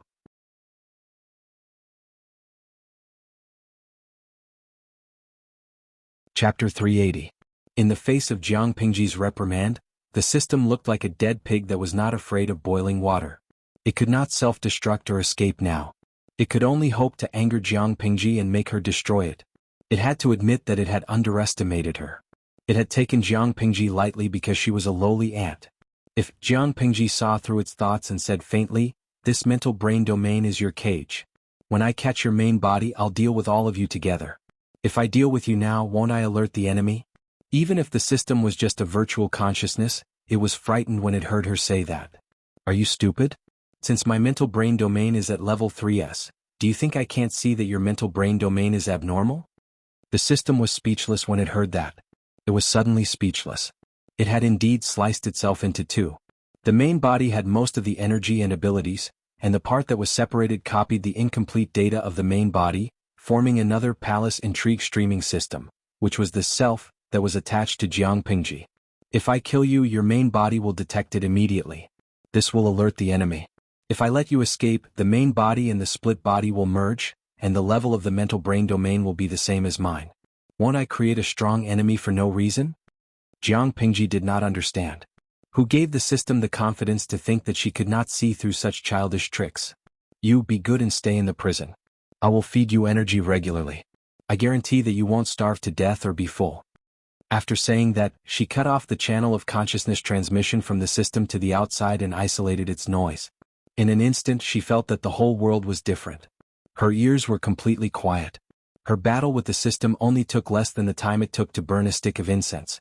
In the eyes of the audience in the streaming room, she was just distracted. Even though she did not have the assistance of the system and had to operate it manually, it was much safer without the hidden dangers of the system. At that moment, she realized that many functions in the background of the streaming room were grayed out. Jiang Pingji clicked her tongue and brought up more detailed background data. With a glance, the system changed the initial data and set the sensitive words to completely prevent the possibility of the big shots from the other dimension finding her. If the audience made a forbidden comment, they would be kicked out immediately and their IP would be blocked. Therefore, Jiang Pingji could only meet the audience who were watching the show. Jiang Pingji couldn't see the content because of the system's concealment. Unfortunately, even if she imprisoned the system's consciousness, she did not have the authority to change the back-end data. In other words, the live stream would remain the same in the future, unable to level up, unable to update data, a severely emasculated version of the streaming room. TSK. Jiang Pingji felt disgusted. However, as long as the live broadcast room was still there, she could still see the audience and she could still exchange for the rice that she needed at the mall. That was enough. He comforted himself in this way, but he still felt a little unhappy. However, his displeasure soon dissipated into thin air. Awesome. Jiang Pingji looked at the popularity points backstage. The total was 111 million. She quickly looked through the back-end data and finally understood where the tens of millions of popularity points had come from. Jiang Pingji put the system's consciousness under house arrest, and the points in its account were directly transferred to her back-end account. The ultimate reason for the system's attachment to her was unknown, but it had a very clear goal: to exploit the popularity points in a variety of ways. Every time it leveled up, the system would take the opportunity to transport the exploited popularity points to the main body. Of course, under Jiang Pingji's deliberate obstruction, the popularity points it could send to the main body were very few. Most of them were saved up by the system through hard work and frugality. The audience in the live stream enthusiastically rewarded the earthquake, and the system received half of the popularity points. They were all newly obtained and they were still warm. The system did not have time to be secretly happy. It courted death and stepped on Jiang Pingji's bottom line. Both parties shed all pretenses of cordiality, and it was unfortunately placed under house arrest. In the end, the popularity points that the system had accumulated during this period all went into Jiang Pingji's pocket. At that moment, Ingyang Kuaixian, "Streamer, are you feeling unwell?" Lao Siji Lianmeng, "Do you think the streamer is possessed?" She was motionless from the beginning, and then she suddenly gestured at the air. Now she's smiling happily for no reason. Of course, maybe the wound on her back affected her brain. Jiang Pingji came back to her senses, and her expression became much gentler. She replied to the audience who were waiting anxiously. Host V: Ahem, I'm sorry for making everyone wait. I just negotiated with the person in charge of the live stream. Because it's related to confidential issues, it's inconvenient to reveal too much. However, after my argument, the other party is willing to temporarily open a channel to another agricultural dimension. You can use rewards to exchange for an equivalent amount of food and medicinal herbs. However, in order not to affect the dimension, according to the rules between dimensions, the variety of items that can be exchanged is limited. The bullet screen this time was probably the most words that Jiang Pingji had ever spoken in one go. When the audience in the live stream heard the news, they were instantly excited as if they had been injected with chicken blood. Ingyang Kuaixian, damn, the streamer is actually an employee of the legendary mid-dimension streaming company? Just like what's written in novels? Wow. Just listening to the streamer's words, I feel that it's very high-end and imposing. Motorola, oh my god, is there a streamer like the streamer? The audience in the live stream room had their imaginations run wild. They asked all kinds of questions and Jiang Pingji replied to them all.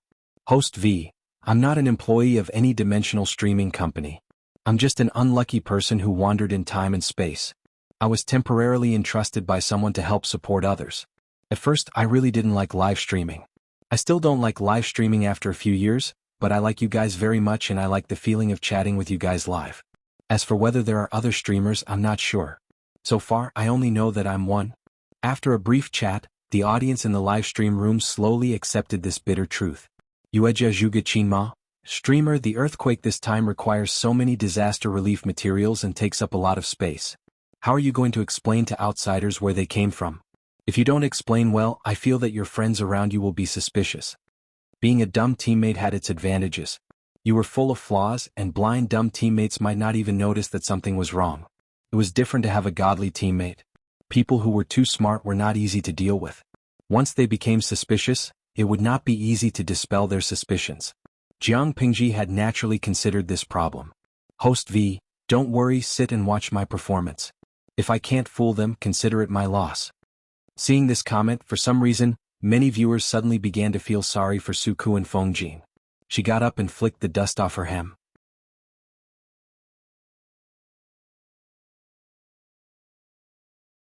Chapter 381. Wei Jingxian was extremely sleepy. Her eyelids were heavy as if they were filled with lead water. Husband, in a daze she found that there was a breath beside her. The alarm in her mind rang. She tried hard to open her eyes to see who that person was. The figure turned from blurry to clear. It turned out to be her husband, Fengjin. Sleep first. I'll look at Changxing for a while.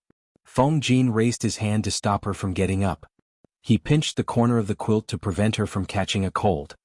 Husband, did you encounter a problem? Why are you frowning?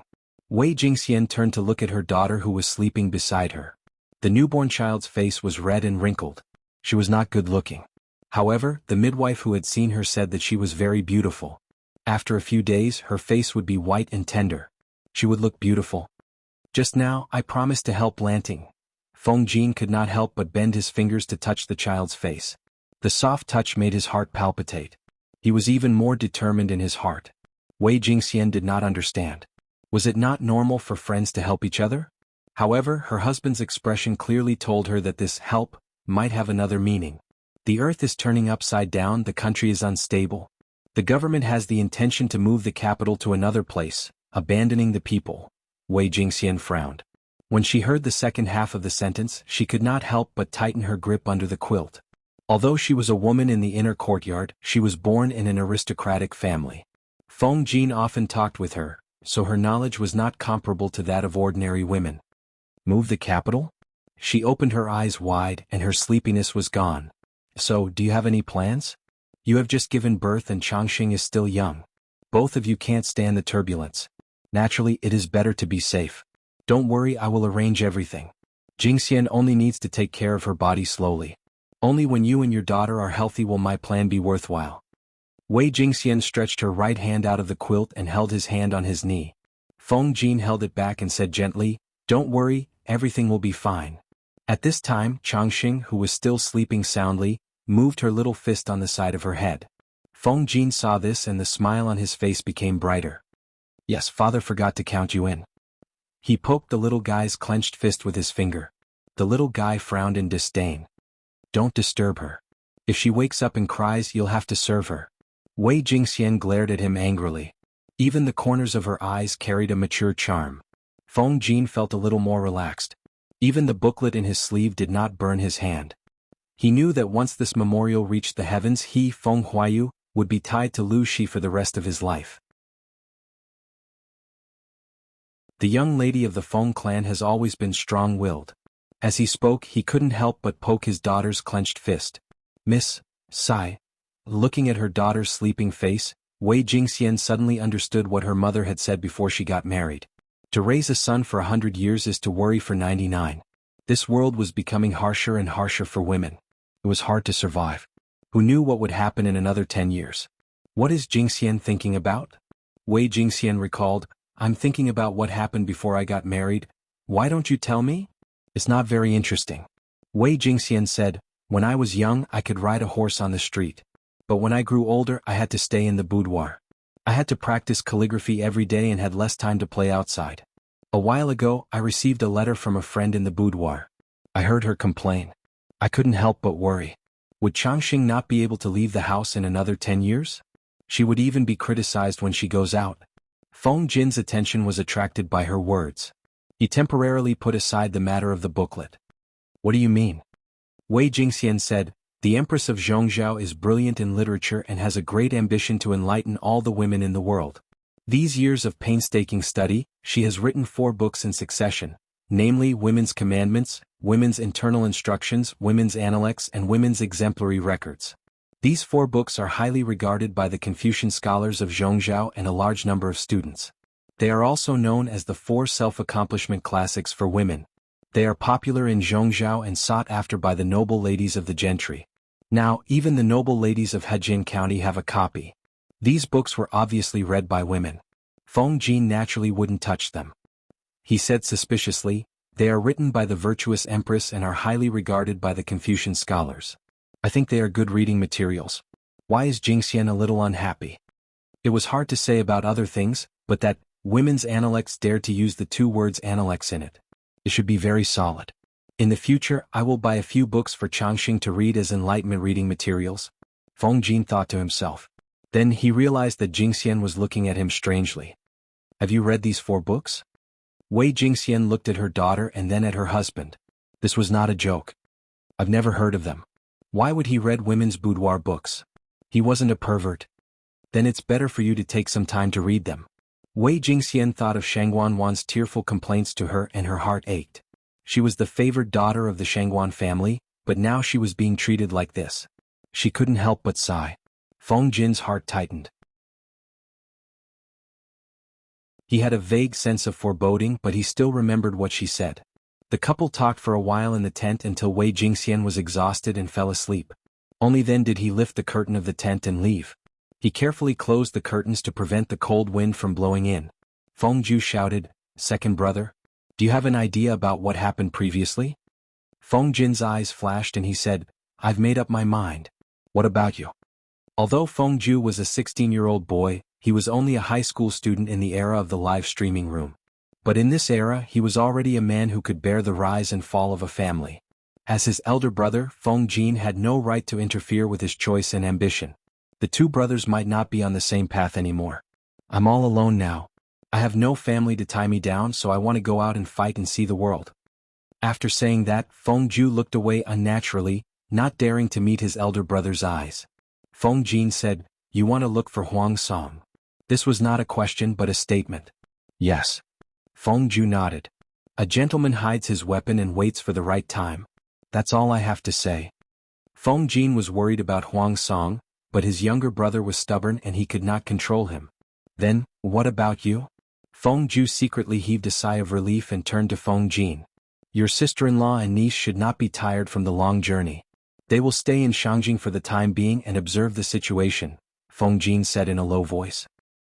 Lanting has the ambition to save the world and the people. He can't bear to see the people destitute and homeless.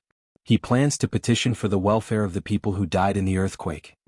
After hearing this, Feng Ju did not come back to his senses for a long time. Did his elder brother mean that he planned to stay and help Lu Shi?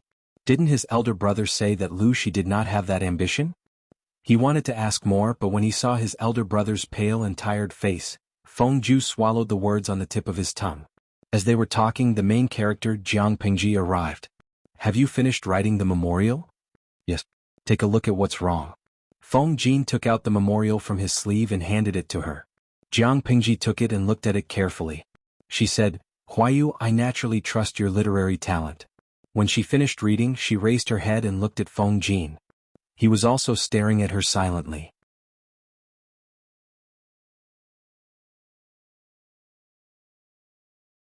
Chapter 382. The audience in the streaming room craned their necks and widened their eyes to see the contents of the booklet. However, it was difficult for them to read traditional Chinese and classical Chinese. It took them a long time to figure out what Feng Jin had written. After a while, they still did not understand why the two of them suddenly looked at each other in silence. They could only pretend to comment vaguely. Yang Kuaixian, Young Feng Jin's handwriting is really nice. There are no typos. Linglong Mibao #despise. Even if he wrote wrongly, you wouldn't be able to recognize his handwriting, would you?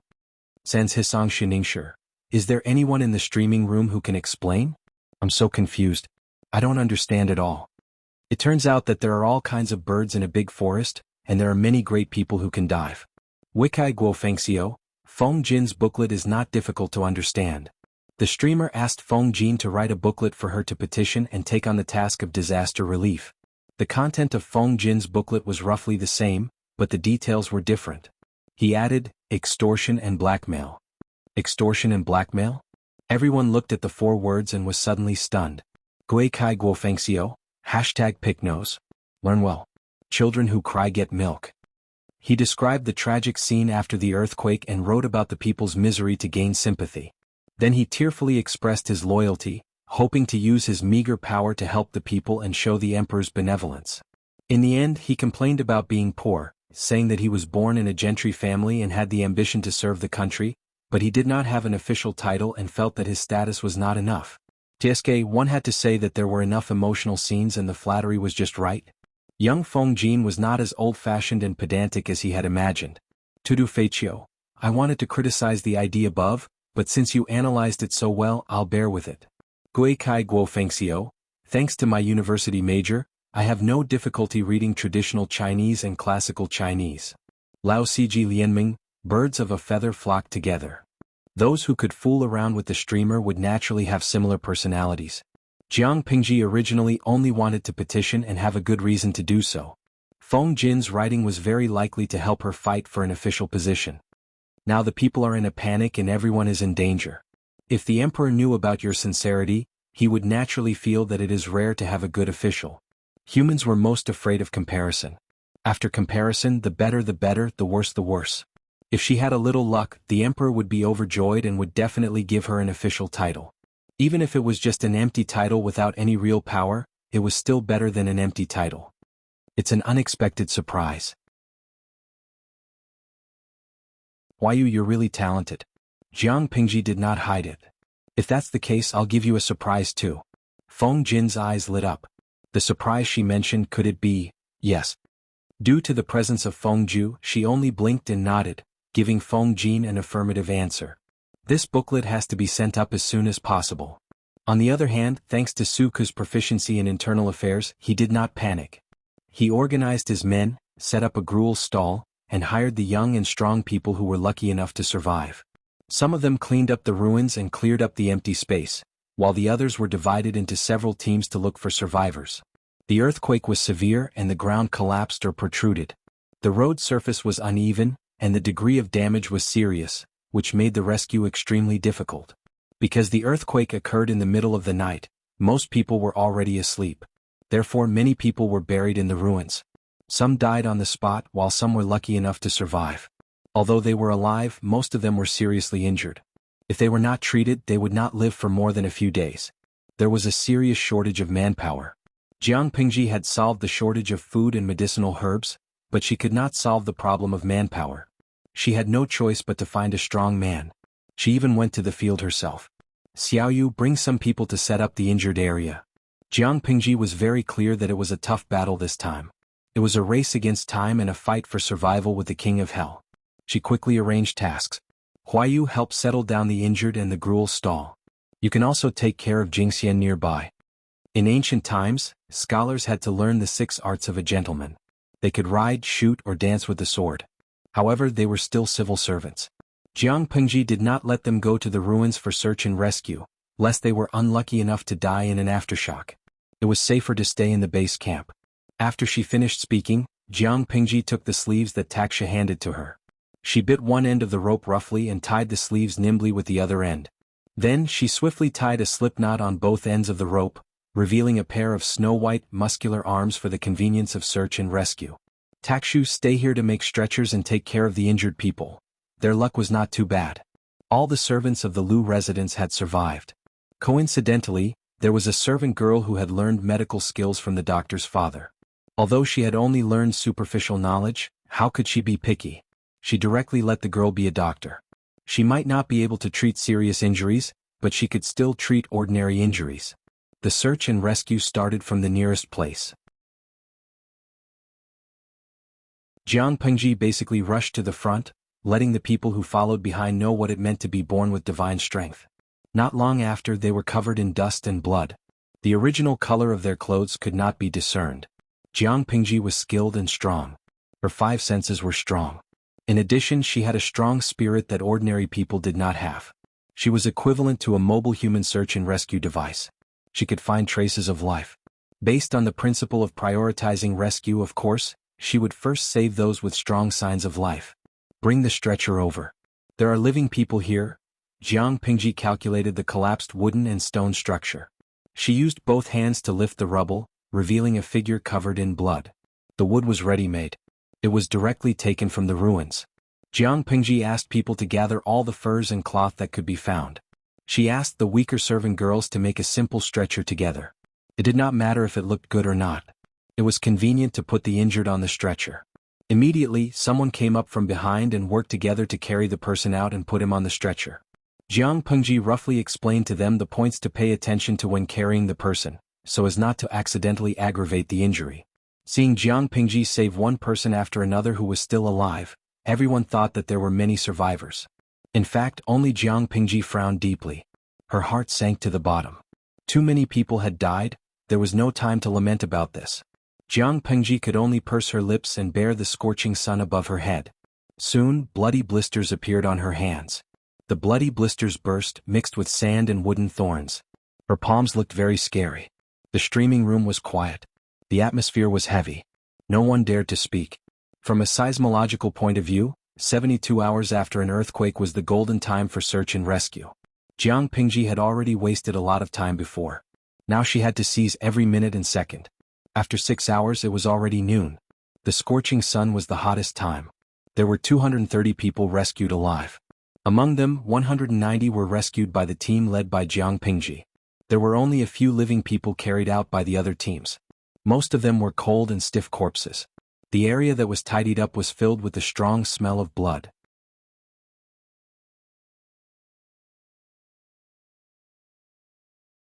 Chapter 383.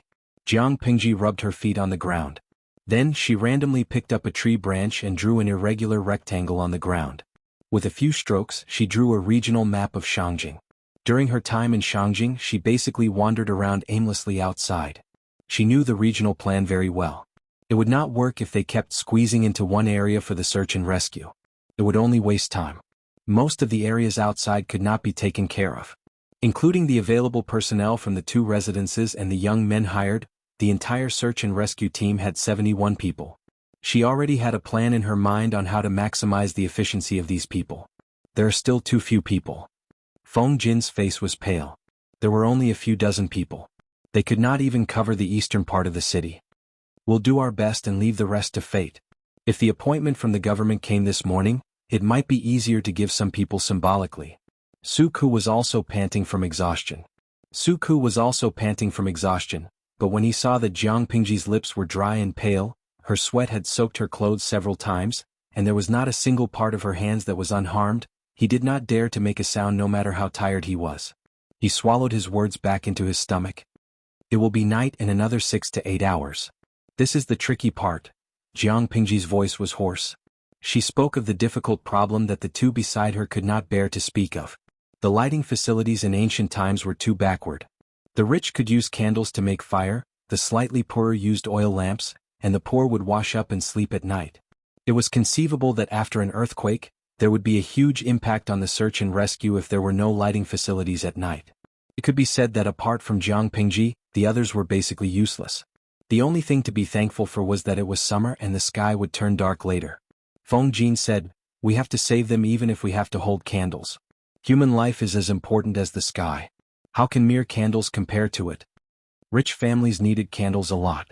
Therefore, the candles found in the storerooms of the two residences could barely make up a box. It was estimated that it could last for one night. However, how could the light of candles compare to the blazing sun? It would definitely bring great inconvenience to the rescue. Jiang Pingji raised her hand to rub between her eyebrows. She did not know how many bloody blisters had formed on her palm and how many had burst. Others felt that her hand was in pain just by looking at it. She was indifferent, as if she could not feel the pain. "Let's call it a day. Arrange for people to take turns to rest. We still have work to do at night." There were only so many people and not everyone was as tireless as she was. They could not withstand the high-intensity search and rescue that lasted day and night. Jiang Pingji missed her troops again.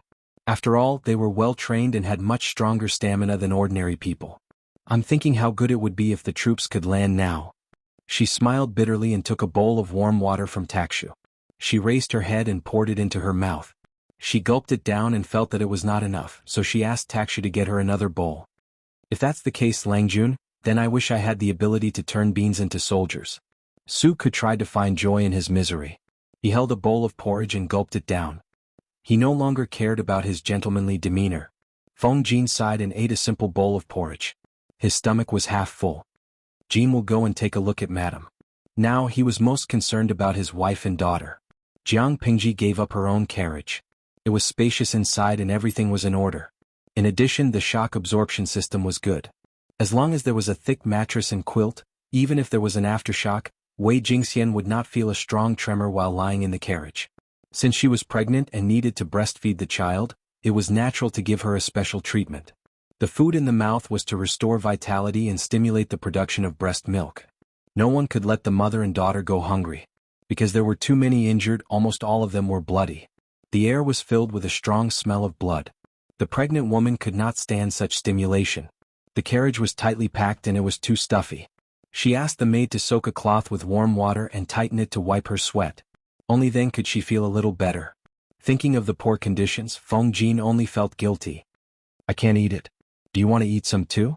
Feng Jin entered the carriage and tidied up his appearance. He wiped his hands and the skin that was exposed outside. He also changed the clothes that covered his head so that he would not dirty the carriage. As soon as the curtain was lifted, the heat inside came out. Just staying for a while made him feel uncomfortable and sweaty. "No, I ate just now. You're still in confinement and need to nourish yourself so that you don't get sick in the future." Feng Jin sighed and turned his gaze to his daughter. Because of the high temperature in the carriage, the swaddling clothes that were wrapped outside had been untied. She wore 2 small cotton clothes and a small quilt. "It's a little hot inside. Open the curtain at intervals to get some air so that you don't feel stuffy," Feng Jin said. Wei Jingxian said, "I remember. You did a good job as a maid. When you get some air, cover yourself and the child well so that you don't catch a cold," Feng Jin could not help but remind her. Wei Jingxian listened patiently. The relationship between the husband and wife could be said to be advancing by leaps and bounds. Jiang Pingji's memorial was quickly sent to the Imperial Summer Village outside the city. After the earthquake, the Imperial Summer Village was on high alert. There were Imperial guards both inside and outside the village. The memorial was successfully delivered to the Emperor's hands after a series of twists and turns. The Imperial Summer Village was different from ordinary buildings. Generally, it had to be earthquake-proof. Therefore, even after the strong earthquake last night, the palace did not collapse seriously. It was only for the sake of the Emperor's life that a huge, luxurious tent was built outside. Although it was a tent, it was actually not much different from the Imperial Summer Village. Inside there was still the Emperor's office, the study room for meeting the ministers, a place for bathing, washing, and toilet. There was also a huge dragon bed for the concubines. The interior was extremely luxurious. One could not tell that it was a temporary tent from the inside. One would think that it was a luxuriously decorated palace room. The people of ancient times could not explain the cause of the earthquake, so they used their imagination to forcibly explain it. One of the most widespread explanations was the earth dragon turning over. Therefore, every earthquake could be interpreted as a warning and dissatisfaction from the heavens towards the emperor. This was also what the emperor hated the most.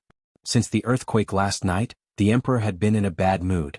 When he could not hold back his anger, he even drew his sword and killed a few court officials who tried to sway the hearts of the people. On the chaise lounge behind the screen, there was a peerlessly beautiful woman. She opened her eyes slightly and got off the couch barefooted. Her feet stepped on the delicate and soft animal skin carpet. She only had a transparent white robe embroidered with 100 birds paying homage to the phoenix draped loosely over her body.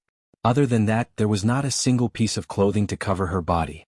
Her long hair was loose and hung on both sides of her chest, faintly covering 2 dark red spots. Her snow-white skin was covered with ambiguous bruises. Some were deep, some were light, and the traces of old and new were obvious. It did not look like it had been done in a short period of time. It looked like it had been done continuously for a few days. Her steps were light and graceful. Her 2 straight long legs made one's heart sway.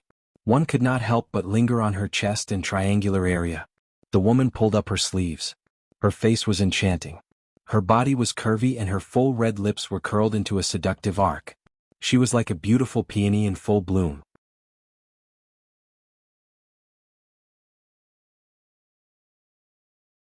Chapter 384. June, are you awake? Come to me. The emperor had just chopped off the head of a courtier with his sword in a rage. The headless body collapsed on the ground, and the head rolled to the woman's fair and almost transparent jade feet. She raised her eyes and stepped over the head. The soles of her feet were stained with sticky blood that was still warm. As she moved with light steps, small bloody footprints were left on the ground. Has someone made you unhappy again? The woman did not comply with the emperor's words. Instead, she had an enchanting smile on her face. Her full red lips made one's throat feel hot. Her delicate body was lying on the chaise lounge not far from the dragon table. Her large sleeves were loosely pulled back to her elbows, revealing her flawless shoulders that were as white jade. She swung her feet. Her jade-like feet couldn't even be held by a single hand. The blood on the soles of her feet made her skin look even whiter. A natural stunner. Countless beautiful scenes flashed through the emperor's mind. The ecstasy of the recovery made his body feel something.